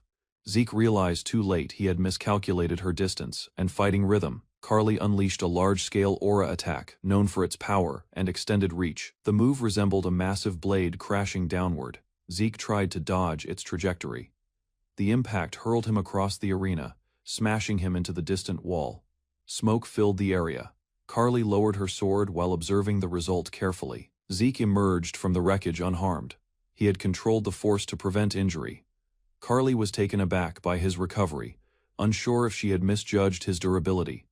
Zeke stepped out of the crater steadily. His body showed no visible wounds. He confirmed internally that his actions had successfully hidden his true strength during the fight. Zeke gazed forward calmly. His face concealed any fatigue from the battle. A colossal blast splits the ground apart. hurling fragments upward while the shockwave spreads throughout the war-torn field. Within the chaos, a warrior with silver hair watches Zeke intently.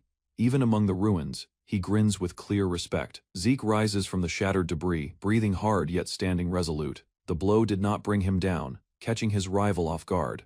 The silver-haired fighter lowers his blade, his voice changing. He reveals that his intentions go beyond mere combat. Before he can complete his words, a shadow rushes ahead. Zeke drops from exhaustion, stunning the onlooker. A shout echoes from afar, calling Zeke's name as someone hurries toward him, worried about his abrupt collapse. The figure reaches him and immediately inspects his state, disturbed by the seriousness of the internal damage. Understanding Zeke's energy was strained to its edge, he swiftly pulls out a recovery potion from his gear. Carefully, he assists Zeke in drinking the premium healing liquid, encouraging him to go slowly as strength returns. A faint glow surrounds Zeke's form. Inside, he triggers a concealed class ability healing factor to enhance recovery. When the system acknowledges the command, Zeke acts unconscious while remaining fully conscious of everything around him. He mentally notes that his frail condition is an illusion, concealing power far surpassing that of a blue knight.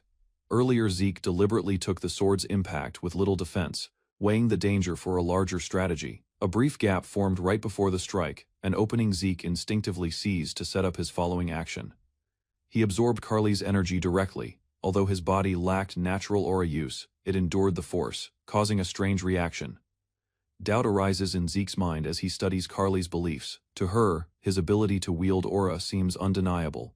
By pretending weakness, he reshapes the situation. His injuries appear as a natural consequence of pushing his limits. A soft groan slips out as he continues the performance. Carly moves closer, sincerely worried, asking whether he feels improved. Dropping formal distance, Carly grows gentler. She suggests a closer connection, inviting him to call her sister. Taken aback by her kindness, Zeke shows clear surprise. The atmosphere shifts from tension into shared respect. Later, inside a hidden carriage near Atlas's edge, she serves tea, hoping he appreciates the rare Eastern flavor. As he drinks, Zeke remembers that even the patriarch knew his tea taste, a detail spreading far too quickly. Outside, the royal scenery extends beneath clear skies. The richness within the carriage contrasts its simple exterior. He questions her secrecy, wondering if their conversation might cause problems, if overheard by others. The title Butchering Knight stays in his thoughts. Carly reveals she seeks strength to stop Abel Draker.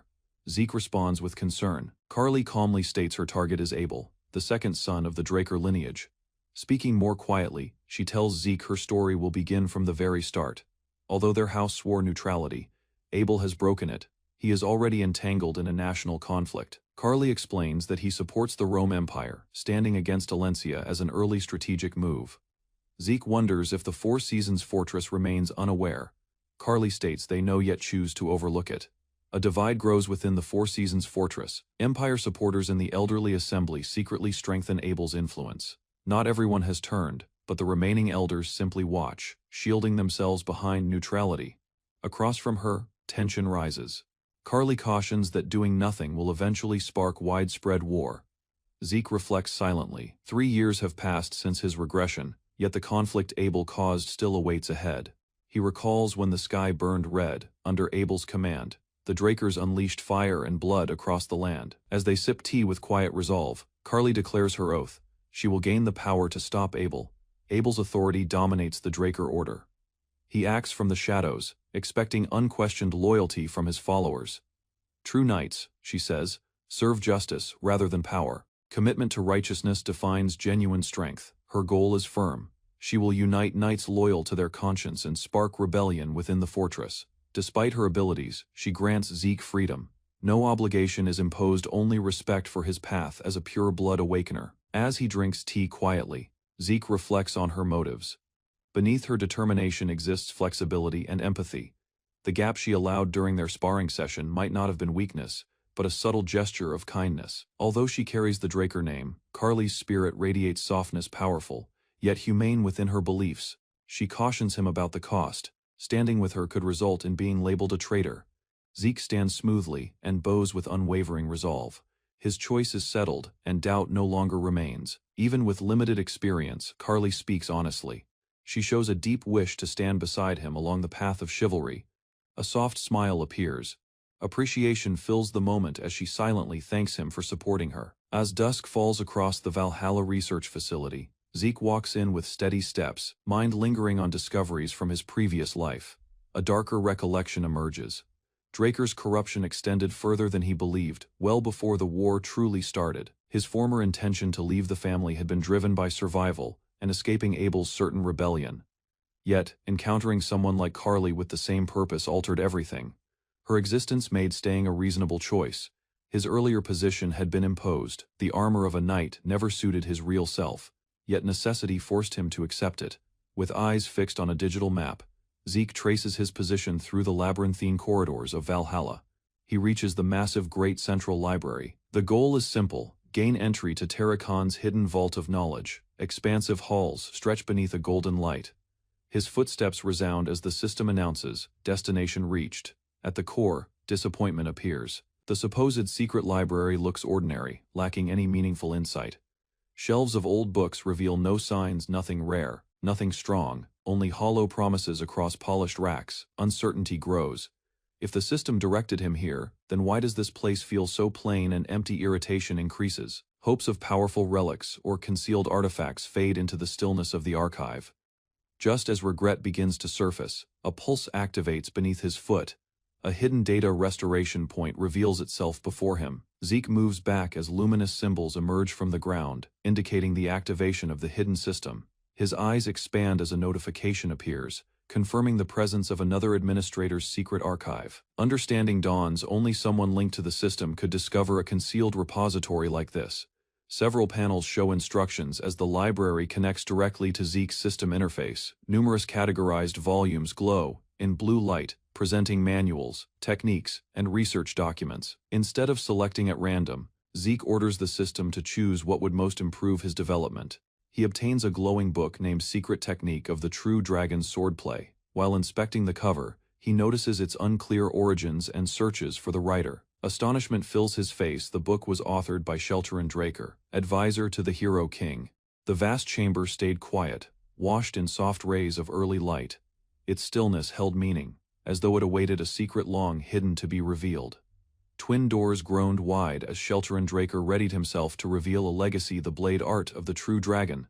Sitting inside, he started to write. He followed the beginnings of Dragon, human bonds to the great Hero King, whose connection allowed humanity to create pacts with dragons. Even with these links, Shelterin observed that dragons helped from sympathy, not admiration. Their support was never certain. As more people secured dragon contracts, societies advanced unnaturally quickly, stirring a deep concern within him. He feared the dragons. If mercy was the only limit, treachery could come just as quickly. If dragons turned, humanity would be helpless. One day could wipe out everything. Driven by dread, Shelterin searched for a way to oppose them, to stand on equal footing. Magic came to mind first, yet he realized dragons had granted it. Humans could only wield it because dragons permitted it. Magic, therefore, was unstable. He thought of the elemental sword, feared even among dragons, but it was a singular inherited ability. Resolute, he immersed himself in study, searching for a force only humans could command. He examined distant sword techniques and arcane practices. Strangely, his strongest ally was Kronos, the Hero King's own dragon. Together, they discovered Aura, a power separate from Manhwa, born purely from human intent. With the Hero King's spirit realm hints, Shelterin advanced Aura further, sharpening its application in theory and combat. He finished his manuscript and titled it True Dragon's Swordplay, a human response to dragonkind's supremacy. In a realm ruled by dragon-made relics, most individuals chased instant strength, neglecting paths that required discipline and effort. The true dragon's swordplay, which demanded time and dedication, was abandoned by those seeking quicker outcomes. Although Shelterin's fears never came true in his era, he believed a time would arrive when humanity would need his knowledge. The main character finds Shelterin's book, initiating a quest window that sets a task: master the hidden sword method within 3 months. He quickly understands the reward: access to Kronos Kingdom's treasury, said to contain immense artifacts. Seeing the strict deadline, he wonders if mastering the swordplay is even more difficult than learning elemental blades. Determined, he dedicates himself entirely to the training. He admits that Shelterin's warning had always been correct. Sometime after the Hero King's age, dragons betrayed humanity, igniting the Liberation War just as Shelterin had feared. The young man asks for more data from the system, specifically searching for Tarakan's journal for further direction. The system approves the request, identifying a single entry matching the criteria, Tarakan's journal. As the record activates, the area around him twists, pulling him away from the hidden library, carried through light and distortion. He appears in a strange place beneath a dark star-filled sky. He evaluates the situation, realizing that this artificial space is likely created by the system itself. Suddenly, a burst of light explodes as a new figure forms before him in a blinding glow. Emerging from the rift is a massive dragon-like being, its body crackling with power as the warrior prepares for combat. The system triggered a defensive skill in response to the danger. The warrior's body reacted instantly, strengthening itself against damage. A mighty creature slammed into the field, its huge form shaking the land. The threat was confirmed to be a dragon. The warrior identified the entity as Bahamut, a dominant force among dragons and known for its destructive nature. Another figure began to emerge behind the warrior. Unlike Bahamut, this one had a human form and gave off no pressure. As the figure drew closer, the warrior realized he had not sensed the man's presence until he was nearly beside him. The man's presence sparked an instinctive alert. He was dangerous, not like a dragon, but in another unfamiliar way. The figure passed through the warrior's body without resistance. The warrior stayed unharmed but confused. He concluded that the setting was not real, but a constructed memory stored within Tarakan's journal. The scene came from a past event, a battle between Tarakan and Bahamut. Previously known only through tales, Bahamut struck with full strength. The extent of its power became evident as it shattered part of the ground. Tarakan answered with accuracy and composure. His actions showed clear mastery and experience in combat. The warrior realized this memory was not exaggerated. Tarakan's power was real, and the fight was genuine.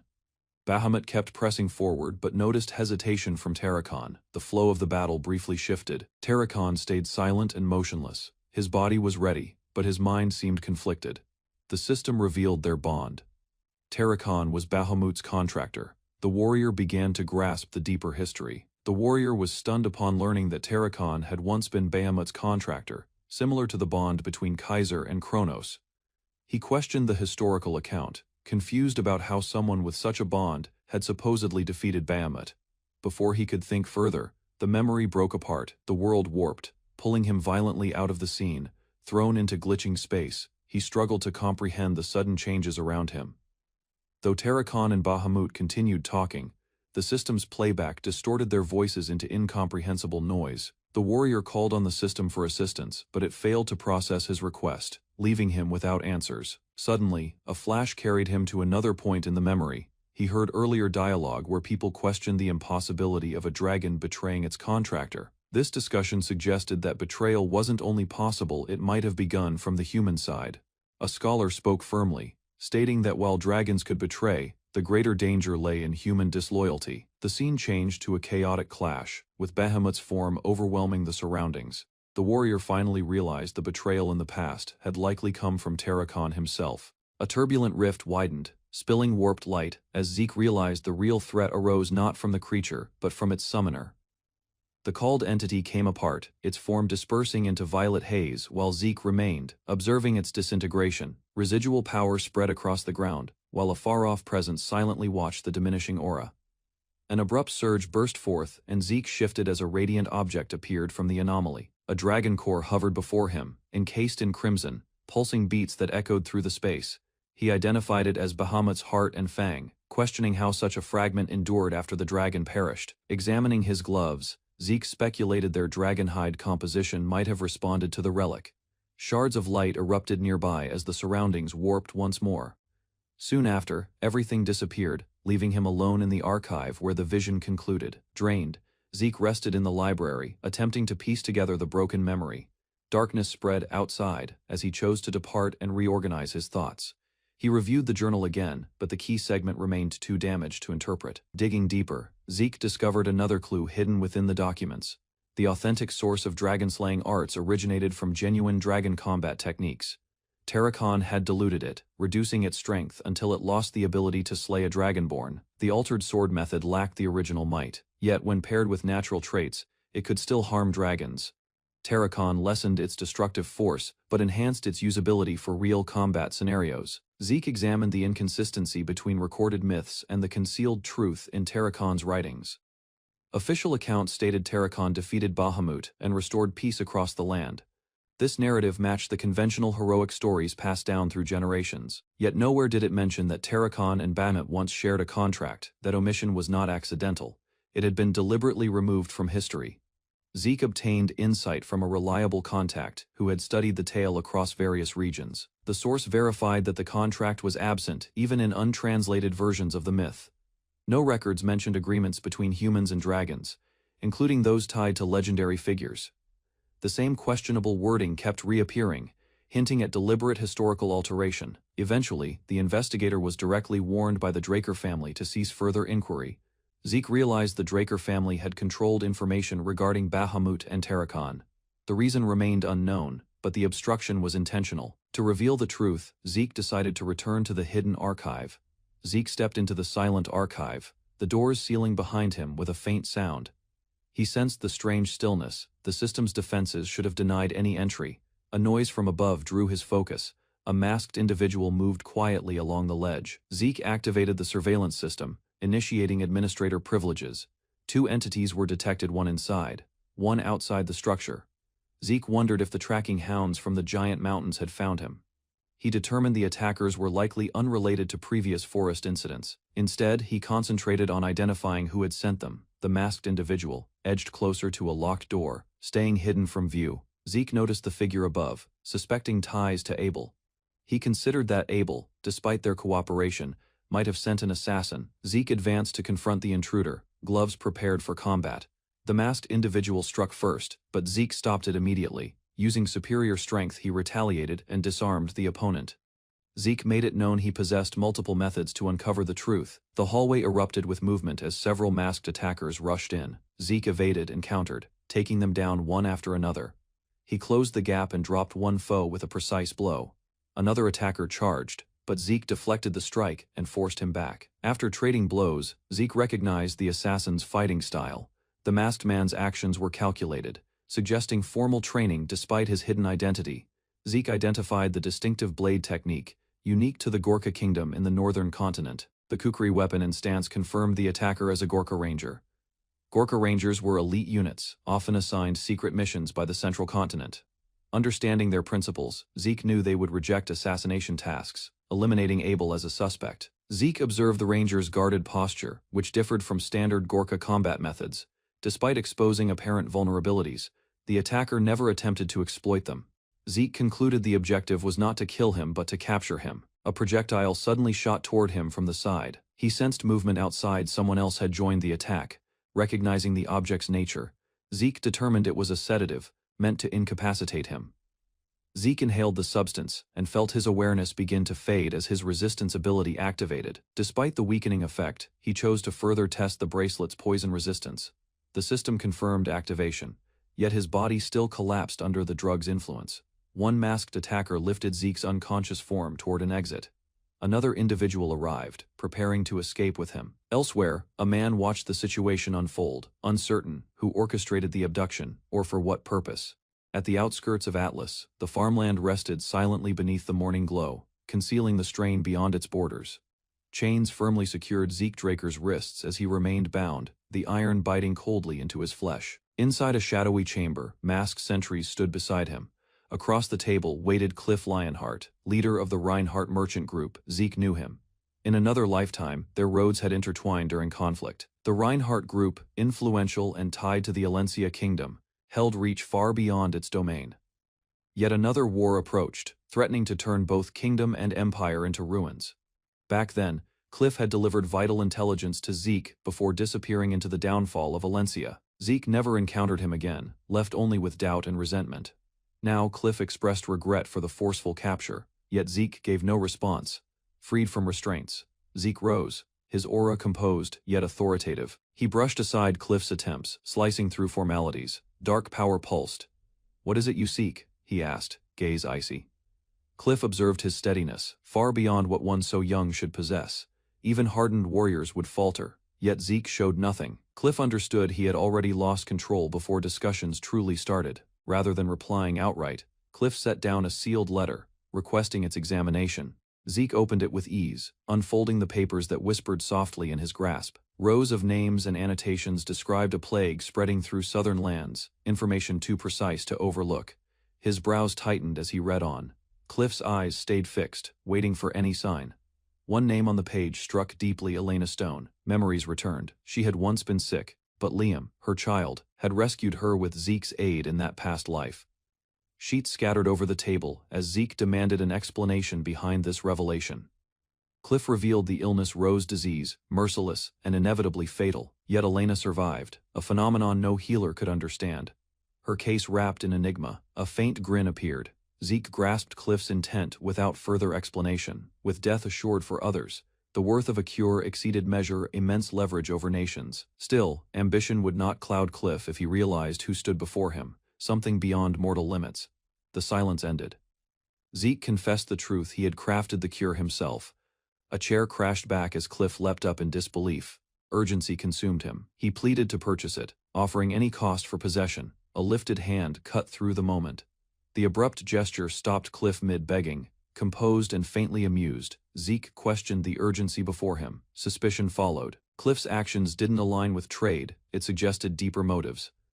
Sarcasm edged Zeke's tone as he suggested an arrangement.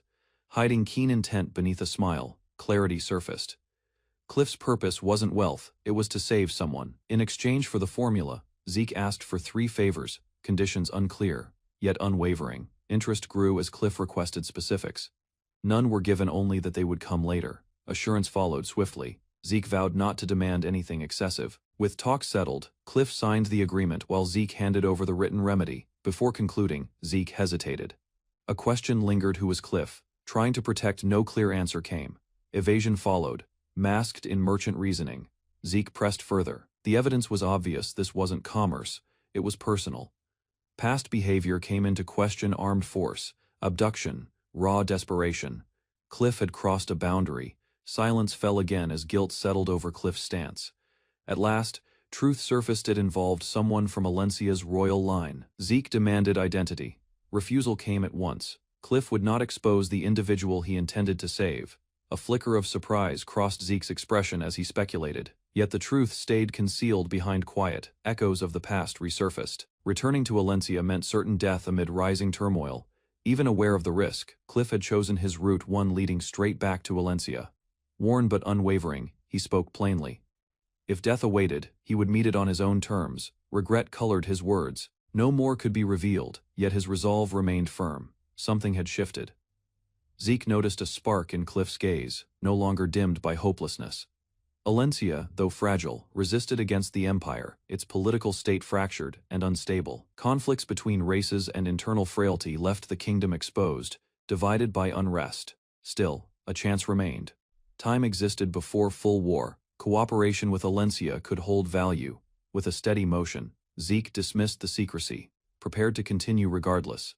Documents changed hands. The agreement was finalized, the deal now active. Cliff's hold tightened, uncertain what request would come next.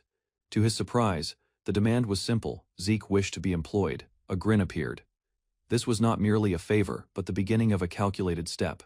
Zeke speaks with traders and asks for a false identity for temporary use. They misinterpret his intent, assuming it's business-related. He states he requires the identity for travel toward the southern continent, infamous for danger and chaos.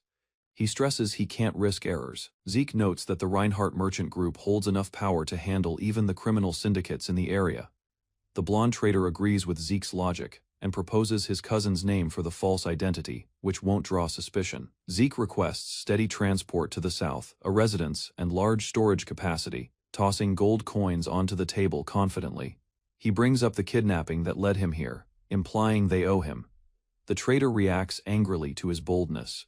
Arrangements are settled. The Rangers will supply a horse and complete travel. Zeke believes Reinhardt has reasons for the swift agreement, suggesting concealed motives. He spots someone and calls out, redirecting the focus with sharp intent. 2 Rangers escort Zeke toward his horse. He follows quietly. The horse stands prepared. Zeke studies its strength and form. He nods, saying he'll make good use of it as he climbs up. Zeke mounts the horse easily, his readiness evident. The Rangers state their duty is complete and begin to depart. They wonder if their contract is truly finished, surprised by Zeke's conduct. Zeke smiles and casually comments about money, suggesting hiring the Rangers for a job. His tone is calm yet deliberate. The Ranger leader recognizes the name. Zeke mentions someone tied to McCain, causing a change in mood. They hesitate. One quietly checks something in his hand while the others appear uneasy, unsure how to answer Zeke's offer. Zeke asks if the issue concerns payment. The Ranger replies it's not the money, but Zeke's identity. That's the problem. He explains their king forbids dealings with those from transcendent households, which includes Zeke. Zeke reveals Reinhardt is granting him a false identity, that Alias will manage the contract, avoiding political issues. The Ranger accepts the reasoning, but reminds Zeke something must be settled before they move ahead. Without warning, Zeke attacks. In a flash, he disarms one Ranger, taking his kukri blade mid-motion. The others freeze, wide-eyed, realizing he moved faster than they could react, overwhelming them entirely. Zeke inspects the kukri, the ceremonial weapon of Gorkha's Rangers. It represents one's status as a true warrior. Taking it without their awareness is the same as stripping away their identity, their pride, and their warrior's honor. He frames it as repayment for abducting him earlier, leaving on his mount while they stand frozen in silence. Anger sharpens the Ranger's face as he brands Zeke a monster, consumed by rising frustration. Zeke, completely unfazed, comments on the Ranger's language skills, ridiculing the situation with ease. He fades into the distance, promising they will cross paths again. Meanwhile, he starts seeking dependable companions. Zeke thinks about his mission, recruiting the 5 Divine Knights, future heroes from the Continental War he once experienced. He is convinced that earning their trust now will secure powerful allies when turmoil eventually begins. With Dean Flaubert's assistance, Zeke learns they all graduated from Valhalla, but the issue is reaching them in time. Several are already unreachable. One has finished. Another is away training, and one remains on medical leave. Zeke considers Reyna, who will enroll next year, but she is not currently available to approach. Sitting alone, he realizes only one option is left within reach. Diego, the final member still at the academy. Zeke suddenly finds himself surrounded by a noisy band. Diego handles the drums while classmates perform. Perplexed, Zeke wonders how he ended up here while attempting to establish contact. He recalls entering Diego's clubroom intending to begin a proper discussion. The band pulls Zeke into their chaos, assigning him a part before he can object. Someone announces him as the music club's newest member without even asking. Caught up in the moment, Zeke follows along, choosing to accept the madness for now. Later, Zeke walks alone, realizing Diego completely derailed his original intention. After returning home, he orders the servants not to interrupt him and heads directly to train. He regains focus, aware that time is limited and strength remains his highest priority. Zeke examines the ancient sword and its method of aura control. The text explains guiding energy through internal circulation. He encounters terms like microcosmic orbit, struggling to grasp the complicated instructions in the manual. Even so, Zeke understands why Terracon reshaped it into dragon-slaying arts. It was created for something far greater. The technique described in the book forms the basis of dragon-slaying swordplay designed solely to eliminate dragons. It demands immense focus and aura, far beyond ordinary human training. The blade responds to his grip with energy. Zeke exhales slowly, recognizing that the sword's exaggerated form reflects its purpose. He activates his aura, compressing it tightly within the blade to prepare an accurate strike. With a single motion, he swings. The force releases a shockwave that rips through the training room. An observer watches from afar, astonished by the destructive outcome of the technique. Zeke smiles, impressed by his body's performance. His divine constitution amplifies everything. He senses his growth speeding up. The technique becomes clearer with every repetition. With each swing, his control sharpens. He feels the ideal path forming within his mind. Zeke's body radiates power. He learns faster the more he trains using this method. A flash of light bursts forth. He stops, eyes widening, sensing a new presence within his consciousness. He realizes he has crossed a boundary beyond the Red Knight level into a higher realm of power. Zeke feels pressure mounting as he approaches the threshold of the Black Knight realm, unsure if he can endure longer. His muscles tighten. Aura surges violently. He pushes further, desperate to surpass his limits. Before collapsing, he forces himself to strike once more. A strange crimson symbol suddenly ignites in response. A glowing sigil forms on Zeke's chest, surprising him. Something ancient is awakening. Energy surges. A vision overtakes him. It is the memory of Bahamut, the legendary dragon, the sword technique he used has activated the essence sealed within Bahamut's heart. Zeke's consciousness drifts into a deep memory realm. He sees through Bahamut's eyes. A figure approaches within the vision. The memory deepens. Zeke senses something significant is about to unfold. The cloaked visitor speaks to Bahamut with respect and proposes a serious request. The dragon listens quietly as the visitor discusses a sword technique. The visitor slowly reveals a sealed book, holding it carefully with both hands. He asks Bahamut to protect the true dragon's swordplay he personally created. Sheltern Draker unveils his monstrous state, towering amid dark flames and jagged armor. His presence makes the ground shake. A voice recognizes his insanity, not only his cruelty. Zeke remains composed, observing the scene unfold. The name verifies his suspicion. Sheltern is the real danger hidden behind everything. A hooded man steps ahead, questioning whether granting a dragon the power to slay dragons is truly wise. The cloaked figure affirms his choice. Kronos, another ancient being, supports the plan, though unease remains in his tone. Before the explanation is fully delivered, violent energy erupts from the ground, interrupting the moment with overwhelming force. Bahamut appears, accusing Kronos of being deceived by humans and losing his neutrality as a mediator. Bahamut charges into battle, unleashing energy across the cave. The cloaked man dodges with a swift leap. Sheltern rises, declaring all prophecies false and meaningless, rejecting destiny entirely. Magical energy pours down like a storm, signaling the beginning of war. The cloaked warrior retaliates mid-air, clashing weapons with explosive light. They crash into the ground, scattering stone and dust across the battlefield. A rapid exchange of strikes begins. Each blow echoes throughout the cavern. The warrior ascends, charging his blade with concentrated light. Energy compresses, and he dives toward his target with deadly precision. He slams down, striking Sheltern with devastating force. Zeke floats, mid-air, surrounded by the aftermath of the blast. The ground below shakes with the remnants of destructive magic. He examines the energy radiating from the spell. This was not ordinary power. It was the peak of ancient draconic magic, overwhelming in scale. Despite the intensity, Sheltern stands unaffected below. Zeke realizes that surviving such force makes Sheltern a true monster in his own right. A dragon roars enraged, its lair violated. It demands Sheltern's retreat, or threatens to redirect its fury toward the Kronos kingdom. It warns of karmic punishment if such destruction is unleashed. But Sheltern shows no concern, dismissing consequences as empty threats. With disdain, Sheltern mocks the very idea of justice. In his eyes, divine law means nothing to someone as powerful as him. Sheltern's power grows stronger. He ridicules humanity, vowing that karmic judgment will never reach him, no matter how many lives he destroys. Another figure steps forward, calm and ready. Kronos' prediction is about to unfold. He reveals a glowing relic, its golden eye awakening with divine purpose. A massive lance surges toward the newcomer, but time freezes as golden light expands from the artifact. The ground fractures as time magic activates, stopping Bahamut's overwhelming charge.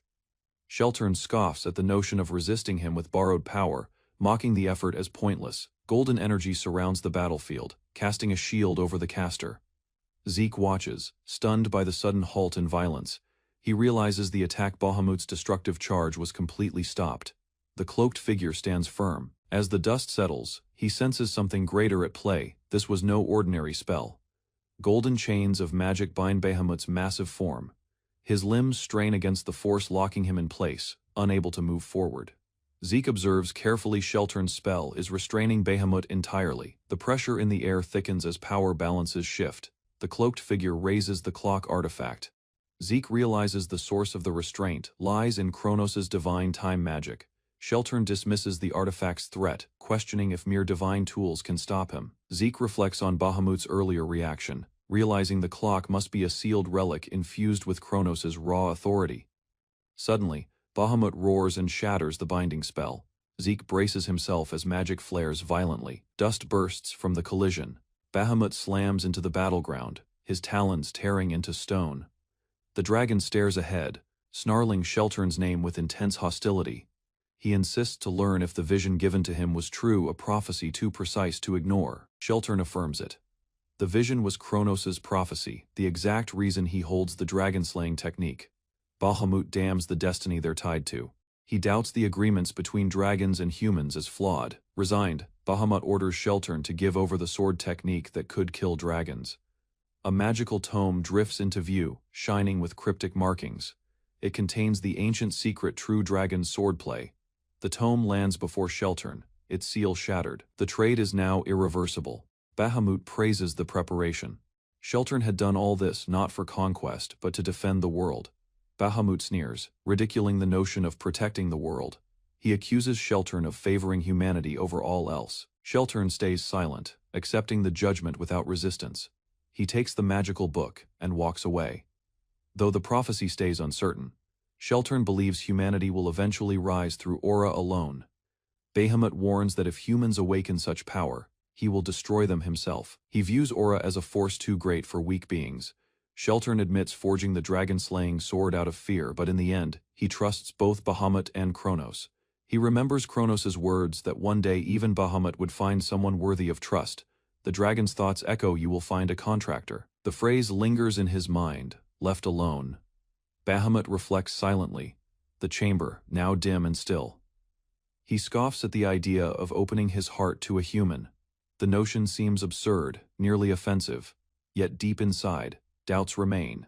He declares such trust will never come to pass. Meanwhile, a young man trains alone, still unaware of the larger war unfolding in the shadows.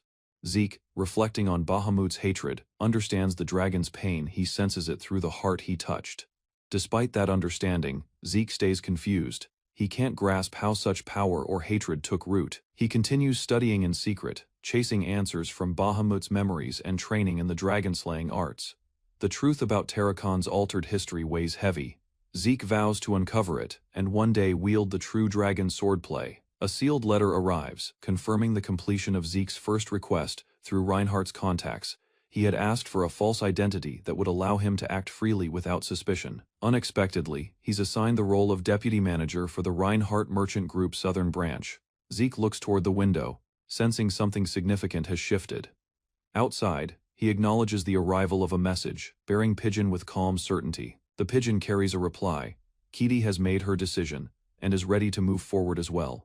The Secret Garden Hotel rose high under the Atlas Branch's authority, its beauty masking its real purpose.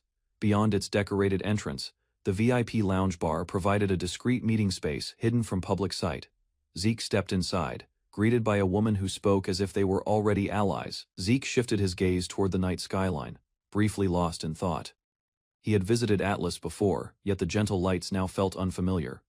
His earlier memories depicted a city consumed by war, not this tranquil horizon. He confessed the lounge's existence in Atlas caught him off guard. She noted the syndicate utilized it for silent, covert gatherings. When offered a drink, Zeke refused, choosing tea instead of alcohol. She teased him, but Zeke explained alcohol did not affect him. Following his regression, his body reacted to alcohol like poison. He now avoided it completely, preferring tea instead. She dismissed his comment and pushed documents toward him. They revealed Pabella's ties to piracy and hidden earnings. Zeke understood their corruption extended far deeper than anticipated. Her sharp green eyes narrowed as she unveiled classified intel, sliding photos across the table without stopping. Joaquin Fernandez, known as El Menco, appeared in the files. His dual connections to Pabella and McCain revealed. Despite the seriousness, she kept the information from her superiors. The risk of syndicate-wide chaos lingered too near. Darkness deepened as a shadowy figure smirked, whispering that a grand plan had begun. Schemes to raise her rank to syndicate boss surfaced, promising a sudden power shift outside.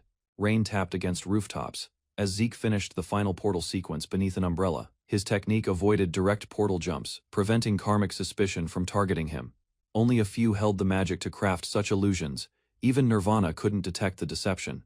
Chuckling softly, he enjoyed the chaos that would unfold once night arrived. Flames burst through buildings, panic spreading with every cry for fire mages. Smoke covered the streets as onlookers questioned the cause of the destruction. From a distance she muttered under her breath, realizing the blaze wasn't random. Observing the inferno, she admitted it wasn't boldness, it was insanity. A cigarette shook between her fingers as she demanded an explanation. Zeke confirmed that every McCain warehouse on the central continent was next. Accessing warehouse locations triggered alarms. Her voice rose, warning about restricted executive data. No effort was made to conceal intentions. Blaming El Mencho would protect everything else. Pabella's pirate connections remained unreported. That silence fit the plan perfectly. She gasped, realization striking instantly. Shock seized her expression. There was no need for subtlety. McCain and Pabella were burying themselves. Drinks trembled as tension broke. By delivering every traitor to Don Juan, justice would arrive cloaked in flames. A dark aura wrapped around her as the implications settled. She questioned whether he truly understood the consequences. Her voice faltered. This was insanity. Carrying out such a plan meant risking everything. Anger erupted across the table, glass vibrating. Logic no longer mattered. Anyone standing in the way would burn. Power awaited those who acted. He made it simple. Follow or fall. Submit or fight. No space for doubt. Silence remained before she straightened, determination rising behind her stare. Her fists tightened. She hadn't joined to clean up others' problems. Even so, she admitted, Zeke Draker's insight exceeded all expectations. Beyond analysis, his abilities led to discovering hidden ruins buried in silence. Recovered relics filled vaults, ancient artifacts once unreachable, now carefully arranged. She felt no fear, only determination. Joining him meant risking everything, and she accepted it. Backing away seemed foolish. Fear couldn't stand beside such resolve. With steady hands, she seized the bottle and drank without stopping. His eyes widened. Her answer was clear. No retreat, no hesitation. Flames of defiance burned in her eyes. She was committing fully. A laugh escaped him as she declared her wager with fangs revealed. This wasn't hesitation, it was dedication. He assured she wouldn't regret it. Outside, a cigarette sparked to life. Silence signaled the beginning of another phase. Smoke drifted above the ashtray as determination hardened in the shadows. From the balcony, her figure stood under moonlight. Everything now depended on Zeke. The fires left no trace. Reports spread of chaos across the continent. Alone in his estate, Don Juan gripped the paper. Furious, unseen, his threat lingered. The one responsible would suffer greatly. The academy rested under a tranquil sky as the term approached its conclusion. Inside his chamber, Zeke halted his reading, sensing a long-awaited moment nearing. He thought about the months after attaining Blue Knight rank, an achievement that raised his standing, yet brought greater strain. His hand stayed on the desk, steady yet strained. The sealed invitation to the promotion celebration banquet rested before him. Although he anticipated it, the official tone of the message made his tension rise. The banquet celebrated young Drakers who progressed past yellow swordsmen. Beneath bright ornaments, new knights were officially recognized. Achieving Blue Knight before 20 was uncommon, giving the gathering its title the Draker-style debutante. Zeke's advancement placed him as a central figure. He recalled meeting the Patriarch nearly 3 years earlier, and quietly wished this ceremony would pass without trouble. The central banquet hall filled with motion as attendees arrived beneath the crystal ceiling. Zeke greeted the Patriarch respectfully, attracting notice from surrounding nobles. Abel stepped forward with a calm expression, hiding unease beneath polite formality. Guests observed the presence of numerous influential figures, making the occasion feel heavier than normal. Most attention centered on Zeke, the continent's youngest Blue Knight. Abel observed him carefully, aware that Zeke once held that title himself. The Patriarch moved away to prepare, leaving Abel to watch the hall's rising anticipation. Abel lingered near the crowd's edge, his focus fixed on the area reserved for Zeke. A darker look appeared behind his calm facade, revealing intention concealed beneath the celebration. Zeke adjusted his collar, sensing the weight of the banquet's attention. The environment was rigid, and his expression showed unease as he stepped ahead. Walking beside him, his escort complained about being overworked. He hadn't even found time to return home, now forced into the role of bodyguard by another's command. Grumbling about Arthur's plans, he described how he was pushed into this duty under the excuse of proper mentorship. Zeke laughed softly, realizing the visible strain came from long hours. As they proceeded down the grand corridor, they spoke about heading to the Spring Garden, the only public area within the tightly restricted Four Seasons fortress. Zeke remembered how the fortress was arranged: spring for visitors, summer for affairs, autumn for rituals, and winter for sealed relics. The corridors they crossed were richly adorned. Each section served different purposes, with Spring Garden being the sole place where outsiders could gather freely. The Winter Keep contained ancient artifacts, but Zeke had never witnessed it himself. It was unfamiliar, even during his original timeline. He quietly reflected on his past. Before his regression, he wouldn't have even attended this stage of the event. Reaching a large door, his escort stopped. Only the primary guest of the banquet was allowed beyond that point. Zeke had to continue alone. They exchanged a firm handshake. Zeke's companion reminded him he couldn't proceed further due to other duties. Offering final encouragement, he urged Zeke to stay strong and do his best. The words carried sincerity, despite the formality.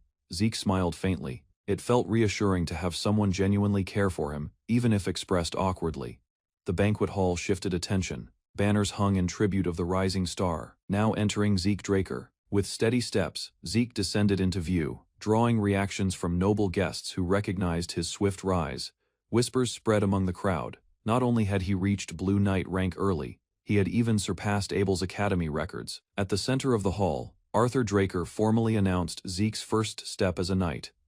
Zeke knelt silently, the room quiet under the weight of the declaration. With resolve, Zeke bowed his head, honoring the rite. The words spoken carried tradition, pressure, and expectation. Applause followed the announcement, but Arthur was not finished. A second declaration made Zeke look up alert and uncertain. Arthur continued, proclaiming Zeke a formal knight of Draker. The audience reacted with disbelief, shocked by the sudden elevation. Shock spread across the banquet. Zeke's promotion at age 15 was far beyond even the youngest predecessors. Zeke remained silent, realizing that real achievements were usually required. This recognition broke tradition. In the Draker family, power awakened early, but formal rank was earned. Achievements mattered more than aura. Even Abel, formerly the youngest Blue Knight, waited months before receiving formal recognition. Arthur's sudden declaration defied tradition, raising doubts Zeke could already sense forming within the crowd. Although the patriarch had the authority to elevate anyone, Zeke could not understand his reasoning. Arthur used the moment to present Zeke as his son. It marked the first public recognition of their bond. He commended Zeke's golden light awakening and predicted the youth would eventually exceed him, ending his speech humbly. With a closing blessing, Arthur finished the ceremony. The hall answered together, declaring their loyalty to the Drakers. Wine glasses lifted, nobles celebrated the house. The ritual was now confirmed through festivity. As Arthur sipped in silence, others followed. The rite had concluded, but its consequences were only beginning. Zeke reflected quietly. In his previous life, Howard completely ignored his exile. Yet now that Zeke displayed talent, the patriarch behaved like a proud parent. As Zeke observed in silence, Howard spoke his name. The change in attention felt deliberate, too abrupt to seem sincere. Zeke answered respectfully. Howard asked him to step away from the banquet hall for a private discussion. Howard smiled, and said he wished to talk as father and son, a role he had never assumed until now. The banquet hall stayed lively behind them. Their exit did not go unnoticed. Elsewhere, Abel's strained smile started to break. A nearby noble advised him to manage his expression. Abel's irritation simmered beneath the surface. His darkened aura revealed envy, not happiness, toward Zeke's rise. He showed no trace of sincere brotherly pride. His attention turned to urgent issues involving the prince. Abel and his companion moved swiftly. Whatever they intended would soon unfold. Alone in a hallway, Zeke inspected the coin Howard discreetly gave him. Its meaning remained uncertain. Still puzzled, he muttered in annoyance. Nothing about the patriarch's actions made sense to him. He glanced back toward the lively banquet. It would not end in a single day, it would continue, demanding his constant composure. Zeke moved through the crowd, wondering how he would keep a steady image for the days ahead. A voice called out to him. He turned to see a young woman introducing herself politely. She revealed herself as Melissa Alencia, first princess of the Zalana kingdom, her presence now adding to the unexpected. Before his regression, Zeke recalled the Alencian princess vanishing right as tensions of war escalated. All diplomatic exchanges ceased without warning. Whispers claimed she had been killed by the Empire, and with Alencia's collapse, the truth was lost within the chaos of battle. Now in this timeline, seeing her at the banquet contradicted everything he once believed. Something was different. An attendant verified her identity, royalty of Alencia. Zeke's gaze fixed on her, stunned by her appearance. She offered a soft smile. Zeke could hardly process it. Princess Melissa was alive, standing before him. He greeted her with formality, concealing his inner turmoil. This encounter was never meant to occur. Zeke welcomed her and recognized her previous political influence, maintaining a respectful tone. She appeared surprised by his awareness. He explained his admiration for her people-centered reforms. Still, he mentioned critiques of her policies, carefully choosing words to observe her reaction. Zeke brought up her challenging position and acknowledged economic constraints. Melissa was taken aback. His understanding was unexpected. She admitted she was merely surprised someone could grasp her struggles. She politely excused herself, preparing to withdraw. Zeke wished their exchange could continue, but accepted her reasoning. As she departed, he noticed quiet gazes from across the hall, judging, observing. A faint grin appeared on his lips. No need to feel discouraged, opportunities always returned. Behind him, Melissa released a soft laugh, disappearing gracefully into the crowd. With the formalities concluded, Zeke finally stepped away from the tension, exhaling deeply. Banquets like these never suited him. Forced expressions and concealed motives drained his patience. Soft footsteps echoed behind him as his instincts sharpened. Something unusual was approaching. The sound of armor clanking on marble was unmistakable, rare and improper for such an occasion. From the entrance emerged a figure clad in golden armor, confident and uninvited. Recognition struck instantly. Zeke's expression darkened as the man spoke his name, Callus IV, Imperial Prince of Rome, a tyrant who forged wars in Zeke's former timeline. A gloved hand extended courteously. The prince introduced himself with barely hidden arrogance, feigning politeness. Zeke accepted the gesture, aware of the danger beneath. Formal greetings were exchanged, yet tension lingered in every word. Silence followed before Callus broke it with exaggerated cheer. An arm draped over Zeke's shoulder, heavy and overly familiar. Loudly, he proclaimed their historic meeting, disguising intent with celebration. Wine was poured with theatrical flair. Callus ensured all attention was drawn. "Drink deeply," he shouted, forcing the toast upon Zeke as others watched uneasily. Across the hall, murmurs spread. His behavior raised concern, especially given the Draker name. Callus laughed, satisfied with Zeke's silent compliance.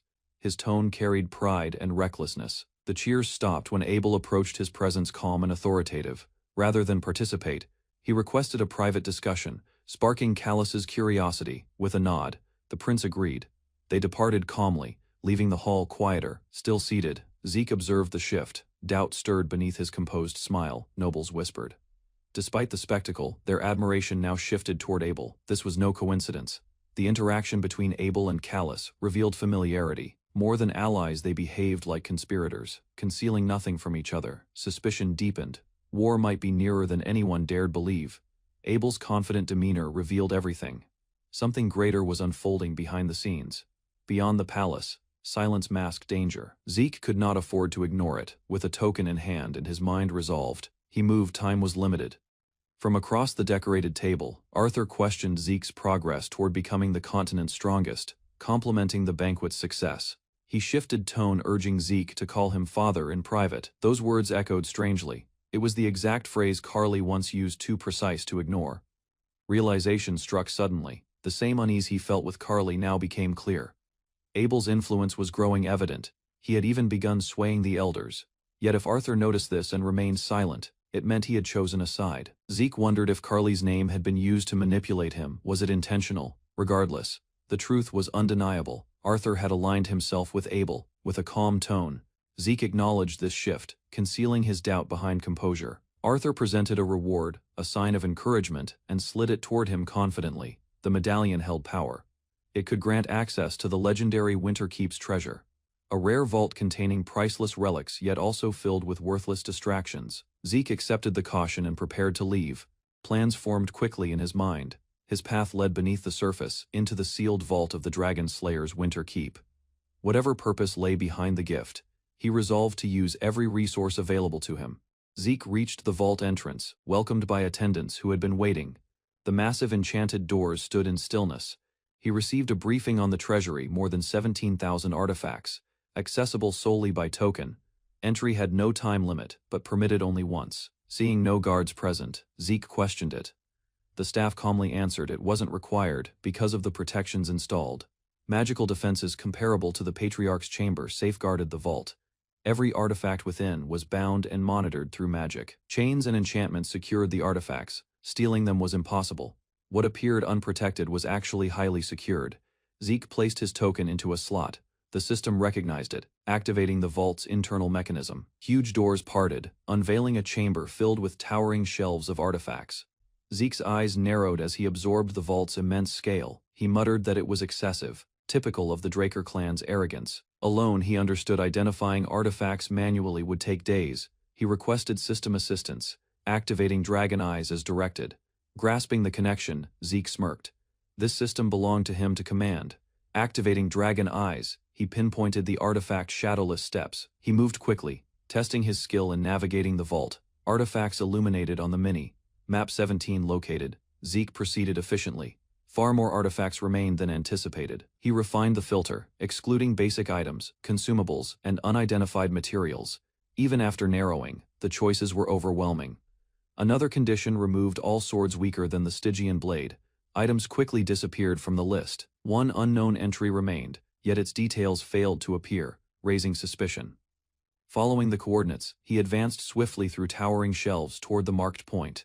A confirmation appeared he had arrived at the location. Shelves stood quiet as he examined them. A lone bracelet rested in plain sight. Despite its simple look, something felt unusual. Curiosity rose. The bracelet emitted a faint glow before reacting to his presence. Recognition activated it, acknowledged him as Tarakan Draker's successor. That alone confirmed its importance. Suddenly, information surfaced. Identified as the Sacred Guardian Stone, it could summon a soul-bound creature. Once worn, resistance was pointless.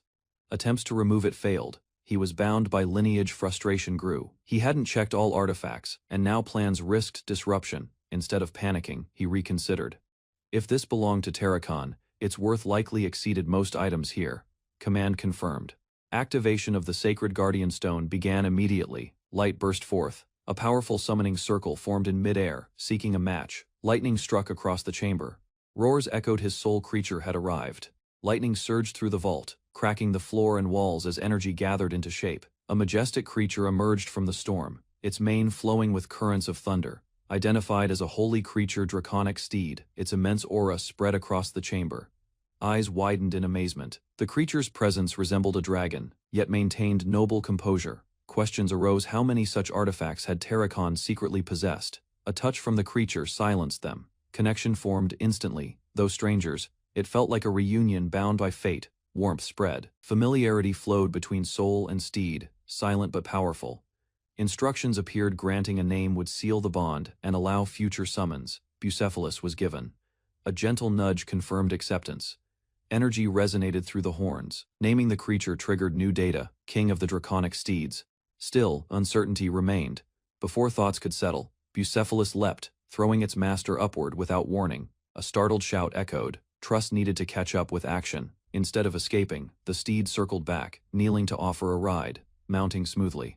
He realized the creature anticipated his thoughts before he spoke. With a sharp command, they surged forward, bonded. Rider and steed moved as one. Thunder shattered the vault's silence as Bucephalus sprinted, leaving streaks of lightning behind. Without touching the ground, the steed shot ahead, slicing through the air like a released bolt. Questions arose: was this power beyond expectations? It felt like wielding something otherworldly. Momentum carried them to the summoning circle, energy still crackling behind. A laugh slipped out. Victory felt complete. Bucephalus had proven unrivaled. Elsewhere, curious eyes observed from a window.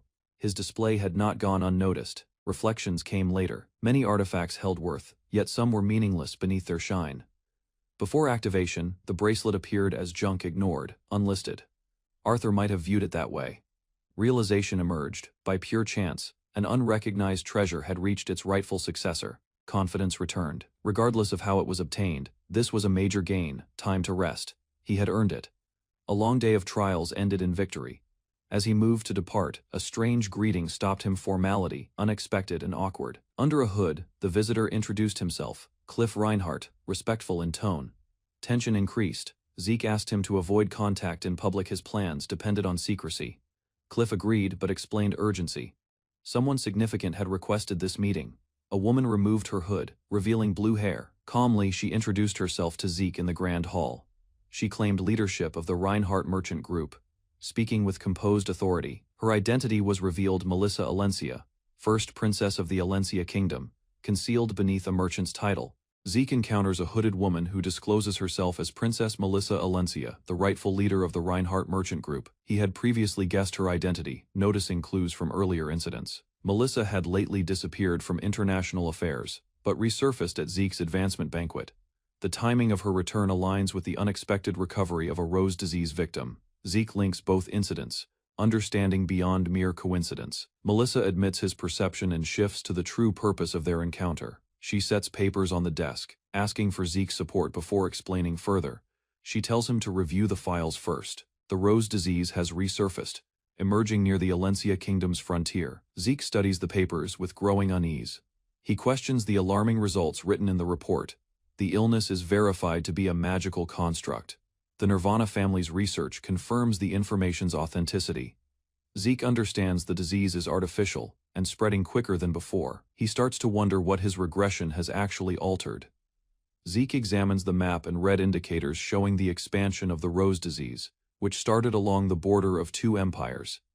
Despite its origin near the Rome Empire, the spread pattern shows it bypassing Rome entirely. Instead, every outbreak moves toward Alencia, implying intentional targeting. Melissa confirms Zeke's theory. The Rome Empire engineered and is steering the disease toward Alencia. She demonstrates the plan by indicating supply routes marked on the chart. Zeke realizes that Alencia's sudden military stagnation in his past life now becomes logical. It was due to the disease. He understands Melissa's request for assistance isn't political, it's operational. Zeke verifies her goal to secure rights for large-scale production and distribution of the cure. Melissa agrees, revealing her complete strategy openly. The earlier agreement only permitted nobles to obtain the cure, requiring a revised deal for kingdom-wide supply. Melissa suggests Zeke's advantage, but makes clear she won't walk away empty-handed. She smiles, resolved to turn this crisis into a business arrangement. Zeke considers the proposal seriously and accepts his authority to manage distribution. He prepares a counteroffer and proposes an equal exchange 20% of her merchant group's shares. Melissa is taken aback, astonished by the magnitude of Zeke's demand. Zeke evaluates the real worth of Melissa's proposal, 20% of the Reinhardt merchant group, one of the leading economic forces. He estimates the possible returns, predicting millions in gold if the conflict ends and the group grows further. The forecast overwhelms him. Earnings could rise into the billions if handled effectively. Though tempted, Zeke delays his decision and questions her honesty. He asks why someone who backed the Empire would present such a daring proposal. Melissa calmly agrees to respond, revealing her skill in reading people's true intentions. She explains she watched Zeke after the banquet, noticing his detached attitude toward imperial representatives. Remembering his quiet refusal to shake hands with the fourth imperial prince, she interprets it as contempt. Her judgment proves correct. Zeke silently acknowledges her perception. She dismisses further details, stating saving her people justifies the cost. Her determination is evident. She offers the shares without hesitation. Zeke is astonished by her honesty and sacrifice. A memory reveals Alicia's voice, telling Zeke to stop escaping. He recalls the painful withdrawal and her choice to remain and buy time. If she could give herself to protect their people, then Melissa's offer truly is worth every value. Zeke bows his head, weighed down by a memory he had tried to bury. Alicia's words echo in his thoughts, and Melissa's resolve reminds him of that same sacrifice. With a hesitant breath, he accepts the agreement, causing Melissa to smile with relief.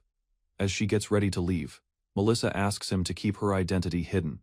Zeke agrees, and 2 weeks later, activity moves to the estate's underground training hall. The area trembles as powerful sword energy bursts within. Zeke trains relentlessly, striking with speed and strength. Blue aura surrounds him as he channels power through his blade. Caught in a surge of energy, he maintains control and concentration. System notifications appear. Zeke masters the dragon's steel play quicker than anticipated. Achievement unlocked. He gains stat enhancements and rare rewards. He plans to redistribute unused points and prepares for the next goal. He tries to access the Orpheus Kingdom report but is denied. The system redirects him to discover seals that reveal the hidden coordinates. Zeke smirks, recognizing this new trial as another step toward altering fate. Zeke obtained a title, yet felt indifferent, believing his work deserved more than simple acknowledgement. A fresh quest emerged, connecting him to an ancient realm and assigning him to restore dragon seals. He remembered items responding to titles, and questioned whether this one concealed a hidden ability. He halted the quest, observing it carried no time limit. There was no need to hurry, choosing to focus elsewhere. He exited the chamber with composed steps. While moving forward, his thoughts drifted to Key and the southern traders he hadn't encountered recently. At Port Goli, vessels were packed closely. The ocean breeze blended with a trace of blood. Zeke remained motionless, eyes sweeping across the harbor, reflecting on distant memories. Close by, the deputy manager issued commands, ensuring laborers stayed organized and efficient. Traders saluted respectfully, thankful for Zeke's earlier influence. He sensed slight changes. The unease wasn't only in the air. Something had shifted. He had to remain cautious. Murray approached alongside 2 rangers in disguise. Zeke noted their outfits suited the operation perfectly. He verified they still recalled the strategy without error. One ranger confirmed his understanding of the objective, rescuing the captive girl during the disruption created by merchants. Zeke accepted this, but cautioned them to stay vigilant, as the mission also required guarding and escorting the target safely. The ranger posed a concern, uneasy about the unpredictable chaos tied to the event. He guessed it might connect to a southern celebration. Zeke answered with a smirk, whatever approached would not resemble a festival, but something far more disorderly. The thought of McCain's inevitable collapse flashed through his mind. The mission would determine everything. Abruptly, someone called out to him. A merchant guide had arrived, noticing he was engaged in conversation. Zeke acknowledged the interruption. The ranger stepped aside, as the guide prepared to escort him. They moved toward the carriage. The mood shifted to caution when McCain's name surfaced. Although Zeke dismissed it as humor, the unease persisted. Conflict with McCain was no trivial rumor. As they departed the harbor, Zeke confirmed the safe house had been arranged with merchant support. They decided to revisit the plan during the journey, ensuring every detail remained precise. The operation's difficulty increased, and the timing Don Juan's birthday introduced further tension. During travel, Zeke clarified the occasion would attract elite figures, alongside festivities. Keddy's participation and Zeke's presence were confirmed, leading to another detailed discussion. Despite hearing it again, the red-haired companion admitted her anxiety. She lacked Zeke's composure. Zeke noticed Keddy's distress as she grasped the danger of being linked to the warehouse incidents. She feared McCain's ruthless revenge. Zeke, entertained by her reaction, teased her to ease the tension. To reassure her, he mentioned her mage status might make them treat her differently, hinting at grim possibilities.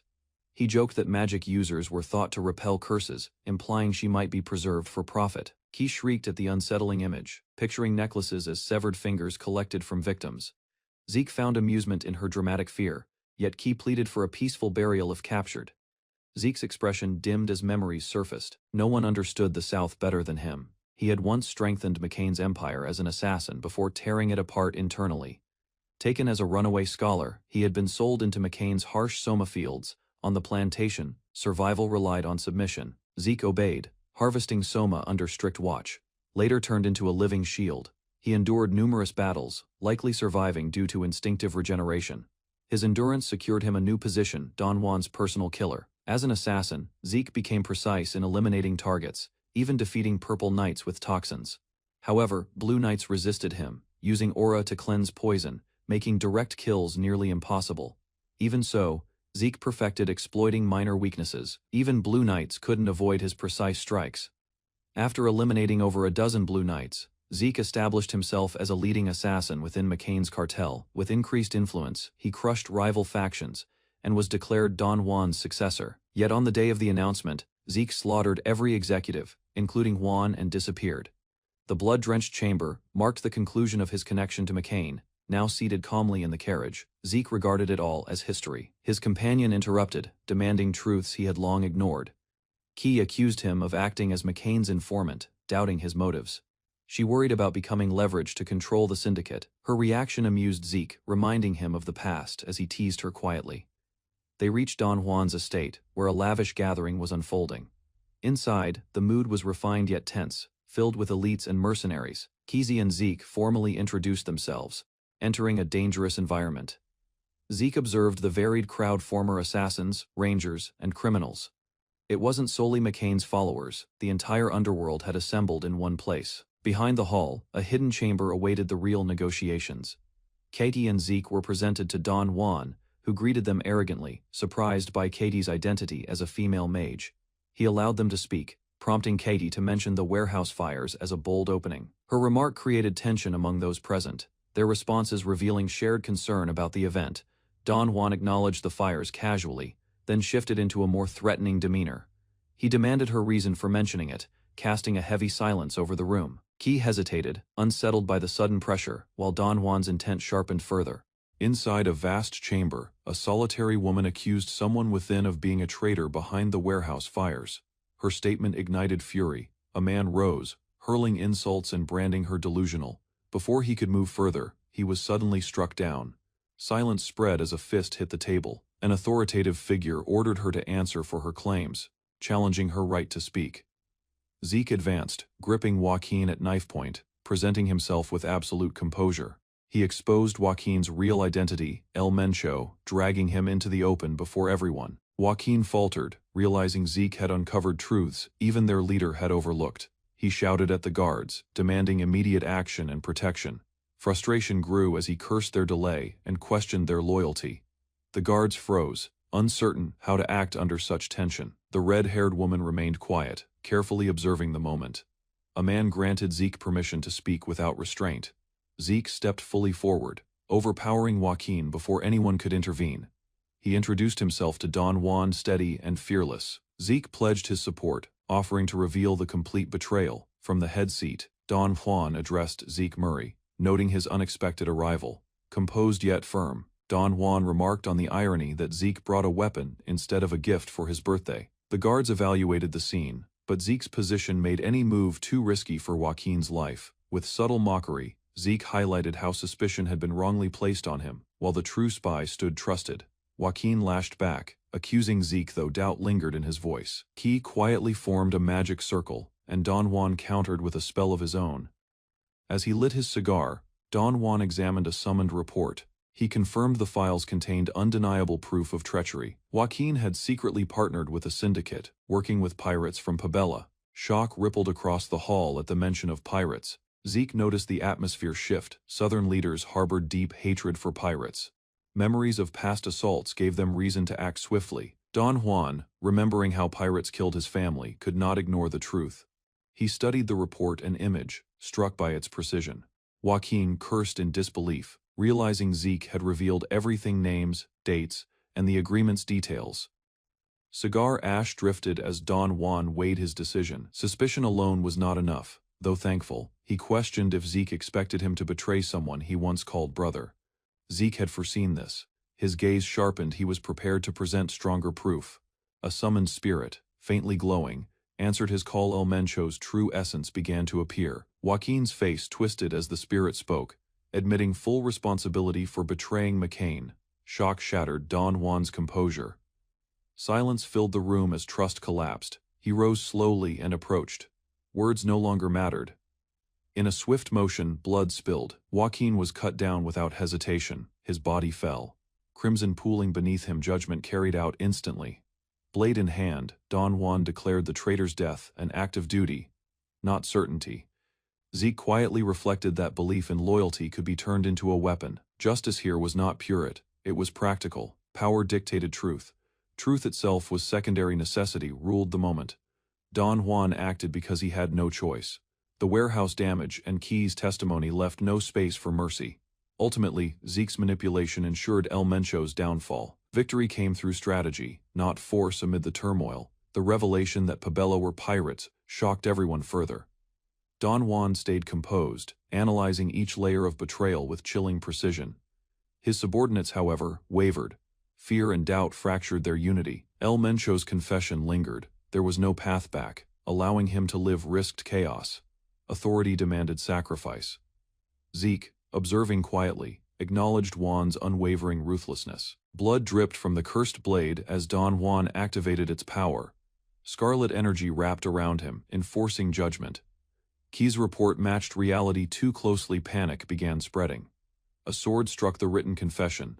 The message was clear: confess and die without suffering. One man trembled, calling it false. He refused to submit. Kate stayed silent, ready for what would happen next. Panicked voices accused magic, demanding Key be tortured for answers. Before another insult could be spoken, a sharp blow silenced the chaos. Wounded yet steady, Kiki stood firm, her strength undeniable. Don Juan's eyes narrowed, puzzled by the unfolding events. Zeke remained calm nearby. Without delay, Zeke explained he had merely helped deliver justice to a traitor. He emphasized Joaquin was already condemned, and his allies shared his guilt. Don Juan considered Zeke's actions, sensing a deeper intention beneath them. A faint grin appeared. Zeke had manipulated the situation to weaken the syndicate internally. Understanding dawned. Don Juan realized Zeke's purpose was deliberate, not random. Unease spread. Don Juan wondered if Zeke was divine or dangerous. Zeke rejected both ideas, keeping his true aim concealed. He described himself instead as a business partner, ready to propose a new agreement. Zeke encounters a powerful nobleman to suggest a partnership. The elder questions Zeke's motive, surprised at being approached as a business associate. Zeke replies with steady confidence, declaring aligned objectives. He suggests removing the treacherous syndicate and restoring order. The elder recognizes the political change caused by Papella's exile, observing the syndicate's control over maritime trade and soma supply. A bloodied corpse rests on the ground. Zeke's message is obvious. The treachery within the syndicate is no longer acceptable. The elder contemplates Zeke's perception, realizing he had truly delayed too long in confronting internal traitors. Key, the red-haired enforcer, had managed all soma transactions until now. Her eerie laughter suggests violent devotion. Zeke throws a scroll at the elder's feet. He announces that from now on, the syndicate's distribution will fall under his authority. The elder hesitates, intrigued by the audacity of the proposal and Zeke's confidence in speaking for the syndicate. Leaning back, the elder calls the proposal tempting, but states that evidence and truth are required to move forward. Zeke listens as the elder explains a vital condition. Any agreement must start with trust, something not yet gained. The elder wonders how he could assign such responsibility to someone from an initial meeting, despite Zeke's sharp delivery. Zeke responds through action, driving his weapon into the floor between them, demanding attention with sheer force. Without delay, Zeke strikes, scattering documents and forcing the room into tense silence as his aura surges. Grasping his weapon, he slams it down again, this time targeting a specific object, a document bearing Paulo Santos' name. With cold determination, Zeke promises to destroy every territory under Paulo's command, proving his resolve and brutality. Paulo Santos, notoriously known as Cowardly Paulo, built a reputation by reducing risks and avoiding direct conflict. Despite his low profile in the syndicate, Paulo stays aware of how others view him. His usefulness, however, surpasses his reputation. Recognizing Zeke's boldness, the elder agrees to send elite units to assist the mission against Paulo's fortress. Doubt rises as one operative questions the need to help, hinting at personal connections to someone involved.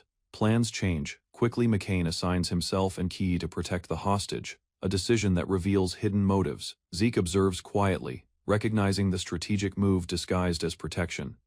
He agrees to leave the hostage behind.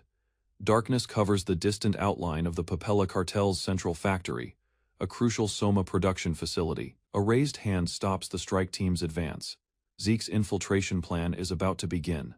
Commander Marvel, witnessing Zeke's strength, questions whether he's truly human after observing his overwhelming aura. Unnatural motion and flawless precision astonish the squad. His actions resemble someone trained for war, not simple combat. Torn werewolves fall one after another. His combat ability exceeds elite human standards. From a nearby ridge, he instructs the squad to wait while he proceeds toward the enemy facility. Objection rises, but the protest is silenced as Zeke states their true purpose: observation, not assistance.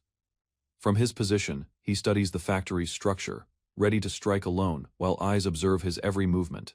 Shadows tighten as he signals with his hand, and behind him, hesitation remains in those left behind. Uncertainty spreads among the squad as they hesitate, unsure whether they should intervene or obey orders. Camouflage preparations start, but before plans are completed, an explosion from the factory shatters the silence. Eyes widen as fire bursts. Zeke has already initiated the attack without waiting. Flames twist through the base as fire magic burns the facility's outer perimeter. Amid the chaos, guards rush to respond, but smoke and screams disrupt coordination. Realization spreads this is not a minor raid. The defenders fear they face a full-scale magical assault. Zeke's presence is quickly detected. One guard shouts, rallying others toward the lone intruder. Recognized as a threat to cartel operations, he observes their rapid response with calm focus.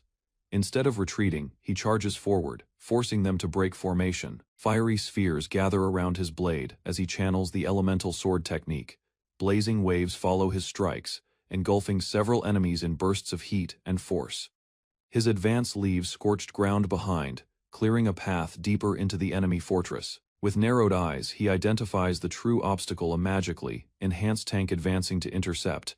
Hovering turrets fire explosive rounds while shouts echo from atop the machine's surface. Dodging attacks, Zeke throws a flaming projectile upward, preparing for the next clash. Fire and wind merge as a swirling elemental impact tears through the tank's armor, with precise accuracy. Sweeping across the battlefield, Zeke releases the full force of his wind field technique, scattering flames and enemies alike. Power gathers into a cyclone as the Tempest Sword activates, overwhelming anything caught within its wide arc. Past regrets echo as he remembers how, in another life, he couldn't even reach this place's depths.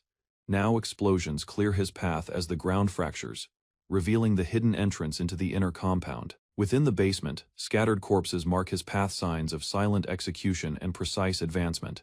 One guard reacts too slowly, as Zeke's strike eliminates him before a cry for help can escape.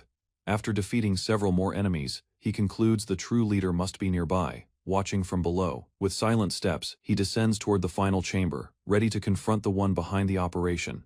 A trap triggers mid-step, releasing paralyzing mist and magical resistance fields, designed to stop intruders. Status windows confirm his progress as system messages update the successful countering of enemy defenses. From the darkness, Paulo Santos finally appears, sword drawn, ready to face the intruder. In a shadowy hallway, a toxic vapor spreads through the space. Paulo Santos advances steadily, assured in the snare he prepared. He presents an antidote in return for answers, believing his rival is desperate to stay alive. Yet the masked individual remains quiet, already aware of the deception. The toxin is infamous for having no remedy.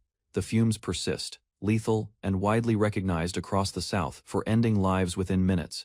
Even so, the masked figure stands unaffected. His body completely resists the poison. Without delay, he attacks and shatters the antidote, leaving Paulo shocked by the defiance. The masked man moves ahead. The toxin failed, and always would. He exposes the reality. Their forces above have already been eliminated. Paulo's composure collapses as the scale of the ambush is revealed. Blasts and flames had engulfed the elite troops stationed above. Paulo demands the identity of the assailant. The name McCain emerges, confirming his deepest fear. Paulo is accused of crossing lines and abandoning honor. He understands that Pabella's decisions brought this retaliation upon them. The masked figure proclaims McCain's objective: to reduce Pabella to ashes. Paulo Santos turns and flees, fear consuming him as the masked man advances. His former control now replaced by terror. He dashes through the corridor, but the pursuit is unyielding. His opponent never slows. Far ahead, the cloaked figure measures the timing. The structure isn't random. This place was altered as a trap. Remembering his route, the masked fighter recalls hidden blades and shifting walls that challenged his patience. He had advanced cautiously, aware of unseen observers. Now, the silence feels too intentional. It becomes evident. The traps were newly installed. Someone, likely Pabella, modified the ruins for defense. Suddenly, another cloaked foe appears ahead, weapons drawn, blocking the route. Without hesitation, the masked warrior responds, trading rapid blows with the enemy. They move like shadows, steel colliding, footsteps echoing, neither giving ground. One attacker drops. Another closes in. The masked figure evades, counters, and strikes again. Encircled by swirling energy, he unleashes a brutal assault, overpowering his foe. The strike concludes with accuracy. His enemies fall shattered before him. Blood covers the floor. Additional enemies withdraw into the darkness. He pursues, only to encounter another group already prepared, relentless, structured, coordinated. He recognizes them instantly, the Empire's hounds. They never cease. A large formation of cloaked enemies blocks the way. Their leader curses the Southern forces for dragging them into this chaos. He ridicules the lone intruder, calling him a rat sent to carry out others' tasks. The choice to fight is made. He declares that no one reaching this place will leave alive. The masked warrior recalls the map. These ruins were marked in the Empire's intelligence system. He wonders whether this location conceals one of the mysterious artifacts being pursued. The enemy notices the strange dagger, warning his troops to treat it as an artifact. As tension builds, the masked man draws a magic scroll. The enemies brace for impact. But the spell isn't fatal. It creates a soundproof barrier, enclosing the area. With no concern for witnesses, he smirks and prepares to unleash his abilities freely. He lifts the glowing scroll and activates it, channeling mana into the space. One opponent senses something unusual. This isn't a typical concealment spell. Realization strikes. They have been completely isolated. This area has become a sealed battlefield. Blue light erupts as the masked figure unsheathes his weapon, now infused with pure aura. The blade shines intensely. The enemy cries out in shock. An aura blade. Fear spreads. Only a blue knight commands such strength. And now one stands before them. A massive surge of blue energy rips through the sealed chamber, shaking the structure to its core. Using the true dragon's swordplay. Chapter 1. Fey Sky Slice. The masked warrior releases a devastating arc, cleaving the battlefield. The aftermath leaves enemies, crushed and silence lingering as the barrier fades. He ignites the bodies, erasing all traces of identity or magical residue. The strategy is simple: leave behind signs implying McCain. Deployed both knights and mages. He considers the alliance between Pabella and the Empire, realizing they likely searched for artifacts here earlier. Satisfied, he prepares to depart. The mission is finished, and the ruins are scorched clean, yet something shifts. Cracks appear, followed by a faint, unfamiliar noise. He halts mid-step. Someone or something else has arrived. A figure clad in red armor steps forward, radiating pressure and chaotic energy. It surveys the destruction and senses the fading remnants of battle. The armored entity detects the intruder's presence and prepares to face him directly. Zeke halted when a heavily armored presence stepped from the darkness, emitting overwhelming magical force. He identified the armor. It resembled Hersian, ancient equipment once used by the Roman Empire's elite Red Knights. With intricate enchantments and self-repair magic, the armor throbbed like an artifact beyond its time. Yet this version seemed altered, its crimson shine richer, aura far more sinister than the Empire's. Zeke doubted the figure's identity, disturbed by the armor's unnatural structure. Before he managed to respond, his adversary advanced quickly and silently, closing the gap instantly. Their swords collided in midair, shockwaves rippling across the shattered corridor. Zeke was pushed back, struggling to endure the immense strength behind each blow. Walls crumbled as they crashed together, Zeke narrowly evading lethal strikes. A brutal slash came next, crashing against Zeke's guard and ruining his balance. The Red Knight didn't hesitate, advancing with relentless accuracy. Zeke's hold weakened. This power wasn't human. His thoughts spiraled. That armor was unnatural in every sense. With a dazzling slash, frost burst across the battlefield. A system notification rang. Skill elemental sword, steel field activated. The Red Knight stepped ahead, each movement booming like a war drum. Dust and pressure trailed him like a tide. A crimson energy orb began forming in his hand, vibrating with unstable force. He hurled the energy, fracturing the ground as Zeke was blasted into the rubble. Just before impact, Zeke activated a blinding flash of light. The opponent staggered, briefly confused. Skill, flashbang activated. The area shone with deafening brilliance, concealing Zeke's motion. Taking advantage, Zeke struck from the flank. His blade sliced the air, aimed with deadly purpose. The Red Knight reacted swiftly, forcing Zeke to withdraw. Both combatants landed, adjusting themselves. Zeke's defensive skill triggered, dragon scale armor. A shimmer of scaled energy enveloped his form. He moved with increased speed, evading a crushing strike as their clash resumed in the ruined corridor. The knight recognized Zeke's endurance. Intrigued by his strange methods, Zeke listened as the knight, calm and assured, finally revealed himself. "My name is Cain. Cain Gimmons Constantinus," he stated, voice echoing through the hall. Zeke's thoughts raced. The surname Constantinus was no ordinary name. It belonged to royalty. He realized Cain wasn't merely strong, he carried imperial blood, tied directly to the Roman throne. Constantinus, a title reserved for those with the authority to choose emperors. Zeke now faced nobility in combat. Zeke sensed something wrong. Cain's presence wasn't only powerful, it pulsed with corrupted energy. A system alert confirmed it. Miasma detected. A dangerous anomaly tied to bonus point conditions. Though he didn't fully grasp it, Zeke recognized the danger and prepared himself against the rising aura. Cain summoned a massive energy blade, its lightning-like arc reaching the ceiling with immense force. Zeke whispered a quick incantation, activating a hidden technique, one meant to break magical defenses. He launched his counterattack, dragon scale thrust, cutting through the air with focused momentum. Despite the strike, Cain remained unharmed. His armor, Hersian, kept absorbing the damage effortlessly. Zeke realized no physical strike would succeed, not while Hersian remained active and intact. With no moment to spare, he activated his final option, Mana Reflection, targeting the armor's core. Suddenly Cain's system faltered. Hersian's glow flickered, losing its enchantment. Driven abilities. Cain demanded explanations, yet Zeke stayed silent, allowing mystery to guard his tactics. Cain laughed lightly to him.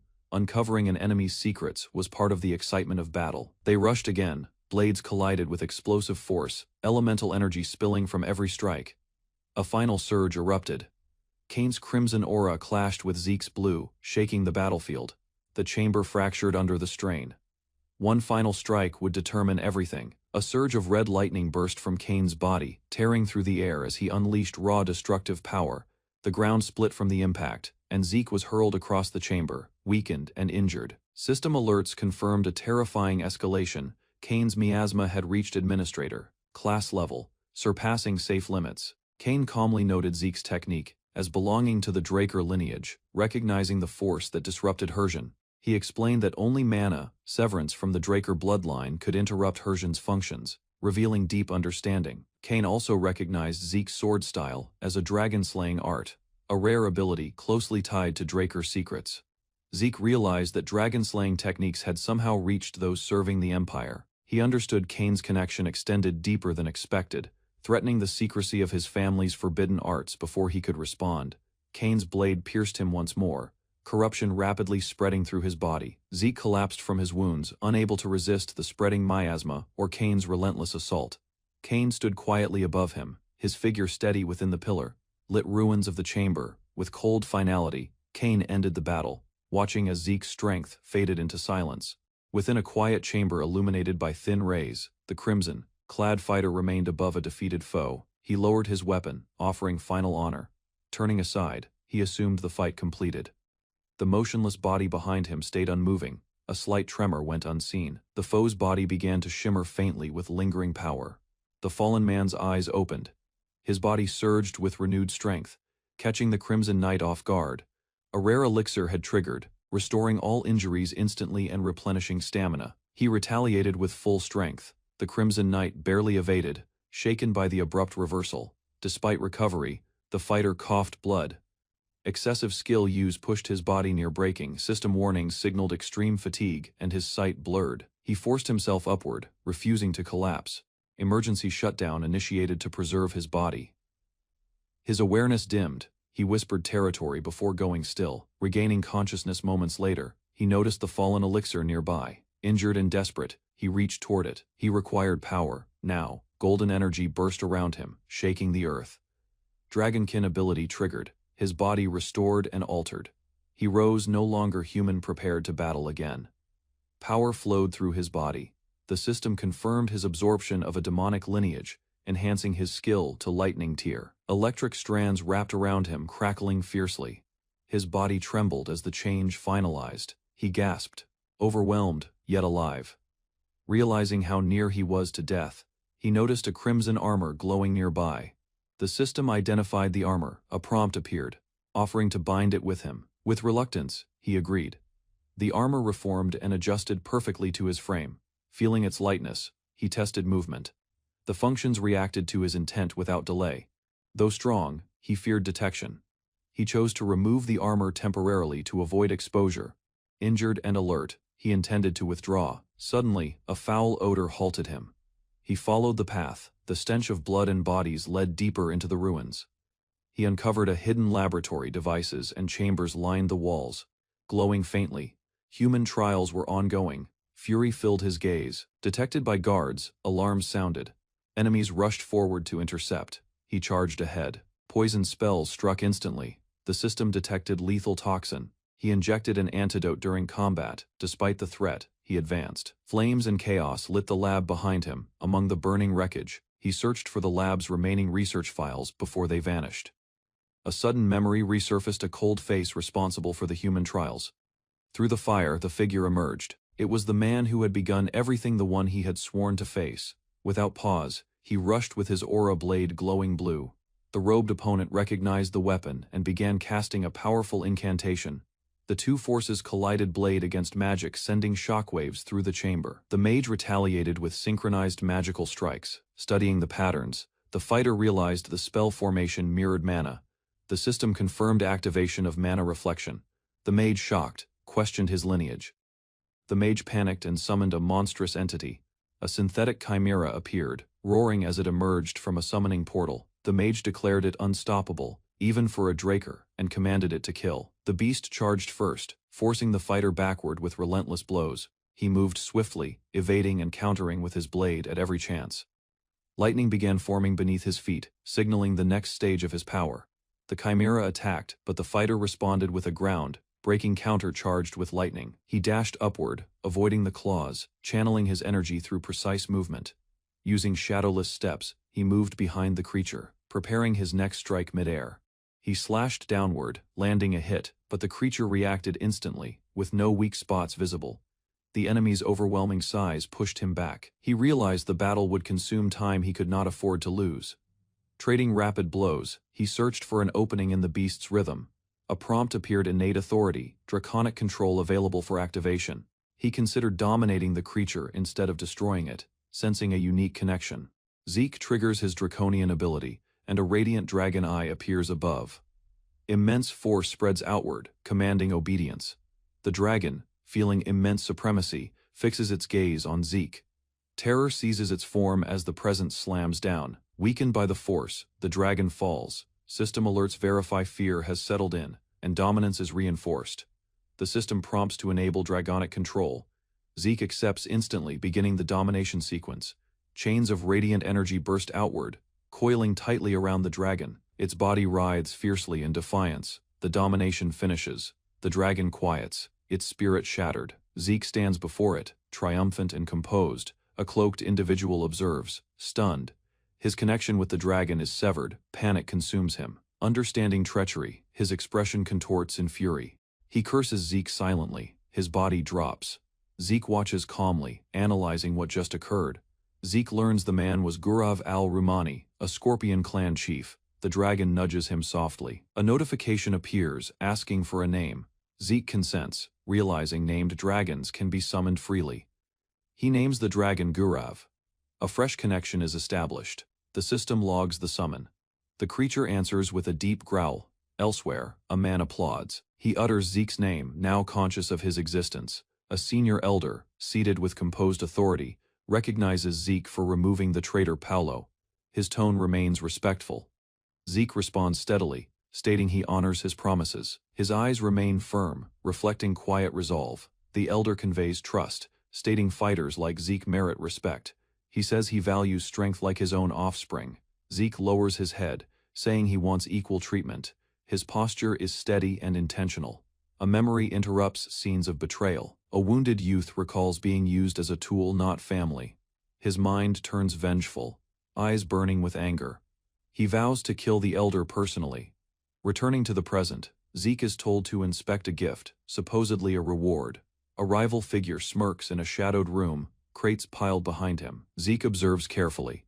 The elder tells Zeke that Real Alliance demands proof this box serves as a test. Zeke studies the box quietly. Its weight and form confirm a grim suspicion. Memories surge of savage murders. Blood and disorder flood his thoughts as he remembers fallen syndicate leaders. The reality strikes. The gift holds the heads of the organization's leaders brutally slain. The elder asks for his opinion. Zeke answers with a chilling smile, calling him boss. He thinks internally everything proceeds as intended. With the old faction gone, next comes Ki's ascent. But the elder turns aside, saying there remains one unsolved issue. Zeke listens as the elder shares alarming news. The Pabella group has figured out who launched the earlier attack. Zeke calmly admits it may seem that way due to knights and mages used in the mission. The elder plans to retaliate with strength. He wants to warn the pirates and proclaim that Murray rules the southern continent. Zeke volunteers. He agrees to travel to Pabella and deliver the elder's message directly, but he asks for a condition in exchange. He wants Kidi to receive authority. An image of Ki appears surrounded by a dark aura. Zeke imagines her as the new heart of the syndicate. The elder silently reflects. Then with a nod, he agrees to fully support Ki. Additionally, he assigns Zeke the cartel's best men and elite unit. Reinforcements advance in formation. Zeke observes, planning his next step. Zeke prepares to leave. His thoughts sharpen. Allies like these will be valuable. He reaches Pabella, Paulo Santos's domain, under the veil of night. Inside, Abel receives confirmation that the inquiry is complete. No more clues remain. Abel suspects Imperial Knights were involved. The evidence indicates mages and an intense battle. However, another person disagrees. He claims only one individual was responsible. Abel responds with disbelief. The implications exceed what he expected. Abel reacts in disbelief upon hearing only one person caused the chaos. The traces of magic and swordplay imply the attacker was at least a Red Knight. A scene of devastation appears. One fighter surrounded by fire defeats all enemies alone, confirming the magnitude of destruction. Abel and his men are shocked. He suspects the Intelligence Bureau concealed something, hiding the entire truth behind the event. Determined to reveal the truth, Abel decides to examine what the Empire may be hiding. William warns of possible danger, questioning the choice to pursue the Intelligence Bureau's secrets. Abel moves forward, rejecting doubt. His need for answers pushes him further into conflict. Abel insists something vital remains hidden. His instincts push him to act before it disappears. He reminds William how strongly he seeks control over Draker and the Empire's destiny, driven by ambition. Abel's expression stiffens. His determination to dominate both intensifies. At Rebella Cartel Port, Zeke moved quietly while a vessel departed beneath dimming twilight. A sentry noticed him and quickly demanded his identity, suspicion building instantly. Zeke answered with violence. Within moments, the guards collapsed under rapid, deadly blows. He propelled himself onto the ship's mast with smooth precision. Hostile reinforcements attempted to flee, yet Zeke acted first, interrupting them mid-escape. The sea roiled as foes dropped. Zeke remained composed, watching the result. Simon emerged from darkness, silent yet prepared. Zeke identified him as his reliable mentor in assassination arts. Even after regression, their combat coordination stayed unparalleled. Zeke intended to recruit Simon to his side once more. They talked about concealed pathways within the city. Simon affirmed underground tunnels from the Holy Empire still remained. Simon questioned it, yet Zeke triggered a concealed ability. A system interface displayed the underground labyrinth's layout, with dangers ahead. Zeke proceeded cautiously. Time was limited. Zeke approached the objective area and separated from the team. His allies were assigned to place explosives across the zone. As they scattered, Zeke rushed further alone, maneuvering tight corridors with refined agility. He halted beside a drainage passage. Killing Mateo here would anger the Rebella leader and spark cartel conflict. Zeke stepped into the sewer route silently, his boots pressing over abandoned corpses. Uncertainty surfaced. Was he being used by Don Juan, the mission sponsor? Understanding dawned. Don Juan sent him here anticipating failure. Anyone facing this force alone was destined to perish. Zeke pressed onward, unaffected by the trap set before him. He dismissed Don Juan's expectations. His resolve was firm. He would eliminate Mateo. Detected by patrols, Zeke dropped from above, attacking swiftly and decisively. Zeke carved through several opponents. The fight erupted fiercely within the tunnel. Yet something seemed wrong. The defenders weren't positioned as expected. Abruptly, concealed reinforcements appeared. Someone shouted, "Capture that man alive." He dodged blades and arcane projectiles, battling through confined ranks. As additional enemies flooded in, Zeke was thrown back by a magical blast. Sorcerers prepared another attack.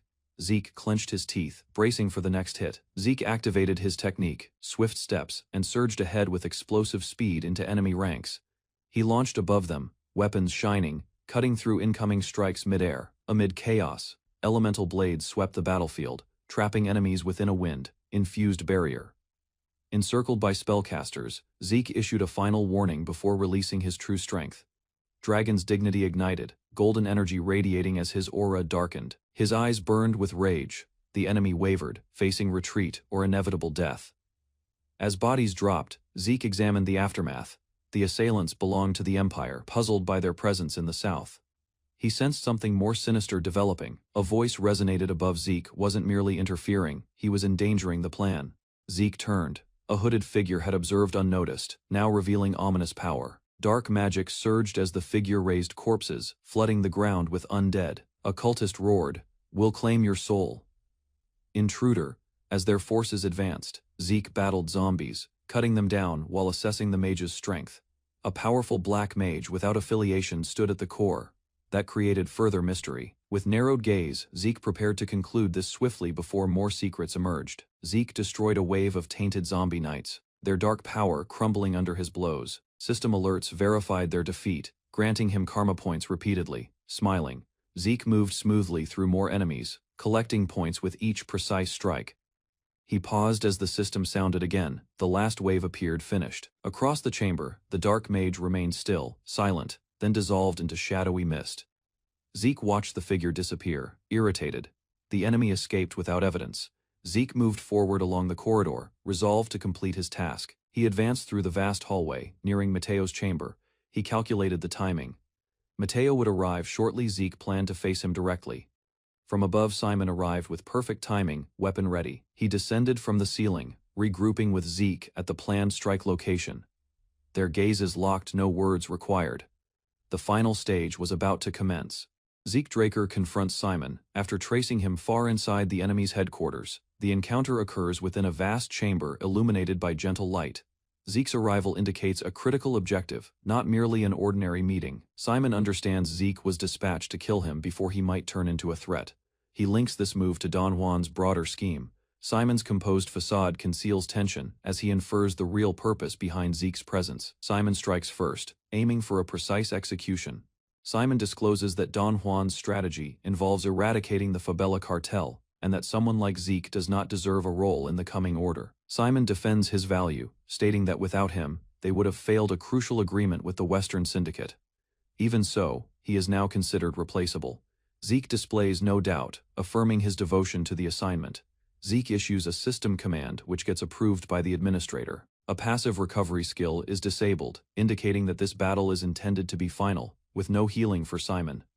Simon detects hesitation and questions Zeke's intent, yet Zeke shocks him by calling him by his real name, Simon Sapatiero, shattering Simon's composure.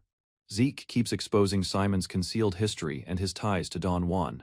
Simon looks shaken, uncertain how Zeke possesses such knowledge. Zeke states that Simon once swore to defend the final bloodline of the Clusan kingdom. This revelation stuns Simon, who responds with resistance. In a surge of emotion, Simon unleashes a furious strike, eyes burning red, demanding to know how Zeke discovered that buried truth. Simon releases a devastating blow, rushing forward with boosted speed and power. Zeke reacts immediately, eyes sharp, ready to confront the attack directly. The space between them vibrates as the clash erupts at full intensity. Zeke evades the initial strike and retaliates with his radiant sword, targeting accurately. Simon barely escapes a deadly blow, but realizes Zeke's power has risen considerably. The tension of the duel intensifies quickly. Their blades crash midair, generating a shockwave that rattles the ground. Both combatants spring back from the collision. Blood stains Zeke's face, yet his expression stays cold and unwavering. Simon demands to understand how much Zeke truly knows about him. Anger and desperation drive his strikes. Zeke stands firm, silent under strain.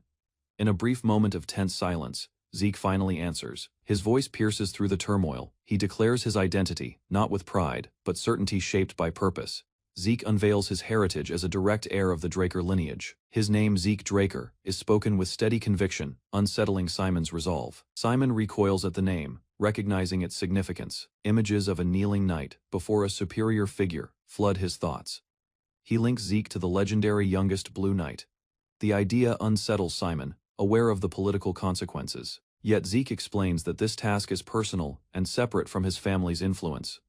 Simon questions Zeke's choice to disclose his identity.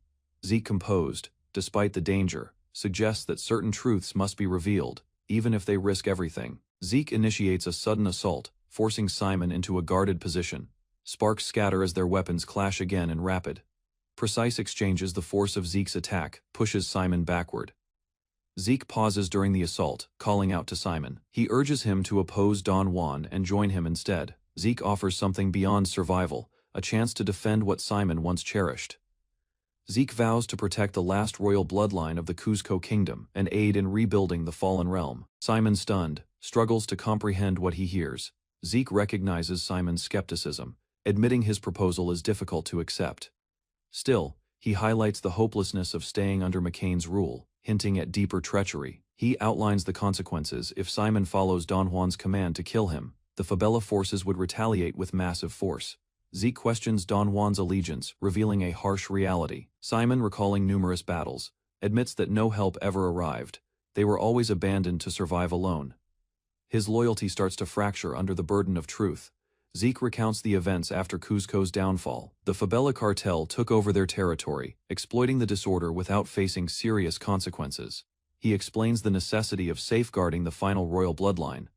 With that, an uprising could emerge with genuine purpose and unity against Fabella dominance. 10 years earlier, a warrior named Grom escorted the surviving princess to safety, becoming a fugitive to grow stronger. His aim was clear, to eventually help restore the kingdom under its rightful ruler. Simon had become an assassin under Don Juan, with hopes of protecting the princess. But Don Juan had always known his past and manipulated him accordingly. In Zeke's former life, Simon had ultimately been discarded because of his instability. The princess, as well, was betrayed, handed over to rebels who did not value her life. Simon's final request was for Zeke to guard the princess. But by the time Zeke found her, it was already too late. The place she was hidden had been consumed by fire. Zeke discloses this reality to Simon and urges him to leave McCain. He wants Simon to stand with him, not just in rebellion but in purpose. Simon demands explanations, stunned by how Zeke knows so much. He begins to question McCain, The very leader he once trusted would rule forever. Zeke discloses that his regression has granted him awareness of future events. He plans to bring together the divided factions and dismantle the corrupt cartel, step by step. Zeke's face grows darker. His final objective involves going after McCain, and he vows to face Don Juan when the moment arrives. Simon listens while Zeke delivers a genuine appeal, not only to him, but also to his followers. Simon consents, but only if Zeke guarantees two conditions. He seeks Zeke's promise that his allies will be welcomed and safeguarded. Simon stands firm, choosing to trust once more, for the kingdom, and for redemption. Simon embraces Zeke's command, swearing his allegiance. He kneels, honoring Zeke not merely as a fighter, but as a knight ready to follow his lead. The scene transitions to Zeke issuing commands to his agents. With the strategy prepared, he instructs them to move the instant his signal is given. The stealth mission is now underway. The concealed unit confirms they are prepared. They wait for the order to intercept and secure the enemy target. Quiet steps signal the stillness before the storm. A shout rings out in the darkness. One of the enemies is seized, terrified and enraged. He screams threats about McCain's protection, yet fear weakens his voice. The captive is Mateo, whose betrayal has worked flawlessly in Zeke's favor. Zeke grins coldly, acknowledging him for aiding in securing McCain's downfall. Zeke orders Mateo to clamp his teeth. With no chance of escape, Mateo is forced into silence. The scene concludes in blood, his final words lost in pain. In another place, Zeke gets confirmation that the Favela cartel troops have started to advance. He realizes that the true conflict is about to unfold. A sudden ambush occurs. Projectiles rush towards Zeke and Simon. Zeke reacts without delay, placing himself ahead of Simon. Zeke blocks the incoming assault, using magic and exact sword techniques. The attack is pushed back, but the enemy's presence is verified, making combat inevitable. Opposing forces spot the intruders and rush forward with weapons drawn. Disorder breaks out as fire lights up the battlefield. Zeke steps ahead, blade burning with elemental power. With a burst of strength, Zeke triggers his skill, Elemental Sword. Flames spiral around him as he channels destructive energy into the field. He slams the ground with immense force, releasing blaze field. Fire consumes the attackers, halting their progress and driving them backward. Within the darkness of a hidden passage, Simon and his group regroup. A subordinate presents Zeke to the others, naming him their new commander. The men swear their allegiance. Zeke keeps the moment short, reminding them that pursuit from the enemy is certain. He urges everyone to proceed swiftly. As they hurry through the hallway, footsteps echo behind them. Zeke turns abruptly, realizing their pursuers have already arrived. Zeke instructs the group to divide. He will serve as the decoy to draw attention while the others escape. He provides directions to regroup afterward. Simon hesitates, concerned about the princess still remaining in enemy control. Zeke reassures him, revealing he had already anticipated that situation. Zeke reminds Simon of the coded phrase they memorized for her rescue. A young operative confirms the signal, revealing with a grin that the princess has already been saved. At Don Juan's estate on the southern continent, tensions escalate as reports circulate of ongoing retaliation. The cartel called Favela has not stayed quiet since their base was attacked. In a surge of anger, Don Juan pounds his fist against the table. It has already been a month since they struck the Favela cartel, yet the assaults have not stopped. He cannot understand why the counterattacks continue so fiercely. Two of his subordinates deliver their report in grim silence. Over this 1 month, they've endured constant strikes that have destabilized their organization, and Don Juan grows more agitated with each passing day. The circumstances deteriorate further.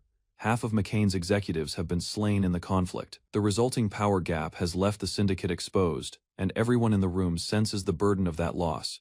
Don Juan rubs his face in irritation, overwhelmed by the chaos unfolding. His attempt to manipulate events has failed far beyond his expectations. Two fighters, Zeke and Simon, were considered too threatening. Don Juan had attempted to remove them by sending them on a suicidal mission. However, rather than perishing, they intensified the conflict with Favela even more. A subordinate carefully speaks, addressing Don Juan. He proposes creating distance between their group and McCain, suggesting a shift in approach. Don Juan stares at him, suspecting weakness. Yet the subordinate calmly clarifies his reasoning. This is not withdrawal, but repositioning. With the rival pirates driven by revenge, they will rush straight at McCain. The subordinate suggests turning their fury against them by stepping aside and letting them collapse on their own.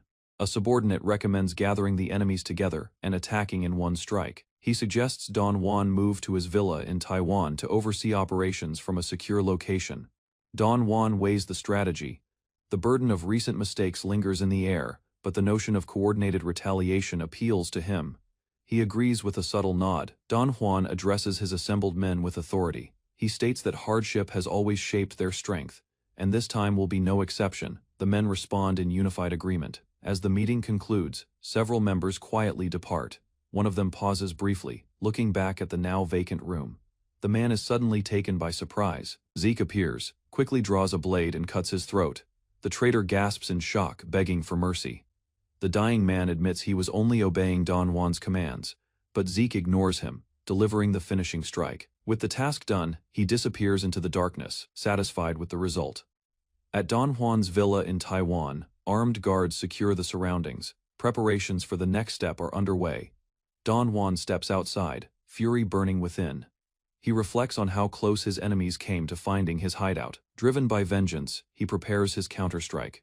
Later, as he sits alone on his balcony beneath the moonlight, Don Juan senses movement. Without turning, he coldly orders the unseen figure to leave, assuming it to be a servant. Don Juan, unaware of the real danger behind him, sharply orders the supposed servant to go. He remains seated, confident and unmoved. Dark energy starts to gather as a figure silently enters the room. Don Juan realizes too late that this presence is no ordinary servant. Zeke Draker steps out from the shadows, mocking Don Juan's false confidence. He reminds Don Juan of the destruction his actions have caused and calls him out directly. Don Juan, though startled, tries to keep his composure. He calmly pours himself a glass of wine, attempting to appear unaffected by the confrontation. A dagger suddenly strikes the floor between them, slicing through the silence and breaking Don Juan's sense of control. Zeke smirks, pleased that Don Juan is not begging for mercy. He takes satisfaction knowing the encounter will not end quickly or quietly. It marks the start of vengeance. Don Juan explodes in anger, shouting orders for his guards to restrain Zeke at once. His pride blinds him to the truth. Zeke coldly tells him that no one will come because he has already eliminated every guard. The weight of isolation begins to settle in. Zeke reflects on his past life, when he lacked the chance to make Don Juan truly suffer. Now, with no one left to intervene, he intends to settle the score with calculated revenge. Zeke stands over Don Juan, blade ready, recalling the nightmares that still torment him, memories of crawling through filth under Don Juan's rule, watching countless innocents suffer. Don Juan attempts to reject responsibility, yet Zeke interrupts him with a brutal blow, sending him crashing onto the floor before he completes his sentence. Zeke's tone turns icy as he ridicules the desperate pleas Don Juan had previously ignored. He echoes the cries for mercy, which Don Juan once dismissed without any hesitation. Don Juan starts to panic and yells, trying to justify his actions as serving the greater good. Zeke pays no attention. Without pause, Zeke strikes once more, cutting off the man's voice. Don Juan screams in agony, blood spilling from his injury. Breathing heavily, Zeke gazes down at his wounded opponent. With grim resolve, he states that Don Juan will endure the same fate he imposed on others, slowly and painfully. As dawn arrives, the sun rises calmly across the land, contrasting sharply with the violence inside. Blood covers the floor, and footsteps resound as Zeke walks down the stairs. His mission is finished. Zeke reunites with his comrades below. One asks whether the task is complete. He quietly nods in confirmation. The others shift their attention to the next objective. The group begins discussing the situation on another front, already preparing for the next stage of their campaign. A red-haired woman, carrying a blood-stained axe, informs Zeke that their plan was successful. The executive who attempted to negotiate with the Fabella cartel was removed without public exposure. Zeke replies with approval, giving her a document and confirming that the syndicate will assume control of the situation from this moment onward. As she reviews the document, she discovers a contract from a merchant organization named Reinhardt. Zeke explains that they intend to create a pharmaceutical company under that group's name. Zeke details the next phase. They will produce refined soma and distribute it through Reinhardt. With proper refinement, soma can function as effective medicine. Zeke assures her that transportation and logistics will be completely handled. Their identity will remain hidden publicly until they obtain legal approval from a nearby kingdom. As he walks away, he suggests that more plans are underway, but time is limited. With a playful departure, he leaves her annoyed, shouting after him as he vanishes. Zeke walks alone into the forest, leaving the villa behind. With the Don Juan operation finished, it is time to focus on the next challenge. He pulls out a letter bearing a royal seal, a personal invitation from Prince Callus Nerva Constantinus. Zeke reflects on what he has heard. The prince has not returned since the banquet and has stayed in Atlas. A new mission awaits, connected to power, nobility, and perhaps something deeper. Zeke reads the invitation, worried about the travel time to the central continent. The journey would take several days, and he fears delays might raise suspicion. He imagines how Prince Callus or his inner circle could grow suspicious if he arrives late, possibly linking him to the fall of the McCain organization. With that thought, he realizes a narrative could emerge, one where Zeke Draker is blamed for McCain's downfall, casting doubt on his intentions and loyalty. Zeke considers another possibility, that he is already suspected, and the invitation was meant to draw him in under surveillance. To avoid any suspicion, Zeke opens the system interface and selects a portal destination.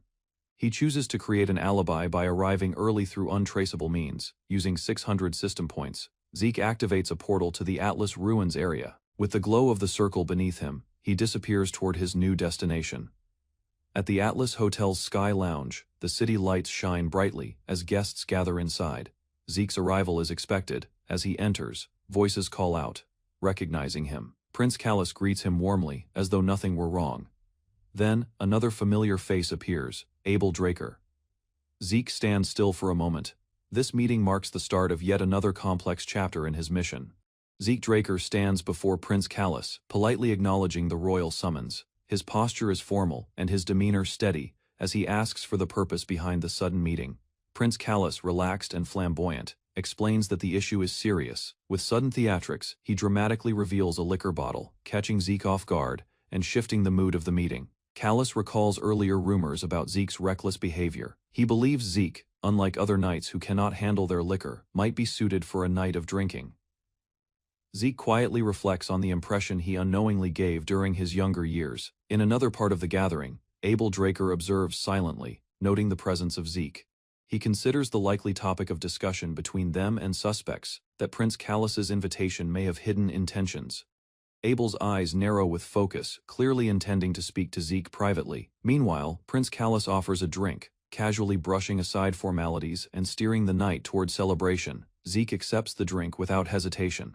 The glasses are lifted as the group offers a toast. A vibrant clash of glasses signals the beginning of what appears to be a harmless festive evening. The effects of alcohol begin to appear as one man collapses. Zeke, however, remains unaffected. A hidden system message reveals that his resistance to poison has neutralized the alcohol's effect. Zeke feels slightly guilty, realizing he is the only one still fully alert.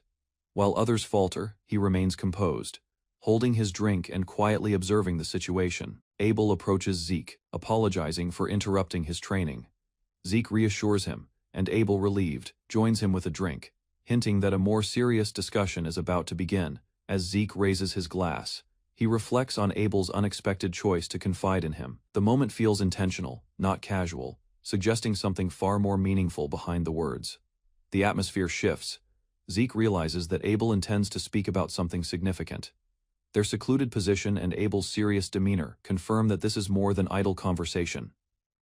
Abel directly asks Zeke's opinion on House Draker. Without hesitation, Abel reveals his own feelings. He intends to bring House Draker to ruin someday, showing his deep-rooted resentment and ambition. Zeke is caught off guard by Abel's declaration. Abel calmly explains that Zeke carries the same presence he does, one shaped by battle, death, and conquest. Flashbacks depict Zeke crossing harsh snowfields, his journey marked by survival and violence. Abel connects this brutal path to the ideals of a true dragonslayer, one born from hardship. Abel asserts that Zeke is a predator, someone forged for war. He believes Zeke, with his past, is the ideal person to understand his motives and possibly support them. Abel takes a sip of wine, acknowledging the irony of staying close to the Empire, only to eventually betray it. He confirms his goal of tearing it down from within. He dismisses the belief that Atlas is unmatched. Abel argues that complacency is dangerous, and strength should always be tested and sharpened. He points to the Roman Empire's dominance, achieved through endless expansion, road building, and trade control. For Abel, their model of power shows that all roads and influence must lead to a single, unstoppable force. Abel raises his voice with conviction, declaring his belief that the world can improve through unity. His vision paints an idealistic future where differences are erased, under one rule. Zeke, still analyzing Abel's intentions, notes how such language resembles that of an emperor. It is clear to him now that Abel's ambitions go beyond personal revenge. He seeks domination. The identity of Abel's supporters becomes clearer. The name Cain Siemens, Constantinus, reveals a powerful noble lineage backing Abel. Zeke pieces the truth together. Abel, the Siemens, and the Empire are all connected in a deeper conspiracy. Abel calls Zeke his kin, acknowledging their shared blood. He offers Zeke a place beside him, promising unmatched rewards in exchange for loyalty. Zeke remains silent for a moment, processing the weight of the offer. He recognizes that Abel is attempting to sway him, not just as a comrade, but as a crucial asset. Zeke declines respectfully but firmly. He states that his path is already chosen, and joining Abel would go against everything he stands for. The ideological divide between them becomes absolute. Abel, displeased, warns Zeke that he will come to regret this choice. His tone shifts from persuasion to threat, signaling the end of diplomacy. Zeke turns away, unmoved. He leaves without fear, knowing that he cannot be part of Abel's ruthless vision. With dark energy swirling around him, Zeke questions Abel's sanity. He sees the path Abel walks now, one of blood, war, and destruction, and he will not follow it. Abel returns alone from his meeting with Zeke. As William questions his solitary appearance, Abel silently reflects on Zeke's refusal and the defiance shown against him. With flames burning in his eyes, Abel expresses disappointment. He considers Zeke's decision a betrayal of the path he had envisioned for them, rejecting the unity he sought to build. His frustration builds into fury. Abel declares that he must now crush Zeke's spirit. William watches silently as Abel, surrounded by flames, confirms that Zeke was given his final chance. Zeke walks the halls of Valhalla Academy, approaching the dean's office. He notes that he is now a second-year student, though he has no intention of remaining long. To move forward, Zeke submits an early graduation application. He states his desire to return to his family and begin fulfilling his duties as a knight. After writing the letter, Zeke prepares to move quickly, determined to take action without delay. Just then, a student appears, asking if he is also here to meet the dean. Two students greet Zeke casually. He calls one of them Diego. The atmosphere is light, filled with music and banter. Zeke feels perplexed when a student greets him with confidence, even though he cannot recognize who that individual is. The interaction leaves him uncertain. He quietly wonders about the newcomer's identity, even with the familiarity directed at him. Zeke remains certain he has never encountered that person before. Within the dean's office, Zeke stands alongside two students, Diego and Asta. The dean welcomes them by name, leading Zeke to identify Asta and wonder if he is truly who he believes. Zeke remembers the name, Asta Elidolf, a legendary illusory knight who once fought on the battlefield. The fact that such a formidable fighter is now a fellow student beside him shocks him deeply. Zeke contemplates Asta's history. Although Asta appears relaxed, Zeke understands he is dealing with someone extremely dangerous. It feels like an unexpected reunion with someone he once saw as a monster in combat. Asta apologizes to the dean, explaining his absence was caused by intense insomnia. Zeke quietly recognizes this is true, noticing Asta's exhaustion himself. Diego jokingly suggests singing a sleep-inducing lullaby, causing Asta to request silence. Their differing personalities stand out, while Zeke observes in silence. Zeke remembers that in his previous life, Asta served the Empire. He considers the advantage of having Asta as an ally and decides recruiting him, just like Diego, would be beneficial. The dean states that all three submitted early graduation requests at the same time. Their credentials were approved by the faculty without any complications. To test their real-world skills, the dean gives them an assignment. A formal document is handed over as the foundation of the task, connected to a diplomatic matter. The assignment concerns an individual named Yaksha, also called the Black Knight. The dean describes him as a feared outlaw known across the continent, and the students must deal with this threat. A solitary rider covered in darkness rushes across rough land, known as the feared outlaw Yaksha. He has become a serious threat in the Delphoa region, attracting global attention. The dean explains that Yaksha's brutal acts have caused even nearby nations to increase security. Criminal activity is rising, and the students are being sent to face this growing danger. He assigns Zeke, Asta, and Diego a field mission to assess their readiness for early graduation. They must investigate Yaksha and act accordingly. The students accept the briefing and prepare to leave the following day. In the woods, Asta holds his head in pain, dealing with a persistent headache. His condition remains troubling before the mission starts. Zeke walks over calmly and calls Asta by name. They lock eyes, signaling the beginning of a more personal interaction. In a gentle manner, Zeke asks whether Asta needs medicine for his insomnia. It is a quiet gesture of care and an early step in building trust before they confront a dangerous mission together.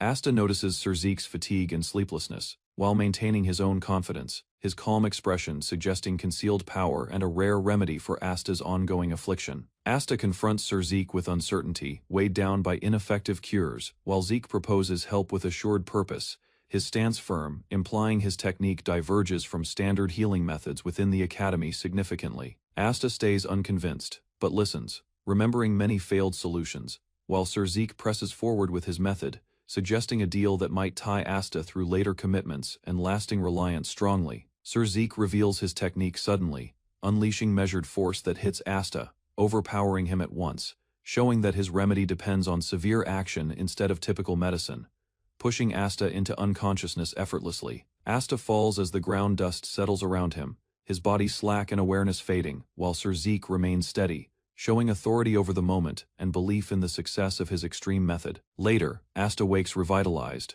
holding a sealed agreement, expressing obedience to Sir Zeke's command, proving that the intense method worked, altering his condition and forming a binding tie between subordinate and leader. Sir Zeke outlines the structure controlling relic benefits, stressing progress through daily efforts, while examining the agreement, displaying calculated thinking and extended planning as Asta begins adjusting to his assigned role. Asta contemplates his condition after completion, acknowledging the contract's advantages despite early fear, while Sir Zeke watches his development, planning evaluations to test Asta's fighting ability in actual conditions. Sir Zeke chooses to evaluate Asta personally, starting a mission-like scenario as Asta readies himself under rigid instruction, marking the start of real testing and deeper engagement in Zeke's intentions and schemes. Asta tightens his hold on the spear, driving it into the earth before rushing ahead, focusing energy into a rotating movement, forming a clear stream of force that builds speed for a forthcoming strike. Asta surges forward with a broad swing, creating a twisting shockwave,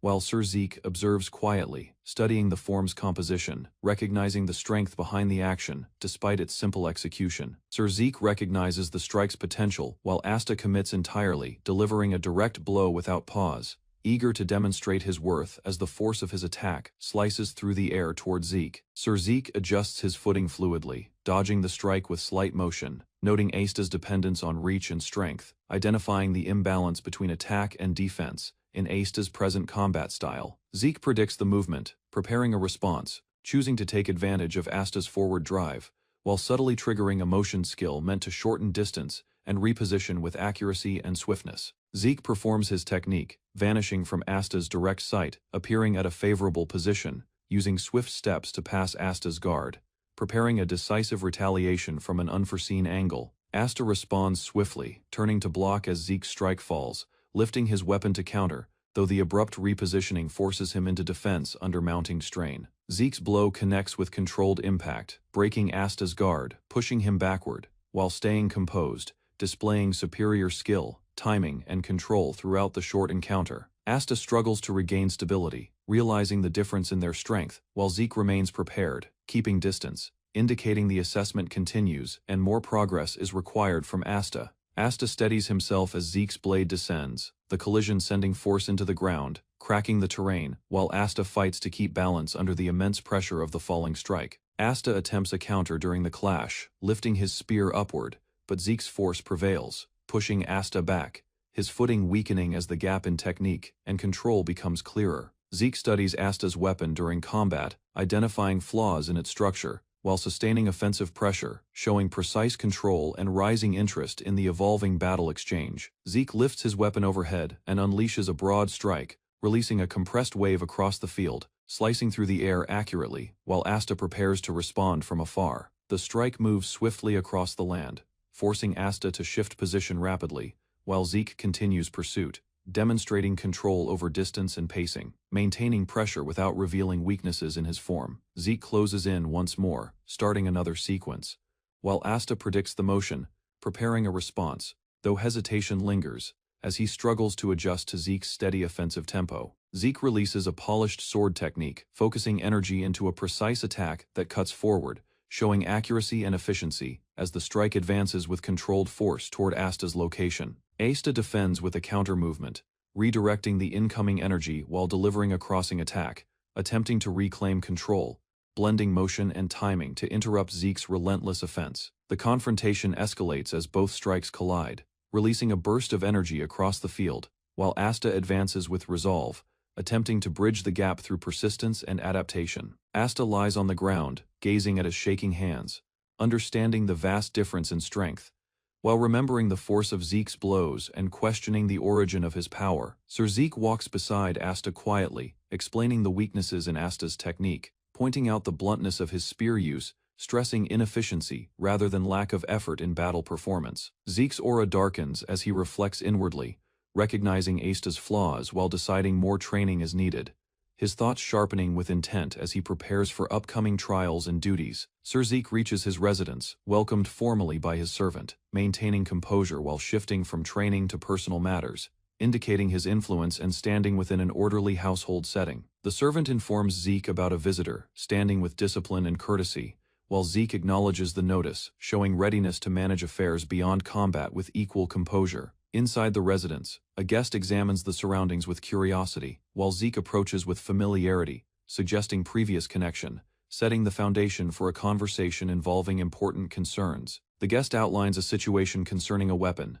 detailing its remarkable design but surprising defect, implying something strange happened, although the workmanship should have fully guaranteed flawlessness. Zeke listens intently, drawing memories from his past, noting the creator's rising reputation and talent, realizing that events are happening sooner than anticipated within his present timeline. Zeke determines inwardly that he must move swiftly, choosing to approach the creator before others intervene, keeping a calm exterior while preparing to gain advantage through foresight and decisive action. A formidable crimson-armored figure emits overwhelming energy inside the chamber, its presence dominating, while Sir Zeke watches quietly, identifying the strange aura surrounding the artifact and sensing its unnatural origin. Zeke studies the armor carefully, concentrating on its form and energy circulation, recognizing it holds qualities beyond standard craftsmanship, while the creator observes anxiously, unsure about the nature of his own creation. The craftsman pauses as Zeke questions the armor, exposing limited comprehension, while the artifact releases a subtle pulse,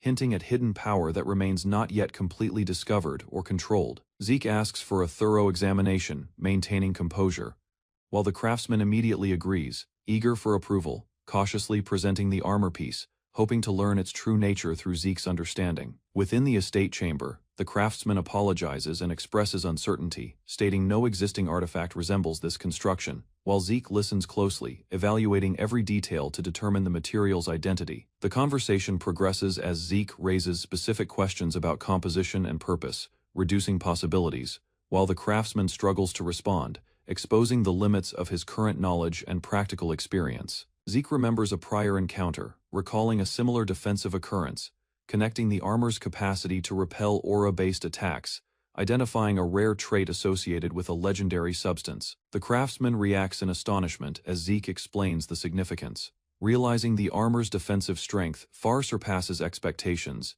indicating it was created from a material rarely encountered in the present era. Zeke concludes that the armor includes orichalcum, a sacred metal known for extraordinary traits, confirming the artifact's real worth, while the craftsman remains stunned by the revelation of its origin. The craftsman examines the armor on the table, overwhelmed by its rarity, while Sir Zeke observes silently, confirming its identity as the realization of encountering a divine-grade material settles within the room. The craftsman, recognizing the significance of the material while recalling knowledge about orichalcum's origin, understanding it is not ordinary metal but a creation tied to divine craftsmanship beyond human capability. The explanation continues as the craftsman reflects on the material's properties, emphasizing its superior magic conduction, realizing the armor holds immense potential, far surpassing standard materials used in conventional weapon and armor crafting. Sir Zeke evaluating whether such material can enhance armor further, analyzing its compatibility with magic circles, while the craftsman processes the question with growing concern and disbelief. The craftsman noting their restricted capacity for engraving magic circles, contrasting this with the current armor's potential, highlighting the extraordinary nature of its structure and composition. Zeke realizing the armor exceeds expectations, while the craftsman becomes unsettled, acknowledging that its level goes beyond typical craftsmanship, reinforcing the rarity and importance of the material before them. The craftsman explaining its structure is already complete, warning that reckless attempts could damage its core properties, making restoration impossible once altered incorrectly. Zeke listens and considers alternatives, recalling a skilled individual capable of reshaping such materials, recognizing that only a master with exceptional expertise could alter the armor without compromising its integrity. The craftsman identifying their location, while Zeke sharpens his focus, realizing the next step is clear, preparing to seek out the individual capable of handling the divine material. The craftsman explains the master's location in the northern region, while Sir Zeke listens calmly, already aware of the place, revealing knowledge beyond expectation as the discussion about the armor continues. The craftsman reacts with confusion at Zeke's awareness, noting such information is rare, while Zeke remains composed, offering no clear explanation, maintaining an air of mystery regarding his knowledge and experience. Zeke concludes the discussion and offers further assistance, while the craftsman acknowledges him respectfully, as the matter of the armor shifts toward future action, marking the end of their immediate exchange. Zeke stands within the hall, preparing to depart, while the craftsman watches him with lingering curiosity, sensing a change in direction as Zeke's focus shifts toward the northern destination. The craftsman reflects briefly on the situation, realizing Zeke's sudden interest holds significance,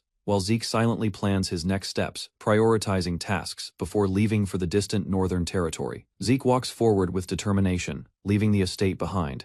His decision solidified, indicating his intent to pursue the master capable of altering the divine armor without delay. The scene transitions to a merchant group headquarters, where a meeting takes place, indicating ongoing operations related to medicine production, with multiple individuals gathered to discuss logistics and progress. A representative outlines the production outlook, noting expected success, while acknowledging limitations within the central continent, particularly difficulties in securing necessary resources for large-scale manufacturing processes. Zeke listens carefully and acknowledges the situation, considering strategic advantages, recognizing that external support and reputation could influence production, reinforcing the importance of positioning within broader operations. The meeting continues as a proposal is raised to classify the completed production as medicine, ensuring legal distribution, while all participants consider the implications of regulatory approval and controlled circulation. Sir Zeke evaluates the situation and decides on a structured plan, aiming to establish production in another region,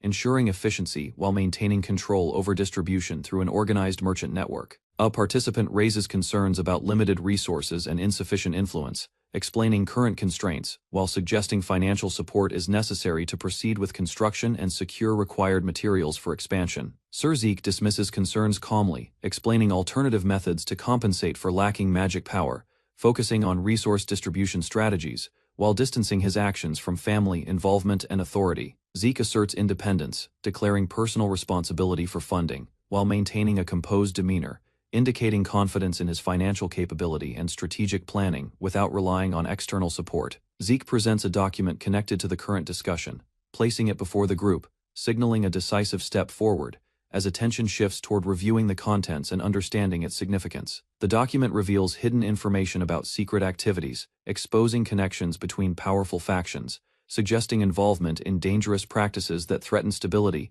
and require careful handling moving forward. Zeke analyzes the implications, recognizing that the issue extends beyond simple production, identifying deeper risks tied to experimentation and artificial creation, requiring caution and strategic response. Zeke concludes that the information must remain confidential, emphasizing secrecy to prevent escalation, while the others react with concern, realizing the gravity of the situation and the potential consequences ahead. The blue-haired woman reacts strongly, standing abruptly with urgency, while the room fills with tension, as the seriousness of the revealed information pushes emotions toward immediate action and confrontation. Sir Zeke remains composed, addressing the situation calmly, recognizing her emotional response, while emphasizing the limitations of acting impulsively, especially when dealing with powerful forces and political complexity. Zeke steps forward deliberately, explaining the hidden involvement of another faction, revealing that the situation is carefully concealed, making direct accusations ineffective, without sufficient evidence to support the claim. Zeke continues his explanation, outlining how the opposing side will deny involvement, showing that without proof, the situation will be dismissed easily, rendering any attempt at exposure ineffective and meaningless. He emphasizes the importance of secrecy, stating that holding information quietly provides advantage, while the others listen carefully, realizing the necessity of patience and controlled action in dealing with the threat. Zeke reveals that the opposing side remains unaware of the knowledge he possesses, highlighting a strategic opportunity, as continued observation could uncover stronger evidence to support future action. Zeke clarifies his intentions, stating that preparation is essential, while the group gathers around focusing on the next steps. Recognizing that immediate confrontation is not the correct approach, he reflects on previous incidents, connecting them to potential future developments, warning that similar experiments may escalate, indicating a broader threat that could impact ongoing conflict significantly. Zeke concludes that creating countermeasures is necessary, prioritizing preparation against future dangers, while the others understand the urgency, realizing that failure to act in time could lead to severe consequences. The blue-haired woman regains composure, accepting the strategy, realizing preparation will prevent greater losses, while Sir Zeke remains steady, reinforcing that calculated action is necessary against larger threats. The decision strengthens her resolve, acknowledging Zeke's judgment, while his calm confidence establishes authority, signaling his growing influence within the group and their reliance on his foresight. Zeke is formally acknowledged within the merchant group, marking his deeper involvement, while he prepares to depart for other matters, indicating a shift from planning to execution of his broader objectives. Zeke informs the group of his temporary absence, focusing on personal tasks elsewhere, while the others accept his decision, recognizing his priorities extend beyond the current meeting and its immediate concerns. The blue-haired woman reflects on his destination, showing interest in the region, while Zeke maintains composure, keeping details minimal, as his journey holds importance beyond simple travel. The group concludes the meeting, offering formal acknowledgement, while Zeke prepares to leave, his expression calm yet determined, signaling readiness for the next phase of his plans. The scene shifts to training grounds, where Asta lies exhausted, struggling to recover, while the environment reflects the intensity of ongoing combat practice under Zeke's strict supervision. Zeke stands firm as Asta rises again, continuing training despite fatigue, while pressure builds through repeated clashes, reinforcing discipline and forcing Asta to improve through persistent effort. The exchange intensifies as Asta charges forward, shouting internally, while Zeke meets the attack without hesitation, demonstrating dominance, as the training continues to push Asta beyond his limits. After a week of training, Asta and Diego stand together, showing improvement and mutual influence,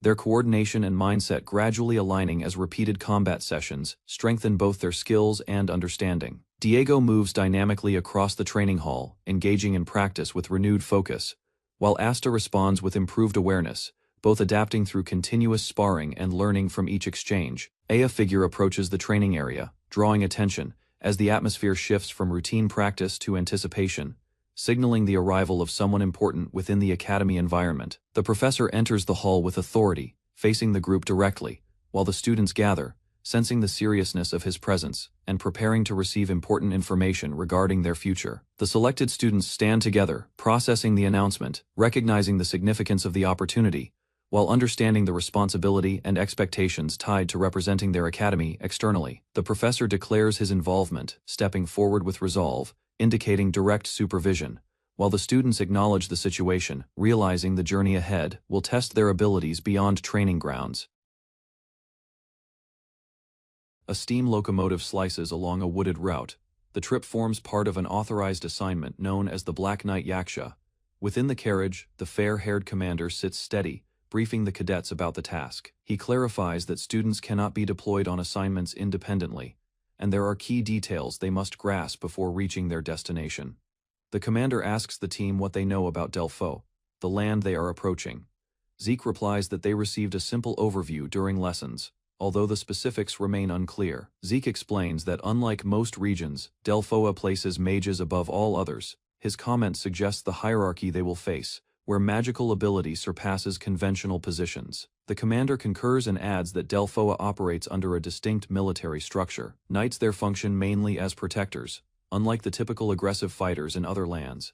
He describes how these knights advance with shields raised to guard mages, while the mages strike from behind, keeping distance and inflicting damage safely beyond the front lines. Diego, a student, asks whether this implies mages treat knights like instruments.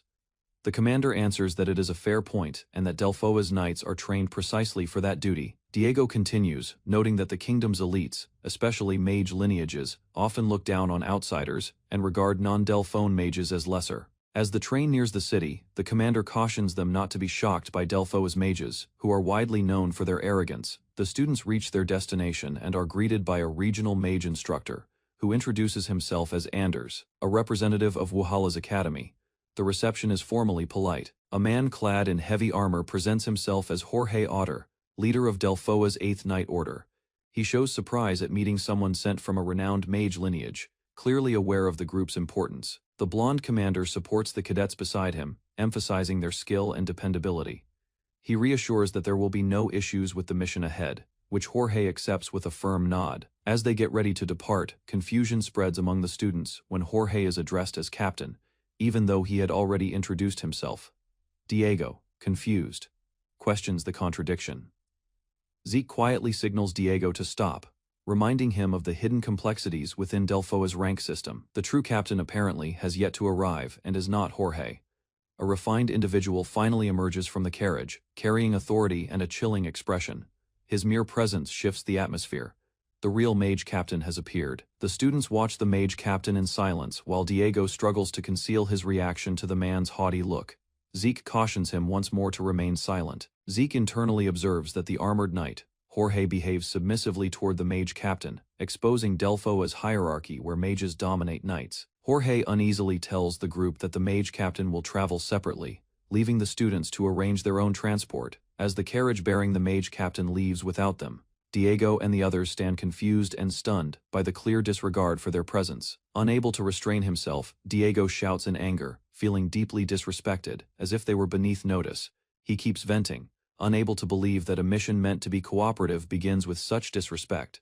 His frustration erupts as the carriage fades into the distance. Their instructor, the blonde commander, remains calm, watching the students' responses. He speaks to Zeke, stressing the need to stay composed in situations like this. When asked why he stayed silent, the instructor explains that such treatment is not unusual. As future knights, the cadets must learn to endure these moments with control. He advises them to remember this experience, as similar situations will likely persist once they begin active duty. The mage captain observes quietly from the carriage window. Later that evening, the students lie awake in a dim, chilly room. The mood is heavy, and the contrast with their academy life is striking. Diego remarks on the poor state of their quarters, compared to the immaculate mage facilities they had seen earlier. This place appears rushed and neglected. Zeke quietly reflects on the disparity. He did not expect comfort from the beginning, yet the clear preference toward mages highlights the harsh reality they now face in Delphoa. Restless, Zeke gently rises from his bed, telling the others he is stepping outside for air. The room stays silent, his companions already exhausted from the day's events. He moves by himself along the faintly illuminated hallway, thinking in a composed manner. Although the condescending behavior does not truly bother him, he can feel underlying problems connected to the task ahead. Zeke remembers the previous tactical meeting. The warriors, among them Captain Jorge, were entirely pushed aside, merely observing while the sorcerers handled all choices without their involvement. Zeke confesses internally that he anticipated a certain imbalance, yet the truth proved much worse. The gap separating warriors and sorcerers was impossible to ignore. His reflections are cut short as the mage leader suddenly shows up, stopping Zeke and questioning why he is roaming alone during the night. Identifying the individual right away, Zeke stays composed. The leader bluntly states that people from Valhalla, like Zeke, hold no importance here and should refrain from interfering. Zeke feels annoyed by the leader's attitude. He challenges the reasoning of calling this a joint effort if they are excluded from all matters. He attempts to stay calm yet finds it difficult. His tightened hand shows his rising anger. The mage leader observes the gloves Zeke has on and abruptly turns serious. The leader insists on knowing whether Zeke is a pure blood Draker awakener. Zeke returns the gaze and quietly affirms, asking if that creates any issue. The mage leader responds with irritation toward Zeke's confidence, insulted by what he interprets as arrogance. His ego ignites as he stares intensely at the young warrior. He cautions Zeke against exposing his identity so freely, suggesting that others could view it as a danger. The gloves Zeke uses identify him as someone threatening in their perspective. Before departing, the mage leader delivers one last caution. If Zeke intends to live through the mission, he must avoid attracting notice and conceal his strength. Zeke observes the leader leave, reflecting silently. He realizes that pure blood awakeners are capable of disturbing magical forces, posing a risk to sorcerers who depend on them. All at once, Zeke is greeted by a familiar voice. A lively man welcomes him, cautiously verifying Zeke's identity. Zeke identifies him as Professor Fannin. Fannin shows astonishment and delight at seeing Zeke once more. His friendly attitude sharply differs from the earlier cold atmosphere. They proceed together along the corridor. Fannin mentions he has been well and wonders what has brought Zeke to such a bleak location. Fannin explains he is stationed here to obtain direct experience, convinced that hands-on practice is equally valuable as scholarly study. When Zeke states he is present for the Black Knight Yaksha mission, Fannin becomes shocked. Before Zeke can elaborate, Fannin quickly pulls him aside, urging him to follow without hesitation. Zeke faces Professor Fannin, waiting for clarification regarding the sudden request.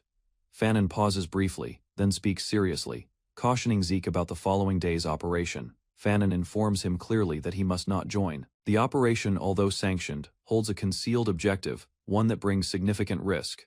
With a grim look, Fannin discloses that the whole plan is a trap. The mission is arranged to collapse from the very beginning, leaving Zeke clearly shaken and unable to respond to the revelation. Under the moonlit heavens of Delphoa, Zeke shifted uneasily from his rest. Though the night had ended, exhaustion gripped his body like shackles. The weariness wasn't bodily, it was the burden of doubt. While others acted normally, Zeke's mind twisted. A lone statement from a commanding officer, the claim that the raid was designed to fail, lingered with him. In his thoughts, two scenarios formed. Either there was internal conflict within the high command, or, more troubling, a secret pact with the enemy existed. One implied power clashes, the other, betrayal. Zeke readied himself in silence. Remembering Delphoa's infamous structure of mages, corruption among the top ranks wasn't unusual, but allowing an entire raid to fall apart without action crossed a perilous boundary. This wasn't failure, it was intentional. He walked through the barracks with steady strides, gaze observing the others. Their faces were calm, ordinary. None appeared aware or troubled about the wider consequences.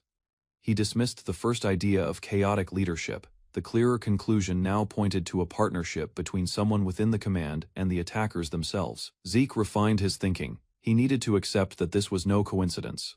Elsewhere, beneath early dawn skies, troops gathered at the mountain base. Orders were shouted swiftly as the mage captain split the squads for a unified assault. While most followed the strategy without question, the stoic knight Jorge stayed steady yet obedient.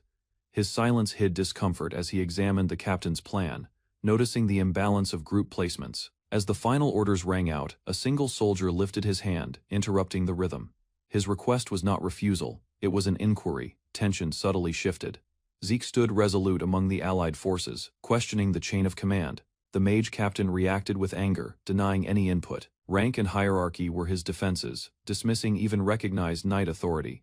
Despite the captain's opposition, Zeke declared his standing, his role as a blue knight, and his allies' higher status as purple knights. This statement disrupted the existing order and forced acknowledgement. Zeke didn't argue for consent. He highlighted the wasted strength in their current assignment, challenging the captain's strategy through authority, not suggestion. The mage captain hesitated. Zeke's sudden status as a blue knight stunned him, especially given the youth. Shock spread among the surrounding soldiers. As the truth settled, the captain swallowed his pride. He hid his frustration with a sharp command, redirecting the allied forces to patrol duties. The shift showed reluctant acceptance of Zeke's authority. Jorge, faithful and compliant, executed the new commands without delay. The once ignored unit was now engaged, a recognition not just of rank, but of Zeke's assertive claim into command space. Diego questioned Zeke's intentions. The sudden clash had drawn unnecessary focus, and challenging a superior officer without reason was risky, even for a knight. Zeke stayed resolute. The operation's design didn't feel right to him. The way commands had been issued, and the enforced inactivity, it all indicated something hidden beneath the surface. His suspicion was serious, a covert alliance between their own raid squad and the Black Knight Yaksha. The chance of betrayal wasn't merely theory, it was a growing certainty that demanded action. The professor accepted Zeke's concern without hesitation. Trusting his judgment, he approved a patrol mission to the suspected enemy location, the Black Knight Yaksha camp. The decision was swift and unquestioned. With the order issued, the squad mobilized under the clear night sky. Each member, now alert and ready, understood the gravity behind the sudden deployment. They moved in disciplined formation. Without delay, the professor handed command over to Zeke. The burden of leadership now rested on him, not just in title but in duty. Zeke's insight had earned both the mission and its leadership. Deep within the forest, Zeke's team advanced beneath the cover of darkness. Torches flickered softly among trees as tension increased. Every step was careful, every motion controlled. One of the scouts stopped the team abruptly. With torch raised, he signaled danger nearby. His voice was steady but firm. Trolls were ahead. Silence would be essential for survival. Beneath the leaves, enormous shadows shifted. The trolls, oblivious to the patrol's presence, murmured quietly in their sleep. One wrong step could spark bloodshed. The air grew dense with danger. Despite the caution, an abrupt sound broke the silence. A blade shot through the air, striking a troll before it could respond. The ambush was undone. Chaos exploded. The trolls bellowed, angered by the sudden assault.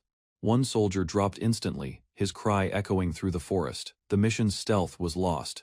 The trolls rushed toward the unit. Soldiers dispersed and fear spread. A man shouted for aid as the beasts drew near. Zeke's squad was now in direct battle. The squad engaged in close combat. Zeke and the knights attacked with speed and accuracy, slicing through trolls and opposing soldiers in rapid coordinated strikes. Amid the turmoil, Zeke recognized captured enemies as members of the Black Knight Yaksha's escort unit. The meaning was clear. These weren't random foes, but direct followers of the target they pursued. Standing before a wounded captive, Zeke gave a firm order. With the remaining enemies restrained, the squad demanded one thing: details on the Black Knight Yaksha's precise position. Under the moonlight, Zeke and his team watched the enemy fortress from a hidden ridge. The structure's defensive power was obvious. It was strong, raised, and heavily constructed with reinforced stone. The professor evaluated the challenge of breaching the defenses alone. Without Mage Corps support, their unit couldn't endure a frontal attack. Zeke turned to Jorge for their current mage deployment condition. Jorge hesitated before giving a vague, uncertain response. His unclear reply sparked concern in Zeke. If the mages weren't placed correctly, the team would be left exposed under intense enemy counterfire. Before any further move could be made, confusion spread among the squad. Diego yelled out, questioning the plan. Then, in an instant, panic struck. Something was moving toward them. The sky darkened as projectiles poured down. Diego and the others shouted alerts, but it was too late. The enemy had predicted their approach and unleashed a surprise artillery attack. Zeke's eyes fixed on the objects overhead. They weren't arrows or ordinary spells. These were heavy, reinforced shells. The enemy wasn't just waiting, they were prepared to crush any advance. As the shells fell, panic surged through the ranks. Zeke quickly ordered the soldiers to scatter, trying to reduce casualties from the bombardment. The forest burst into chaos. The explosion hit violently. Flames consumed the area as several soldiers were caught in the blast. Screams filled the night as the squad was overwhelmed by the unexpected artillery attack. Jorge stood motionless amid the ruins. Shocked by the destruction and loss, he failed to grasp the scale of the assault. His hesitation delayed action when leadership was most needed. Zeke confronted Jorge, urging him to regain control. As soldiers died around them, hesitation was no longer possible. Jorge, however, remained frozen by fear and confusion. Zeke's thoughts turned to the impossibility of the ambush. The exact timing, the precision, it could only mean one thing. The enemy had knowledge of their location beforehand. Before Zeke could respond, a new wave of enemy forces burst from the trees. Reinforcements surged toward them, with frightening speed and aggression. The second phase of the attack had begun. Zeke paused mid-battle, eyes fixed on the charging enemies. Their movements were unnatural, their eyes wild. Something was wrong. He sensed it wasn't just raw aggression. Their twisted faces and bloodshot stares confirmed his fear. These weren't typical soldiers. Their madness and disregard for pain suggested something deeper. Zeke's conclusion was clear and undeniable. These enemies were under the influence of Soma. The attackers weren't just dangerous, they were addicts, consumed by the drug and driven beyond control. An odd relic started releasing pulses of unfamiliar power from the southern area of the main continent. The surge was faint at first, but rapidly increased and spread beyond control. Mages, both curious and wary, drew upon its strength, using it for brief mana enhancement. Its uses became effective in battle, making it a resource many desired. Yet these advantages came with a price. The true danger came not from mages, but from mercenaries who exploited the relic's power without limit. These Black Fang fighters showed no restraint, absorbing far more than needed. A squad of knights encountered a sudden ambush by the tainted mercenaries. They were overrun. Aster and Diego battled side by side, struggling to hold the disorder back. Zeke swiftly evaluated the situation, realizing the overwhelming number of enemies far surpassed expectations. The Knight Order alone would not endure if support did not arrive quickly. Burdened by the odds, Zeke wondered if the mission was even worth pursuing.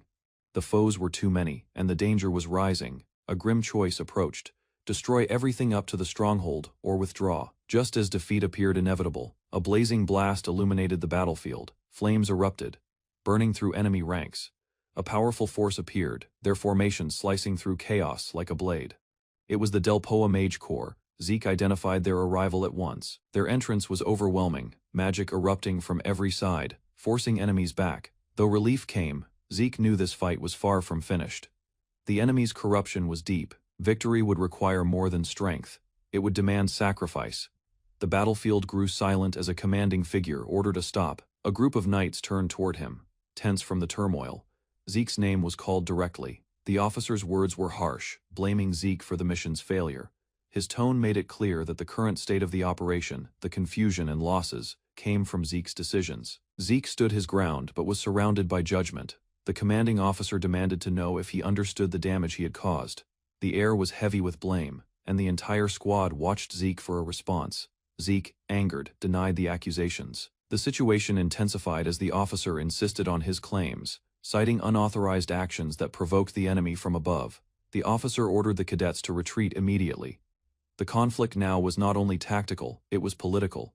He threatened to report the matter to Valhalla, the High Command. A statement was declared that the alliance with Delpoa was ended. Shock spread among the group. Zeke's defiance of command had triggered a diplomatic break. Zeke calmly announced independence from Delpoa's rule. Since their authority was removed, they no longer acknowledged its command. The mission would proceed under their own leadership. The Delpoa commander protested, but the knight beside Zeke confirmed they were authorized under a direct Draker order. Black Yaksha forces were declared enemies of the continent. As official knights, they invoked a clause permitting independent action during emergencies. The Delpoa officer could only clench his teeth in frustration, unable to overrule them. The Delpoa commander withdrew his troops and left Zeke to continue the mission alone. His final warning placed full responsibility for the outcome on Zeke, cutting official ties. Commander Jorge observed the departure in silence, considering the consequences. The Delpoa Mage Corps was truly gone, abandoning the suppression effort in the middle of conflict. Zeke approached Jorge and questioned his resolve. Before moving forward, he needed to confirm if Jorge truly intended to oppose the Black Yaksha. It was no longer about orders, it was about personal conviction. Jorge remained steady, his voice calm but firm. As knights, retreating in the face of evil was not an option. With danger so near, leaving the fight was unthinkable to him. Zeke accepted his answer without hesitation. He recognized the spirit behind Jorge's words, one he fully understood. In Jorge, Zeke saw a warrior who would not retreat, no matter the cost. With shared respect, now evident, Zeke leaned ahead and made a request. It wasn't an order, it was a personal favor, one final move toward preparing for the fight ahead. Beneath a moonlit sky, Jorge's forces arrived at the enemy stronghold. The silence of night was shattered by sudden motion. An alarm activated as enemy troops took notice. The enemy reacted swiftly, yelling threats and rallying their defense. Jorge's soldiers showed no hesitation as they charged with full force to confront them. With blades lifted and battle cries echoing, Jorge led the charge. There would be no withdrawal. This time, the knights would attack first and complete what was begun. As arrows poured down from above, the defenders on the wall watched in shock at the knights charging straight ahead. Despite being outnumbered and poorly positioned, the attackers moved forward without hesitation. Jorge's knights forced through the first wave of strikes, lifting shields and forming a compact line. They maintained formation as the barrage grew stronger, refusing to yield ground. Their endurance unsettled the defenders, who stood frozen at the gates. The confidence in the knights' stance made it clear. They would not fall easily. Inside the stronghold, enemy leaders observed from above. One of them dismissed the knights' assault as foolish, failing to recognize the deeper purpose behind the move. Another enemy figure challenged that view, pointing out the presence of coordinated motion. On the battlefield, Zeke and his team advanced with precision, radiating pressure. A sudden cry shattered the tension. As Zeke's golden eyes gleamed, his determination became undeniable. Whatever plan was unfolding, he stood at its core. A lone rider dashed out from the tree line, drawing attention from both allies and enemies. Zeke and his men watched in shock as the figure rushed toward the stronghold. Zeke's sharp instincts activated. This was no ordinary man. His aura and appearance matched the profile of the Black Yaksha. The knight's senses went on high alert. Without delay, Zeke gave orders. He would pursue the target himself while his team created a distraction and breached the gate. The mission was now underway. Zeke sprinted across the terrain, leaping from a cliff with full momentum. His eyes sharpened as he summoned his trusted steed. From a surge of energy, the magnificent beast Bucephalus appeared. Covered in blue lightning, the horse answered immediately to Zeke's command, meeting him mid-air in perfect harmony. Zeke landed onto the saddle and directed Bucephalus to chase the fleeing figure. He knew this pursuit would demand everything from both of them. There was no hesitation, only determination. The black Yaksha rider looked back and widened his eyes in disbelief. Zeke was closing in quickly, the speed of his approach unmatched by anything he had imagined. Zeke, with a calm and assured expression, kept his focus locked ahead. The strength of his bond with Bucephalus was fully visible. Their charge tore through the wind. As Zeke soared over a ridge, the Yaksha glanced upward. Shock and unease replaced his confidence. In an instant, Zeke was upon him, ready to strike. The black Yaksha dismounted and prepared to flee on foot, but Zeke arrived almost immediately. The dense forest trembled under the force of their encounter. Zeke stepped forward, eyes sharp and voice steady. He mocked the Yaksha's late-night escape attempt, making it clear that running was no longer an option. Calling him out directly, Zeke faced the enemy without fear. The Yaksha, clearly shaken, realized he had become the prey, and Zeke was not letting go. Zeke crossed swords with the Yaksha across the open plains, every blow resounding through the woods as strength and accuracy collided with lethal intensity. The Yaksha, a hardened and seasoned warrior, delivered a fierce strike, yet Zeke parried it without pause. The brutality of their clash rattled the earth, neither side yielding ground. Their blades flashed fiercely as control shifted rapidly between them, in quick succession. The opponent shifted strategy, unleashing a surge of toxins through emerald poisonous energy. The goal was obvious, to weaken Zeke using dishonorable methods. Zeke stayed unaffected. The system identified the strike as desert scorpion poison, while confirming his resistance. Years of conditioning had erased such vulnerabilities from his form. The Yaksha became frantic, doubting Zeke's background. Yet Zeke stayed composed. Ignoring the inquiry, he advanced without delay, untouched by the venom that would have slain most fighters. From the sky, the Yaksha unleashed a lethal barrage of energy lances, determined to finish the fight with one crushing assault. Zeke triggered his natural ability, Dragonkin's dragon scale armor. As the impacts landed, he held his ground, protected by radiant scales tougher than metal. Although the strike carried great force, Zeke remained unscathed. He studied the attack with keen awareness, his focus drawn to something unusual, a hint of greater danger. Yaksha formed a potent aura blade, exposing a concealed reserve of power that pulsed with electric intensity. His posture sharpened, revealing his resolve to conclude the battle quickly. Rushing forward at full speed, Yaksha delivered a destructive slash aimed straight at Zeke, the atmosphere tearing from the overwhelming force behind it. Zeke, composed and watchful, revealed Yaksha's real connection to the Empire's intelligence bureau, unsettling Yaksha's focus. The sudden exposure caused a chaotic surge of unstable energy around him. The energy consumed Yaksha's body, forcing him to scream in agony as the backlash erupted internally. Zeke stayed unharmed, sustaining pressure from afar. Zeke lifted his blade, altering the momentum. Now dominant, he demanded the truth, exposing Yaksha's imperial links while questioning his real mission in Delphoia. Understanding the situation, Yaksha tried to take his own life to avoid questioning. Yet Zeke predicted it and stopped the act, leaving Yaksha powerless on the ground. Zeke calmly applied a healing potion to Yaksha, preserving his life not from compassion, but as a means to extract information. He presented a grim ultimatum: speak and receive death, or stay silent and endure suffering. Yaksha hesitated, trapped between terror and pressure. Weak and gasping, Yaksha remained collapsed on the forest ground. The predator had become the prey, while Zeke stood unwavering, still fully in command. Zeke loomed above Yaksha, pressing him for answers. The weight of defeat and agony forced Yaksha to talk. When questioned, he revealed himself as an operative from Section 13 of the Empire's Intelligence Bureau. Zeke was taken aback by the disclosure. He thought the Bureau only went up to Section 12, suggesting Section 13 functioned outside formal oversight, in total secrecy. Yaksha grew uneasy at Zeke's awareness. Understanding this was no ordinary fighter, he wondered how Zeke had knowledge of classified divisions. Zeke interrupted him, reclaiming control of the questioning. He restated the main inquiry: what was Yaksha doing in Delphoia? Yaksha confessed to running experiments, not typical ones, but those involving combat enhancers created for mercenaries. Zeke quickly put the pieces together. The enhancer came from soma, a familiar substance.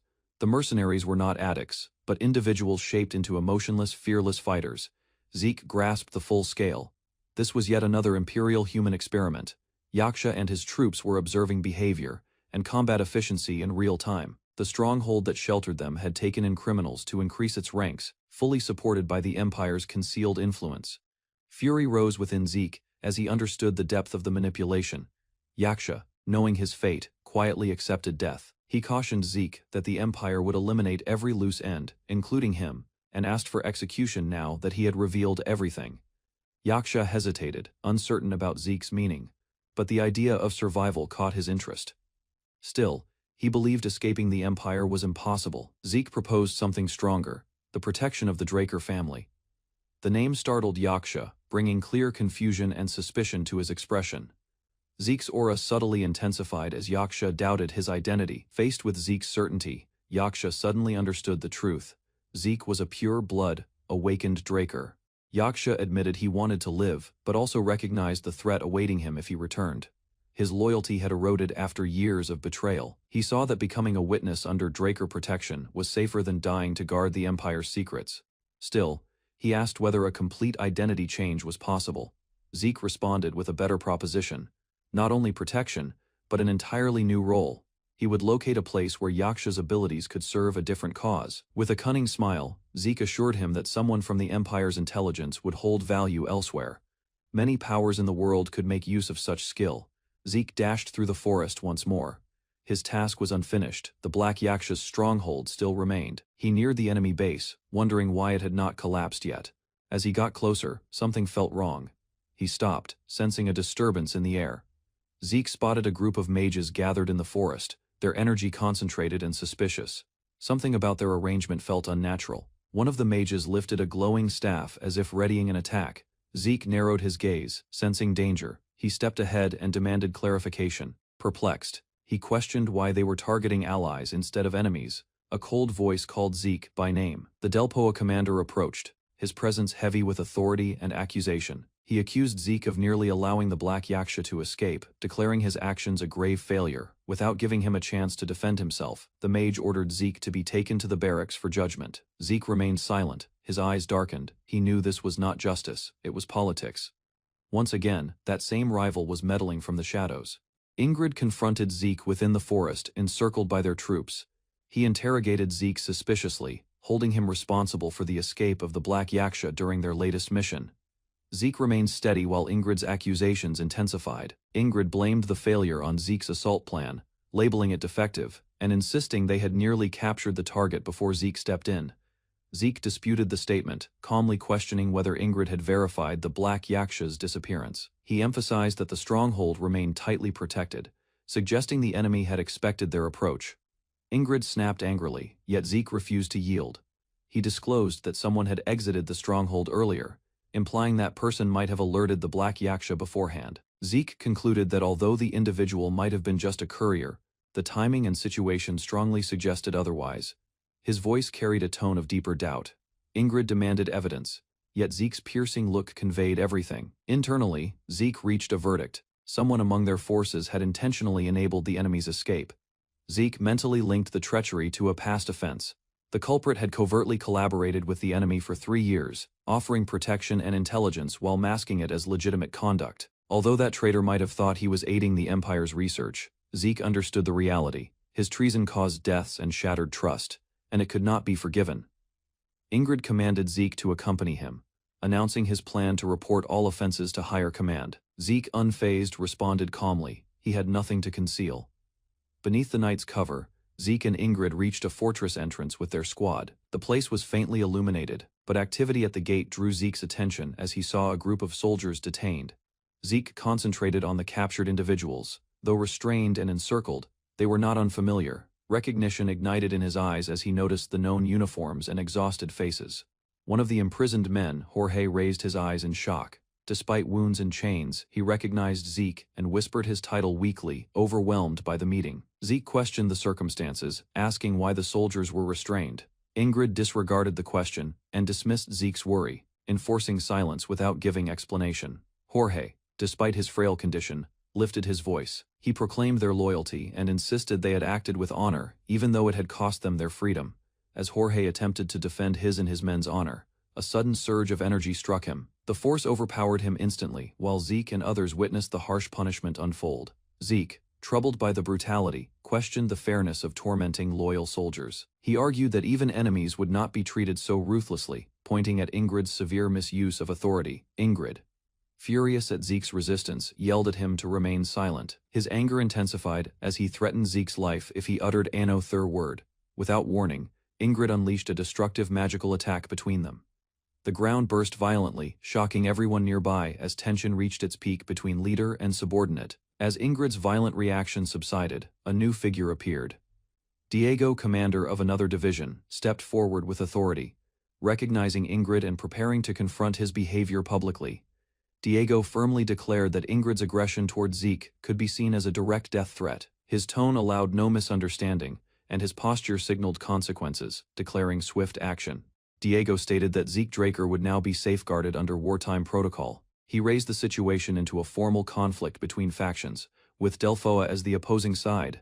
The statement shocked those present. Dust and silence remained as the meaning of Diego's declaration settled in. Ingrid stayed motionless, processing the sudden shift of events. He understood the warning came directly from the Draker family, a name feared and honored. The seriousness of this intervention went beyond personal rivalry and became a matter of political significance. Ingrid tried to ease the tension, arguing Diego's reaction was excessive. But Diego ignored the protest and instead spoke to Ingrid directly, stressing the seriousness of invoking the Draker name. Diego reminded everyone that the Draker name was not to be treated lightly. His expression grew cold as he emphasized its weight in military and political domains. Ingrid, realizing his position had become unstable, tried to recover. He claimed his earlier remarks were due to the pressure of battle and denied having violent intent toward Zeke. He insisted that Zeke was only to be escorted for questioning, but Zeke calmly asked for a moment to speak with his team before complying. Ingrid, caught off guard, hesitated, but permitted it. Ingrid, visibly strained, reluctantly allowed Zeke and his allies 20 minutes to speak. His expression revealed his frustration, but he left the group under watch in a secure chamber. As soon as Ingrid left, Zeke activated a concealed technique to disable nearby magic devices. A faint pulse spread from his hand, disrupting surveillance and warding magic around them. With the room secured, Diego reminded Zeke of his earlier claim. The group turned their focus to Zeke, expecting the truth he had been hiding. Diego revealed the shocking news: the Black Yaksha had already been captured. The others listened closely, surprised by the calm statement. He confirmed that Zeke had defeated the Black Yaksha alone by lowering the enemy's guard, proving his strength and strategic insight in a high-risk encounter. Diego explained that interrogation had uncovered deep ties between the Black Yaksha and Commander Ingrid, making the political situation more dangerous. He asked Zeke about his next step. Zeke admitted that under normal conditions, Delfoa should handle internal corruption. But with the truth suppressed, he chose to act with the authority he possessed. He stepped forward with intent, determined to handle the situation carefully while avoiding unnecessary conflict. His choice marked the beginning of his personal course of action. As guards secured the area, Zeke silently observed the restrained Black Yaksha. With determination in his eyes, he whispered to himself that the awaited moment was approaching. Zeke turned as footsteps neared. The door creaked open to reveal Professor Pinan, arriving with urgency. Zeke greeted him calmly, recognizing the professor's presence as expected. Pinan stepped inside and looked around in disbelief. Confused by the situation, he asked what had happened, his voice filled with concern. Zeke answered with quiet resolve, saying the current chaos was a result of ignoring the professor's earlier warning. Pinan sighed, overwhelmed by the realization. Zeke knew Pinan already understood about Ingrid's misconduct. The professor had long suspected corruption within Delfoa's leadership. Pinan admitted that high-ranking officers, especially mages, were likely involved. Their rise through military ranks gave them unchecked power. Zeke prepared to redirect the conversation. He revealed there was something more urgent he needed to discuss, something tied to the Empire's hidden agenda. Zeke questioned Pinan about the Empire's secret awakening drug experiments. His expression was serious, the tone suggesting grave consequences behind the inquiry. Zeke revealed everything he had learned about the Black Yaksha and its connection to Delfoa's internal corruption. Pinan listened, absorbing each detail with a heavy heart. Zeke then gave Pinan a choice: either reveal the corruption or remain silent to protect his position. With firm conviction, Zeke extended a hand and asked the professor to stand with him, to publicly expose the truth. Beneath a shadowed mountain sky, Ingrid Haxon guides a team of blue-robed mages beside the outer wall of the Academy fortress. Ingrid remains at the front, steady and controlled, while the others stand ready for commands. One mage informs that Professor Fanon has declined Zeke Draker's proposal. The rejection matches Ingrid's prediction. He hears it without clear irritation, studying the result instead of responding with emotion.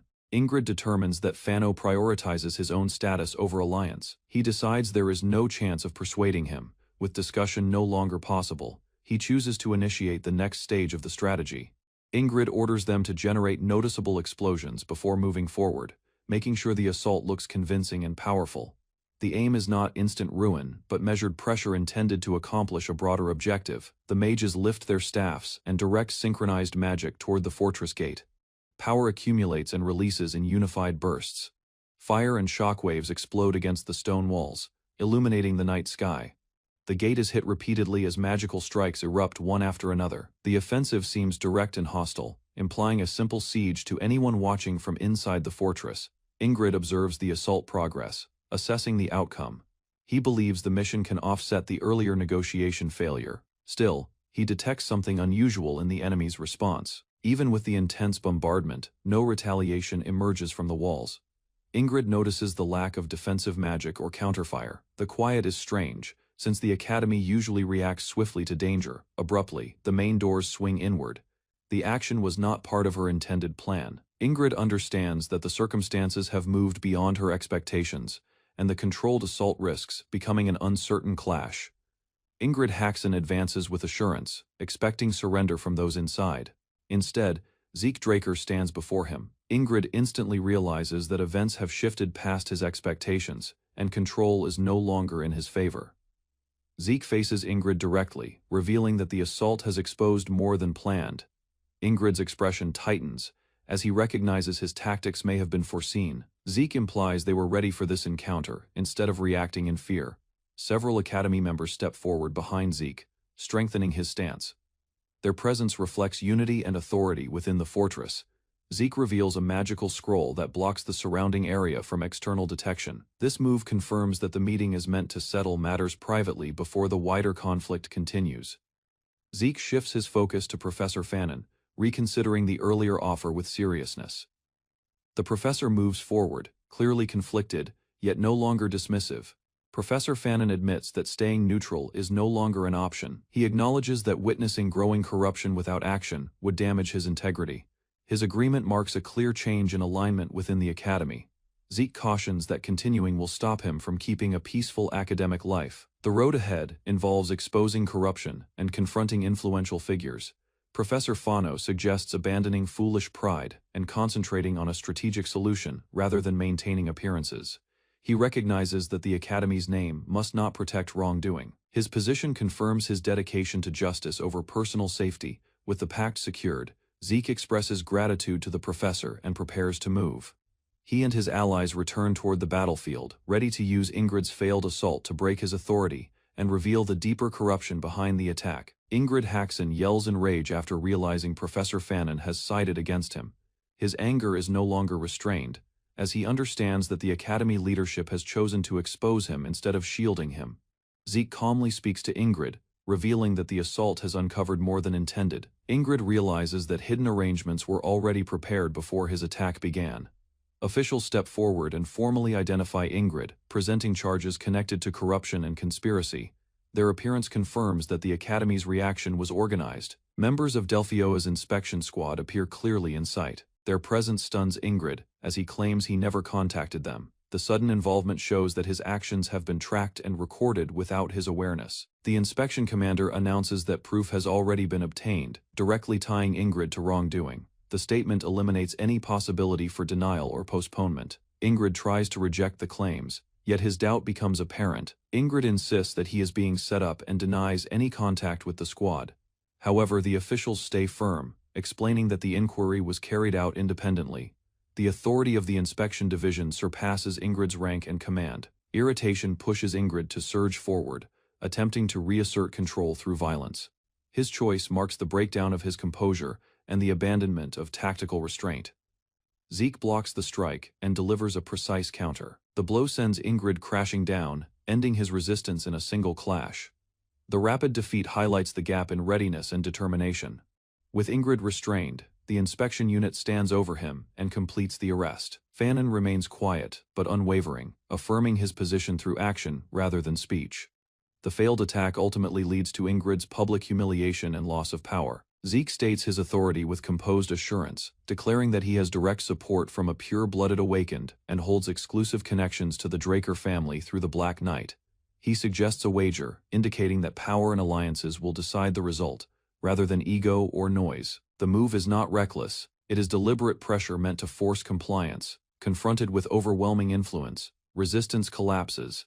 An apology follows, along with clear remorse and acknowledgement of fault. Zeke stays indifferent, treating the surrender as procedural, rather than emotional.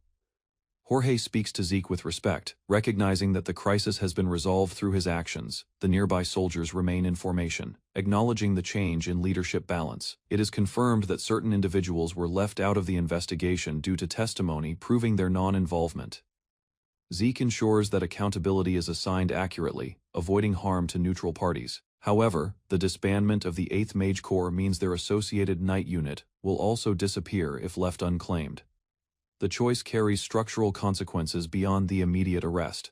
When questioned about regret, Zeke shows no hesitation. He sees the losses not as personal gains, but as required corrections. His reasoning focuses on accountability rather than emotion. He expresses regret only for soldiers who endured poor leadership. Responsibility, in his view, lies with a commander who abused authority. The distinction reinforces that discipline and justice outweigh loyalty to rank. Zeke presents Jorge with a new role, offering written details for consideration.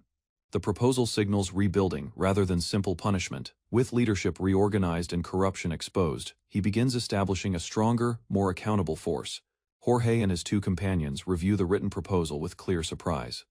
The figures and projected benefits surpass their expectations, indicating a well-organized merchant group supported by significant resources. Jorge questions whether the information is correct, unable to reconcile such favorable terms with recent chaos. Zeke remains calm, suggesting that preparation and connections made this outcome unavoidable. Zeke explains that he recently created a merchant group and needs skilled guards to secure it. Jorge hesitates briefly, surprised that the offer includes direct cooperation with Zeke himself. Zeke challenges their doubt with quiet confidence. His expression shows certainty that they will agree. The shift in tone implies that the arrangement serves both sides strategically. The Knights respond with immediate commitment, swearing loyalty without further discussion. Their earlier hesitation vanishes, replaced by determination. They understand that aligning with Zeke guarantees stability after their previous unit dissolved. Professor Fanon approaches as the process concludes. Zeke informs him that he will head to Atlas once Academy matters are resolved. The exchange indicates broader plans beyond the recent incident. Fanon acknowledges the responsibilities ahead, understanding that rebuilding and expansion will require careful management. Zeke accepts this without resistance, seeing responsibility as a natural extension of authority. Alone in reflection, Zeke considers how events unexpectedly formed a master-servant dynamic with those who once stood apart from him. Despite uncertainty about what lies ahead, Zeke remains assured. With political barriers removed and loyal forces secured, he prepares to shape the next stage of his plans, ready to adapt to whatever consequences follow. In Midland, a towering structure rises beneath the dark sky, reflecting the silent power of the territory. Within a significant hall, a group of men assemble in an official chamber, ready to examine pressing issues influencing their nation. The men position themselves around a table, aware that the subject is far from simple. The conditions beyond have grown unstable, and they need to confront the increasing threats before they expand further. A bald leader, Baron Draker, assumes command of the meeting. He indicates that they must cease postponing and address openly the escalating disputes throughout the continent. Baron Draker states that strain between the northern and southern continents has risen rapidly. The political order is collapsing, and conflict or disorder may soon arise if nothing is altered. One of the men claims that even if outlaws remain in the southern territories, they are still merely fugitives. He believes their power should not be overstated, and Midland should not react excessively without firm evidence. Another individual answers that the issue runs deeper. The South is assembling dangerous power, and their concealed actions could endanger Midland. He cautions that overlooking the warning signs now could result in catastrophe later. Baron Draker grows more forceful, asking whether they truly grasp the gravity. He emphasizes a single name, Huayong. The mention of this person shifts the atmosphere instantly. A younger man responds with shock, sensing the significance of the commander's statement. Huayong is not simply a rumor but a figure linked to major devastation, and the chance of his involvement is troubling. The commander reveals that Huayong is tied to the papal faction and several events. If Huayong is active again, it suggests stronger powers are assembling. The chamber turns quiet as everyone realizes this danger could alter Midland's destiny. The meeting chamber stays tense as Baron Draker asserts that Huayong's reappearance cannot be dismissed. The officers recognize that this name is connected to dangerous forces and secret alliances. Information confirms that unusual activity has been observed, and Huayong may already be working in secrecy. Even lacking complete proof, the risk is too serious to postpone. The leaders understand Midland may soon encounter severe conflict. Baron Draker commands that Huayong must be located without delay. He insists that every faction and document be examined, because Huayong's existence signals a broader scheme unfolding beyond their influence. Elsewhere, Zeke obtains unexpected information. A superior reacts with astonishment, questioning the sudden task assigned to him. The mood implies the mission is not routine. Zeke is told that the assignment concerns a challenging northern journey. The responsibility is described as highly critical, involving hidden records and lost data that might reveal major secrets. The superior notes that Professor Andre previously managed similar files, and the church's role makes the situation more risky. Zeke listens silently, realizing that this mission might connect to the wider threat Midland fears. Zeke thinks deeply, acknowledging that this duty is linked to forces beyond a simple inquiry. He feels that his role is being influenced by political tension and dangerous information.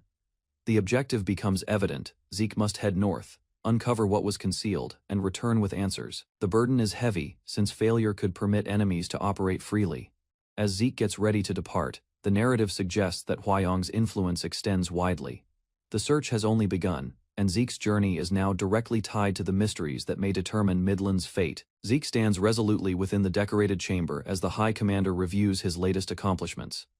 The commander notes that Zeke's actions during the special operation have demonstrated his competence beyond normal expectations. The commander presents an alternate type of evaluation, one that avoids written exams or regulated combat. Zeke understands the shift indicates something far more perilous than a structured assessment. The new challenge is disclosed as a mage pursuit. Zeke shows clear surprise, realizing that tracking a mage is far more intricate than confronting regular foes. The commander clarifies that this will not be an easy chase. Zeke must act alone, without aid from knights or troops. The trial is designed to examine judgment, tactics, and solo combat skill. It is explained that mages differ from creatures because they lack predictable behavior. Each mage holds distinct powers, making anticipation extremely challenging. Some might even merge several traits, raising the threat considerably. The commander declares that a formidable mage has emerged and must be destroyed. Zeke realizes that this serves as both an assignment and a calculated test, intended to push him beyond his limits. Zeke inquires about the location of the incident and discovers it lies within the Troy Kingdom. The place is delicate since it is strongly tied to the Draker family's authority and standing. The commander stresses that such a dangerous mage should not be present in that area. This irregularity implies concealed intentions or outside influence that cannot be overlooked. Zeke accepts the task with determination.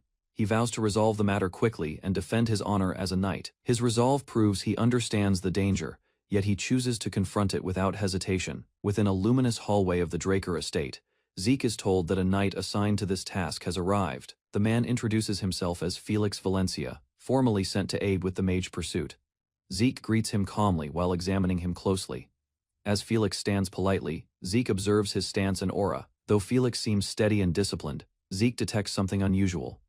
There is a slight tension in the atmosphere around him that does not suit a typical escort duty. Zeke recalls that the name Valencia holds significance in both past and present memory. He also senses a faint yet unsettling presence from Felix's form, implying concealed power or secrets that are not instantly apparent.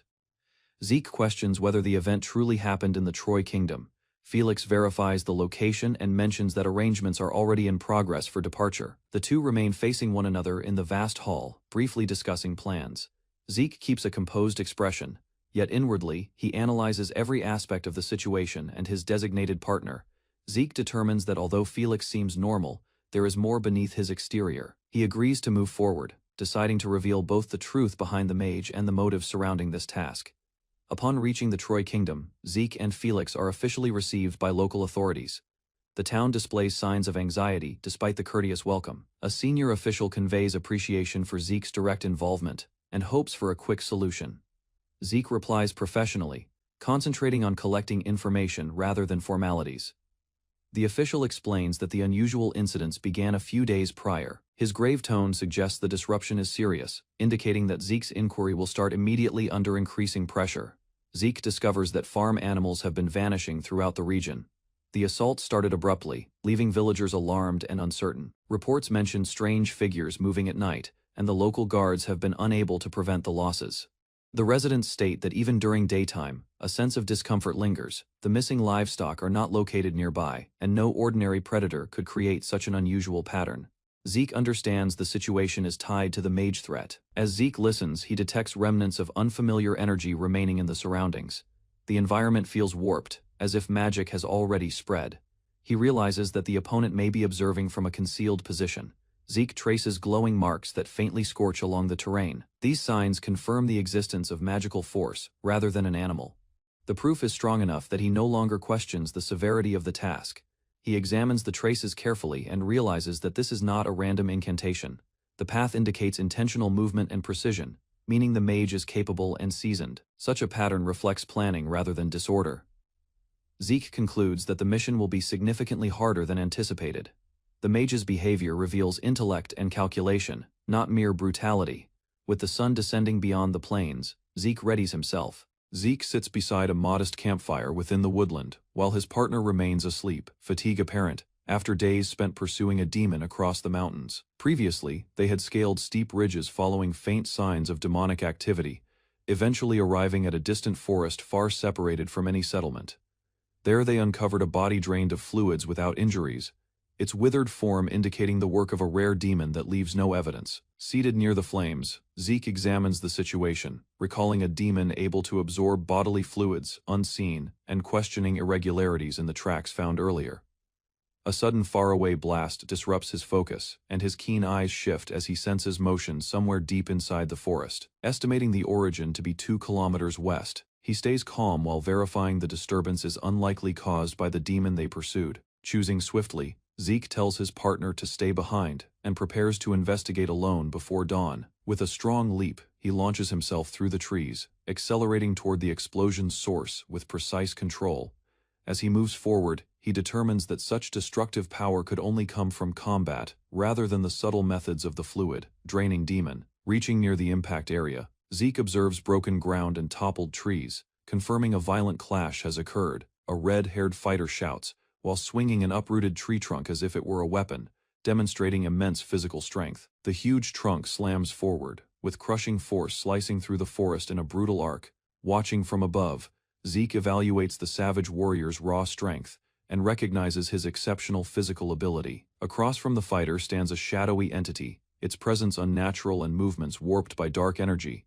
Realizing instantly, Zeke confirms his suspicion that this encounter involves the true demon he has been searching for. Within the dark woodland, a black-furred demon with blazing crimson eyes reveals itself, its long tail curling ominously as Zeke identifies the ancient species called Juijuan. Memories from his previous life remind him of a shriveled corpse found under similar conditions, evidence that this creature drains victims without leaving marks.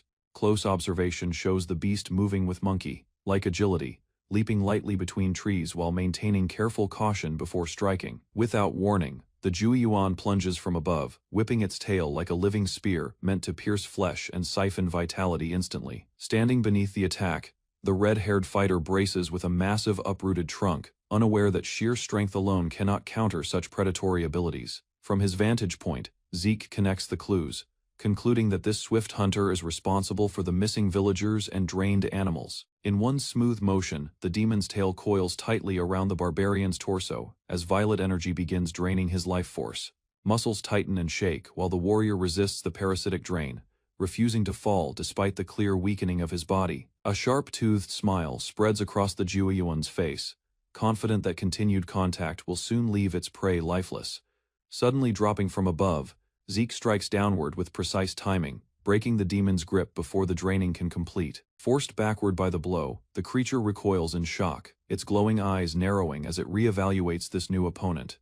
Quick retaliation follows as claws cut through the air, the Juiyuan trying to overpower its enemy with superior speed. Calm and analytical, Zeke studies the demon's rapid movements, recognizing that its agility makes the encounter increasingly dangerous. Collapsed nearby, the red-haired fighter struggles to breathe, weakened but still alive after the interrupted drain. Despite his lack of concern toward a livestock thief, Zeke decides to eliminate the ancient predator, determined to stop further victims. Inside a dim cavern, Zeke examines the fallen barbarian and realizes ordinary healing potions have no effect on his state. Suspicion grows that the failure may come from the warrior's unusual body, possibly altered by the Jueyuan's vitality drain.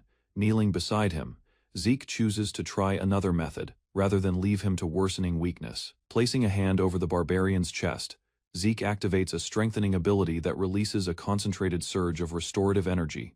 Bright green light fills the cave as the enhanced healing effect spreads through the warrior's body, stabilizing his disrupted life force. Slowly, the red-haired youth regains consciousness, his breathing steadying as strength returns to his limbs. Suddenly rising to his feet, the barbarian takes a guarded stance, instinctively cautious of the unfamiliar noble before him. Zeke stays composed and makes it clear through calm gestures that he was the one who intervened during the fight. Recognition appears in the youth's eyes as tension fades, replaced by visible relief and hesitant gratitude. The fighter introduces himself as Big Fists, revealing that although only 16, he surpasses the strength of experienced warriors in his village. As part of a coming-of-age challenge, he was assigned to hunt the Jueyuan, a demon honored among barbarians as the ultimate trial. Chasing the elusive creature across lands, he unknowingly entered the Troy Duchy while pursuing his target. Frustration burdens him as he admits the hunt has been far more difficult than expected. Sitting across from the tired youth, Zeke offers help, suggesting cooperation instead of conflict. Confidence steadies his face as he assures the young fighter to trust him, while an approaching figure from the forest calls out to Zeke with concern. In the forest clearing, Zeke stands beside the red-haired barbarian, while his subordinate questions the fighter's presence with clear caution. Calmly, Zeke confirms the barbarian will assist in hunting the demon, introducing him as part of his own group, despite the confusion it brings. Watching closely, Zeke notices his subordinate's unusual tension, realizing the reaction happened before any weapon was drawn. Careful reasoning leads Zeke to suspect that such heightened alertness cannot occur without prior experience facing similar enemies. Meanwhile, the barbarian suddenly grows alert, sensing a lingering scent linked to the earlier clash with the Jueyuan. Turning serious, Zeke sharpens his gaze as he begins to question exactly what the barbarian has sensed in the air. Zeke reaches the entrance of a shadowy cavern with his red-haired ally, examining the uneven opening while thinking of it as a short refuge before darkness fully settles. Doubt emerges as he remembers cautions about perilous regions, yet he steadily studies the area and the dimming daylight to support entering with care. The strong warrior displays his powerful strikes to express assurance, while Zeke silently watches the brute force and judges its practical value. Further testing occurs as the red-haired combatant delivers quick blows towards Zeke, who dodges every strike with slight motion and calm control. Understanding develops that straightforward attacks fail, leading Zeke to examine his rival's patterns and detect the flaw of exposing his back. Recognition flows between them without arrogance, as the lesson turns toward awareness and adjusting to hidden dangers, rather than sheer strength. Within the cavern, faint light shows pointed stalactites and a tight passage, pushing both men to proceed carefully into the enclosed darkness. Close observation reveals scattered bones along the floor, verifying the cave previously functioned as a predator's dwelling. Pressure increases as Zeke observes the scale of the remains, determining that overwhelming strength once ruled this domain. Without warning, a concealed creature drops from above, initiating a sudden assault aimed at the unprotected warrior. The blow sends the red-haired fighter crashing down, his power proving inadequate against an enemy attacking from hiding. Zeke responds immediately, shifting position while evaluating the creature's speed and its dependence on darkness for advantage. Composed awareness settles within him as he realizes the creature's form merges with shadows, explaining its earlier victories. Blue energy forms around Zeke, lighting the cavern and interrupting the monster's concealment. With sight regained, he readies himself to retaliate decisively, while his wounded ally struggles behind him. Zeke releases a broad surge of compressed water that rushes across the cavern ground, forcing the hidden creature into view and upsetting its balance. Revealed by the strike, the monster shows glowing red eyes and charges again, only for Zeke to instruct his ally to attack the opening. The red-haired warrior delivers a powerful punch into the creature's form, knocking it backward while Zeke prepares a final technique. Guiding refined swordsmanship, Zeke creates a sharp arc of energy that slices cleanly through the creature's body before it can withdraw into darkness. Even after the precise hit, the monster tries to regenerate, its twisted flesh writhing as if fueled by tainted power. Golden draconic energy bursts from Zeke as he triggers a devouring ability that fully consumes the creature's essence. System notifications appear before Zeke, confirming the absorption of an ancient corrupted species and the recovery of his stamina, mana, and vitality. Another notice grants him a new stealth skill taken from the creature's nature, improving his tactical edge in later battles. Standing above the remains, Zeke quietly assesses the usefulness of the gained ability, while the cavern becomes silent. He collects a severed finger as evidence of the hunt and moves toward his recovering ally with quiet satisfaction. The red-haired warrior receives the token with clear relief, recognizing Zeke's leadership in the fight's result. Appreciation replaces prior tension, and the two men share a short moment of camaraderie within the dim cavern. As they get ready to leave, the warrior invites Zeke to visit his tribe's settlement someday. Zeke pauses after hearing the tribe's name, identifying it as a strong and honored group. Awareness settles within him that this sudden connection might affect his plans beyond this single hunt. Before departing the cavern, the red-haired warrior calls to Zeke and sincerely asks him to visit his village later, raising his hand in farewell. Zeke answers with a calm motion of acknowledgement, accepting the invitation while keeping his composed attitude. The scene changes to the village tavern later that night, where locals celebrate the monster's defeat and show gratitude for regained safety.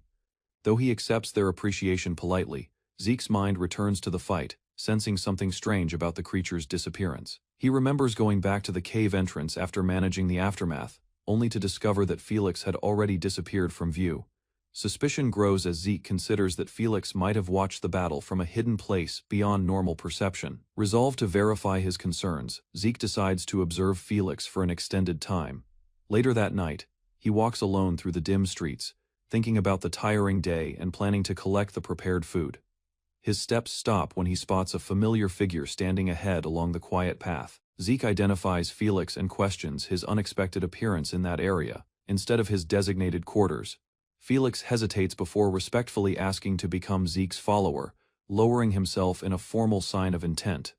Confusion briefly appears on Zeke's face as Felix requests him to watch something before making any choice. Unsheathing his blade, Felix performs a sequence of refined motions that release a controlled arc of radiant energy into the night.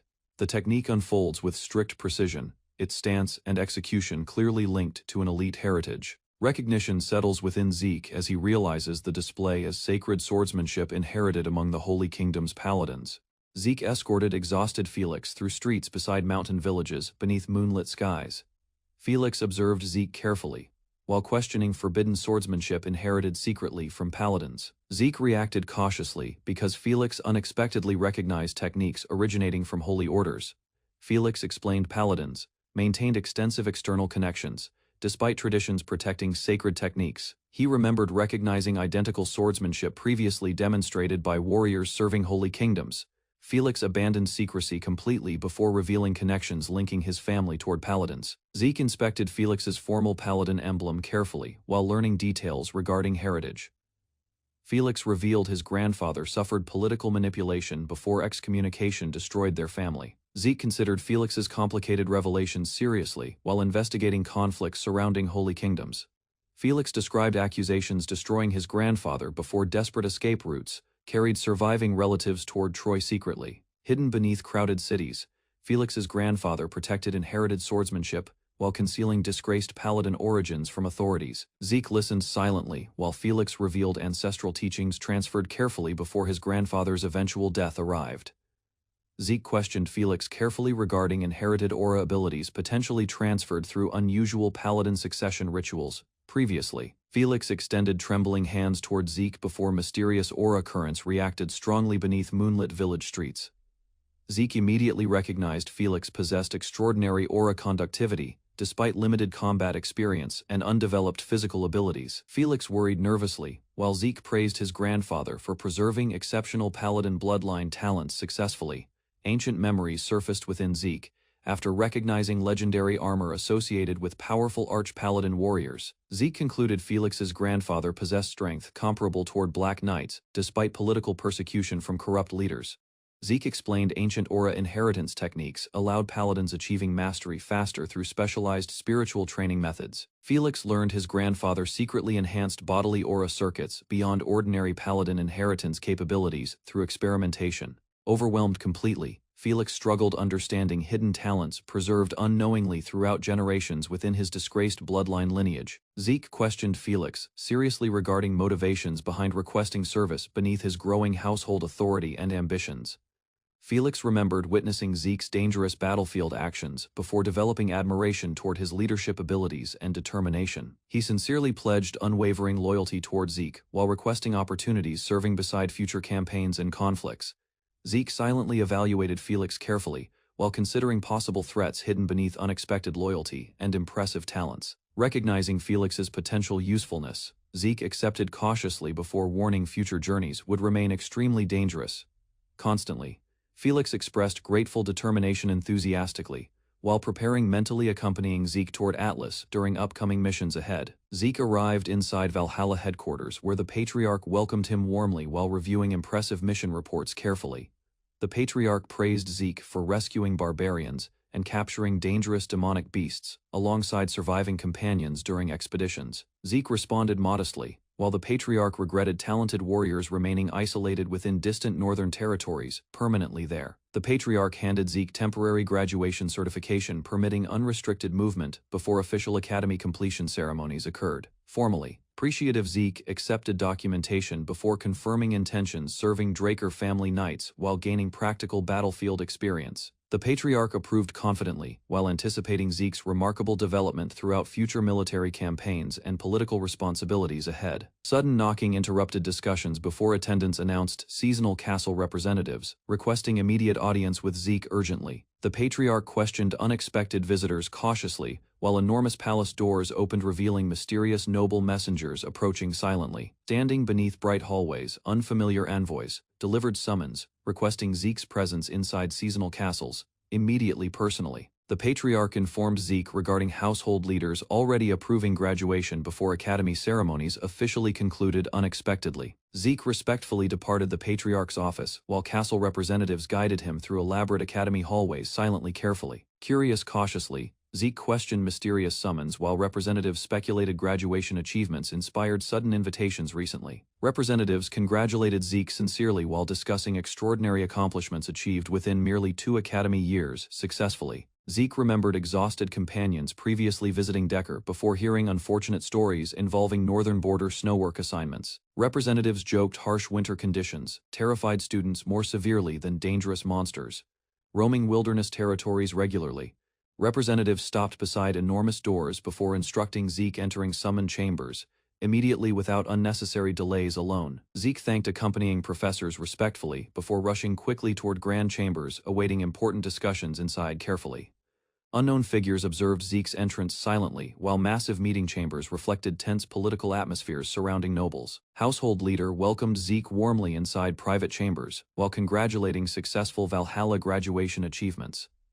Zeke entered cautiously, accepting invitations respectfully before listening carefully toward unexpected discussions regarding future responsibilities ahead. Seated beside towering bookshelves, Zeke wondered silently why powerful household authorities suddenly requested private meetings. Household leader informed Zeke about participating within upcoming Draker martial tournaments representing prestigious family. Leaning forward confidently, household leader expressed expectations regarding Zeke achieving decisive victories against talented competitors. Zeke listened carefully while contemplating dangerous tournament consequences hidden beneath household leader's encouraging recommendations toward advancement. Household leader explained prestigious Draker tournament selected talented rookies, preparing future continental leadership positions. Eligible participants included promoted Purple Knights possessing fewer than 5 years active military service experience. Zeke understood tournament importance immediately, while household leaders questioned confidence regarding possible championship victories. Zeke confidently promised securing tournament victory, while satisfying expectations carried by influential Draker household authorities. Pleased greatly, household leaders prepared special graduation rewards intended, recognizing Zeke's extraordinary battlefield accomplishments recently achieved. Curious cautiously, Zeke observed mysterious containers placed carefully across tables beside elegant office furniture silently. Zeke opened ornate containers before discovering metallic plaques alongside official territorial ownership documents carefully preserved inside. Shocked completely, Zeke realized household leaders granted authority controlling northern duchy territories, surrounding hunting grounds permanently. Household leaders confirmed rewards honored Zeke's successful demonic beast hunts completed throughout dangerous northern expeditions previously. Zeke accepted territorial responsibilities seriously, while promising household leaders successful management, alongside future military achievements faithfully. Household leaders prepared assigning experienced stewards before dismissing Zeke respectfully from private office discussions.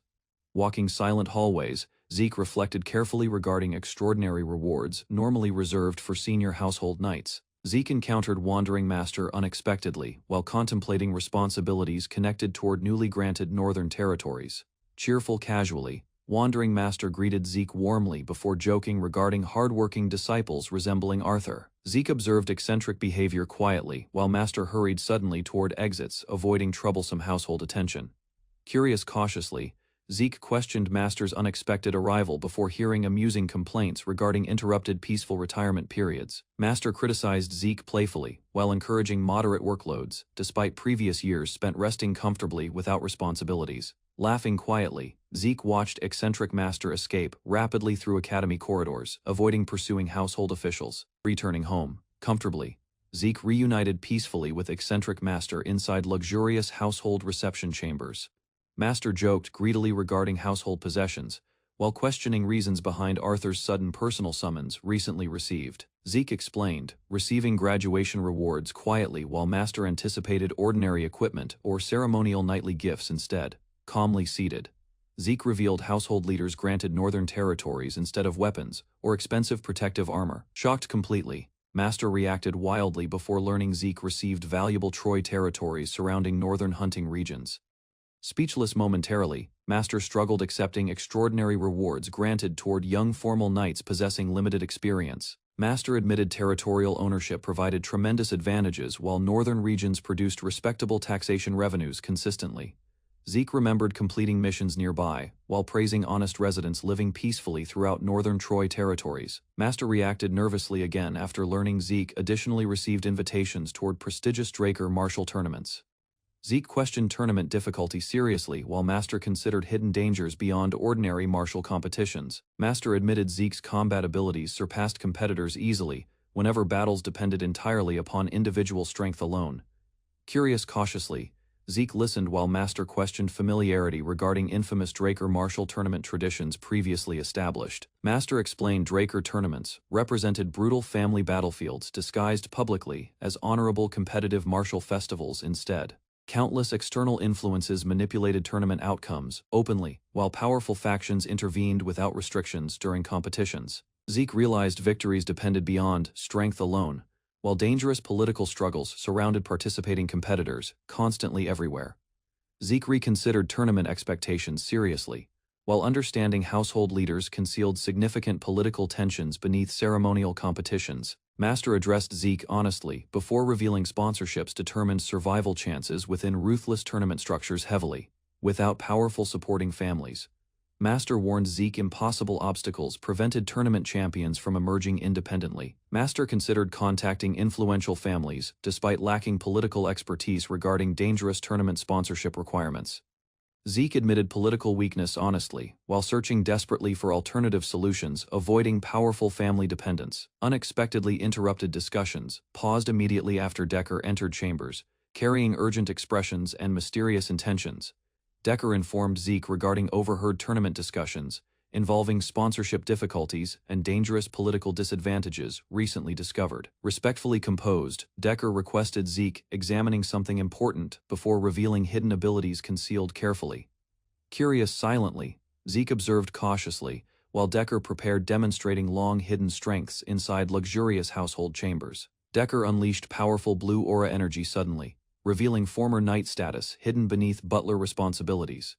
Shocked completely, Zeke realized Decker intentionally concealed extraordinary combat abilities, despite serving quietly for years faithfully. Decker admitted previous Draker Knight affiliations carefully before preparing additional revelations regarding concealed personal histories.